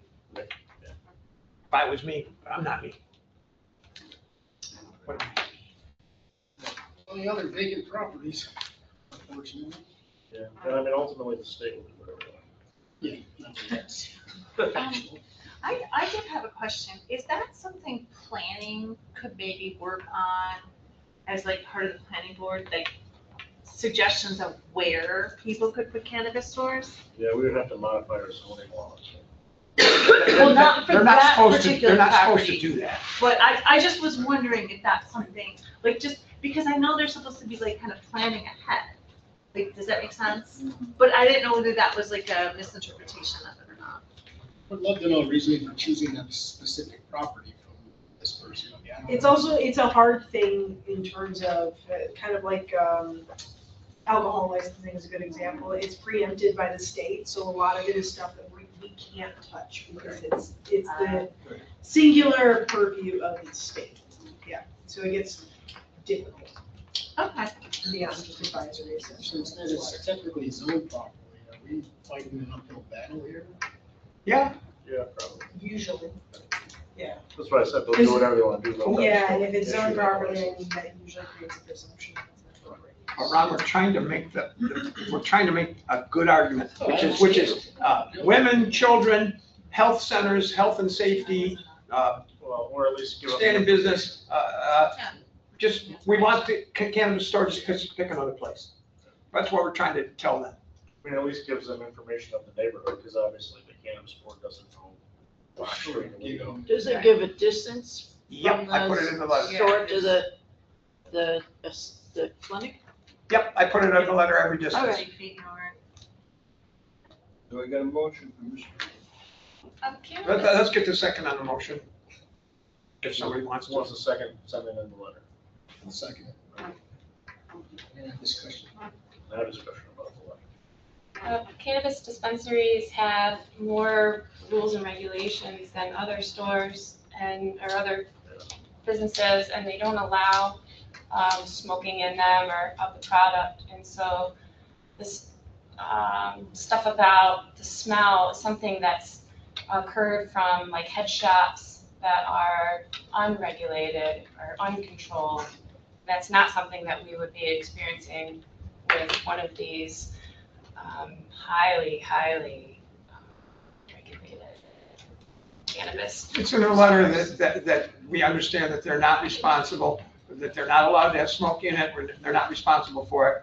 It's the fact that the clientele, when they walk out the door, and it says in here, the New York State's law, I don't know if you read this or not, allows them to smoke any place in public, pretty much, barring someplace that there's a law that you can't. And so when they walk out the door, that's when the stuff is. And that's why every place you're around them reeks of it. And reeking of it might be great for people that like it, but it might not be so great for 80-year-olds and families and kids coming to a restaurant that don't like it. And I made the fuss about it a long time ago. And a lady walking down the street with a stroller. And the guy's right next to her blowing it in their kid's face. But once again, I put all those things in here, but we'll see if it matters. I'm more bothered by cigarette smoke. Well, I'm glad that you're more bothered by cigarette smoke. Well, I mean, we know people aren't supposed to smoke marijuana and drive, and yet you smell it in the car ahead of you all the time. So They're you're like, smoking. well, They're smoking in the grocery store. They're smoking in church. wow. Church, I've been to church in a while. Yeah. Not to that church either. I go to Jay's on Wednesday. You guys are kidding. Oh, no. Okay. All right, back to this. All right, so we got a motion and a second to send this up here. Like I said, it doesn't do anything, it just gives them information. It's our giving our opinion and what we think about it or want. All right, we'll vote on sending it in. Brian, I'm gonna abstain. Terry, Yes, send it in. Kathy? Yeah. Rusty? Yes. Laura? No. Ron? Yes. And yes. I don't think it'll change anything. Yeah, I mean, if they're gonna give the license, they're still gonna give the license. It would be nice to finally see some of that tax money we were supposed to have billions now. Yeah, no, a dispensary. That's- Yeah. Well, they're all over the place now. To your point, you said the planning would be nice if the planning board might be able to get involved. I spent just hours and hours with Brian Haynes going every single property in this village, looking at possibilities for the shop, blah, blah, blah. So I have the new guy who's got a lot of shops that wants this, getting this license. New guy, it's not our old guy, it's the new guy bought this license from him. Have him come down here, have him come and talk to us. We'll help you find that gas station across the river. Yeah. We'll help you find a good place for it that's not Right. problematic and You whatever. wouldn't be near a residence, you wouldn't That's have in our problems with village, that parking. gives us the tax money too. We'll have the shop here for our residents and the tax money. It was just a thought, I think sometimes. Down to my report, I don't have much, I'm on vacation. Excellent. It's good that still. There's a lot of jellyfish in the ocean. Were there a lot too much to swim like they said? I might bring the hotel had 3 pools and a hot tub, so. Be eaten by a nurse shark or something. No jellyfish. Can we move this along? We got public comment. Still Public got comment, All Wendy? right, public. a Couple people, you got a couple people online. Here, I'll give you my. Yes, ladies first. It's been a long meeting. Thank you very much. Time to go home. Thanks for waiting. Enjoy. Let's see if the one changes. Well, I'm still Mark Warfel, and I still live on East Temple Street. Okay. Thank you for staying in the village. And for everybody's information, including those that are no longer with us, but were boasting about their years in the village, I've been in the village of Owego for 62 years. I've lived on the same street for 57 of them in 3 Wow. different homes. Real quick, my positions, this state grant for tech upgrade and such, I am fully in support of the computers for cars. I'm with you, Rusty. Buy as many as we need to hit the $100,000 mark. Drones, I am down with 2 drones. I'm in for 3 if it means hitting the 100 mark. We could save one life. I like, and I'll tell you, having some experience in Yeah. emergency services. Yeah. Those drones, they're the answer. They are. Now, I am vehemently still opposed to these cameras. And I will use, and by the way, Officer Howard, he's a keeper. I hope he sticks around. But I want to take some of the things he said and kind of spin them back to you through another process of thinking. He admits that AI processing will tell you to eat rocks and look at a Jeep and say, I. It's flawed. It's still flawed. Regardless of what Elon Musk or any of the other big tech giants tell you, it is still majorly fraud. It's not the police that we don't trust, and it's not the village board that we don't trust. It is all the behind the wall players who have figured out how to hack all of these systems. Liberty, I'm serious about that. This country was founded on that. So I am vehemently opposed to those. They were talking about maybe 4 cameras. I thought he had might make 4 cameras. Right. And in his same presentation, he said, there are people going around and through the village to get off the throughways because they know that's where all the cameras are. Well, if you know where the 4 cameras are, you can easily drive around the village and never be read, okay? I am so against those things, I cannot stress it anymore. The other thing I would just like to say before I leave, and you probably don't get a lot of this at the meeting, but you do certainly deserve it, and that is my gratitude and my thanks for the work that you do. It is not easy. I'll say these meetings are much more interesting when there's 30 people than 3. And I put them on my calendar when they look like they're interesting. But I am grateful because, again, I've been in this village a long time. And I watched many single issue village boards come and go and spin and spin. And Martin Tillabaugh told me once, I was the chair of the police review committee. Can't think of her name. Barb Fink was the mayor. Oh, yeah. Put me in charge of that committee. We talked to keep my OPD issue to death. The folks that are giving you information about county sheriffs and state police and how all of this police interagency works are not fully informed. It's much more complicated. So not that it's an issue in our current meeting. I still fully support our OPD, and we do need to keep it, and we do need to enable them, but not with these cameras. Thank you. May I ask you a Thank question? Yes. Are you opposed to all cameras or just to fix the car? None of them? I just want to get a feel There, where you are. so first of all, there's not a camera made right now. And let me give you an example from the officer himself. He said, these cameras are designed to read rectangular vehicle shapes. So as long as you don't dress up as a Subaru, you're good to go. Later in the conversation, when we was talking about people who do street chemistry, hey, how about a mobile camera that you could put? I am going to give him the benefit of the doubt and say to track any vehicular traffic. But you could also draw from that statement, there might be intent, right, to see more than that. Again, my scrutiny and lack of trust is not with our officers. I have had many great experiences with them. And it is not with this board. I did have an issue with some boards, but not this board. There's time. What's that? There's still time. Not tonight. My issue is, and you all know this as well as I do, there are many bad people out there. And unfortunately, many of them are doing quite well in tech and on the internet. And we can in no way say that we as a village, county or town or country even, have solidified the security of that. Our liberty and our independence, founding principles of this country. And I feel like, as I said at the beginning of this meeting, every day that goes by, these rights are starting to be encroached on more and more. We say the Pledge of Allegiance at the beginning of this meeting. I am grateful for that, because I've said that pledge many times. And it says these rights under God. That's my opinion. I'm not suggesting that or implying that upon you. I'm just telling you what my beliefs are, so you can help, understand why I'm saying what I'm saying.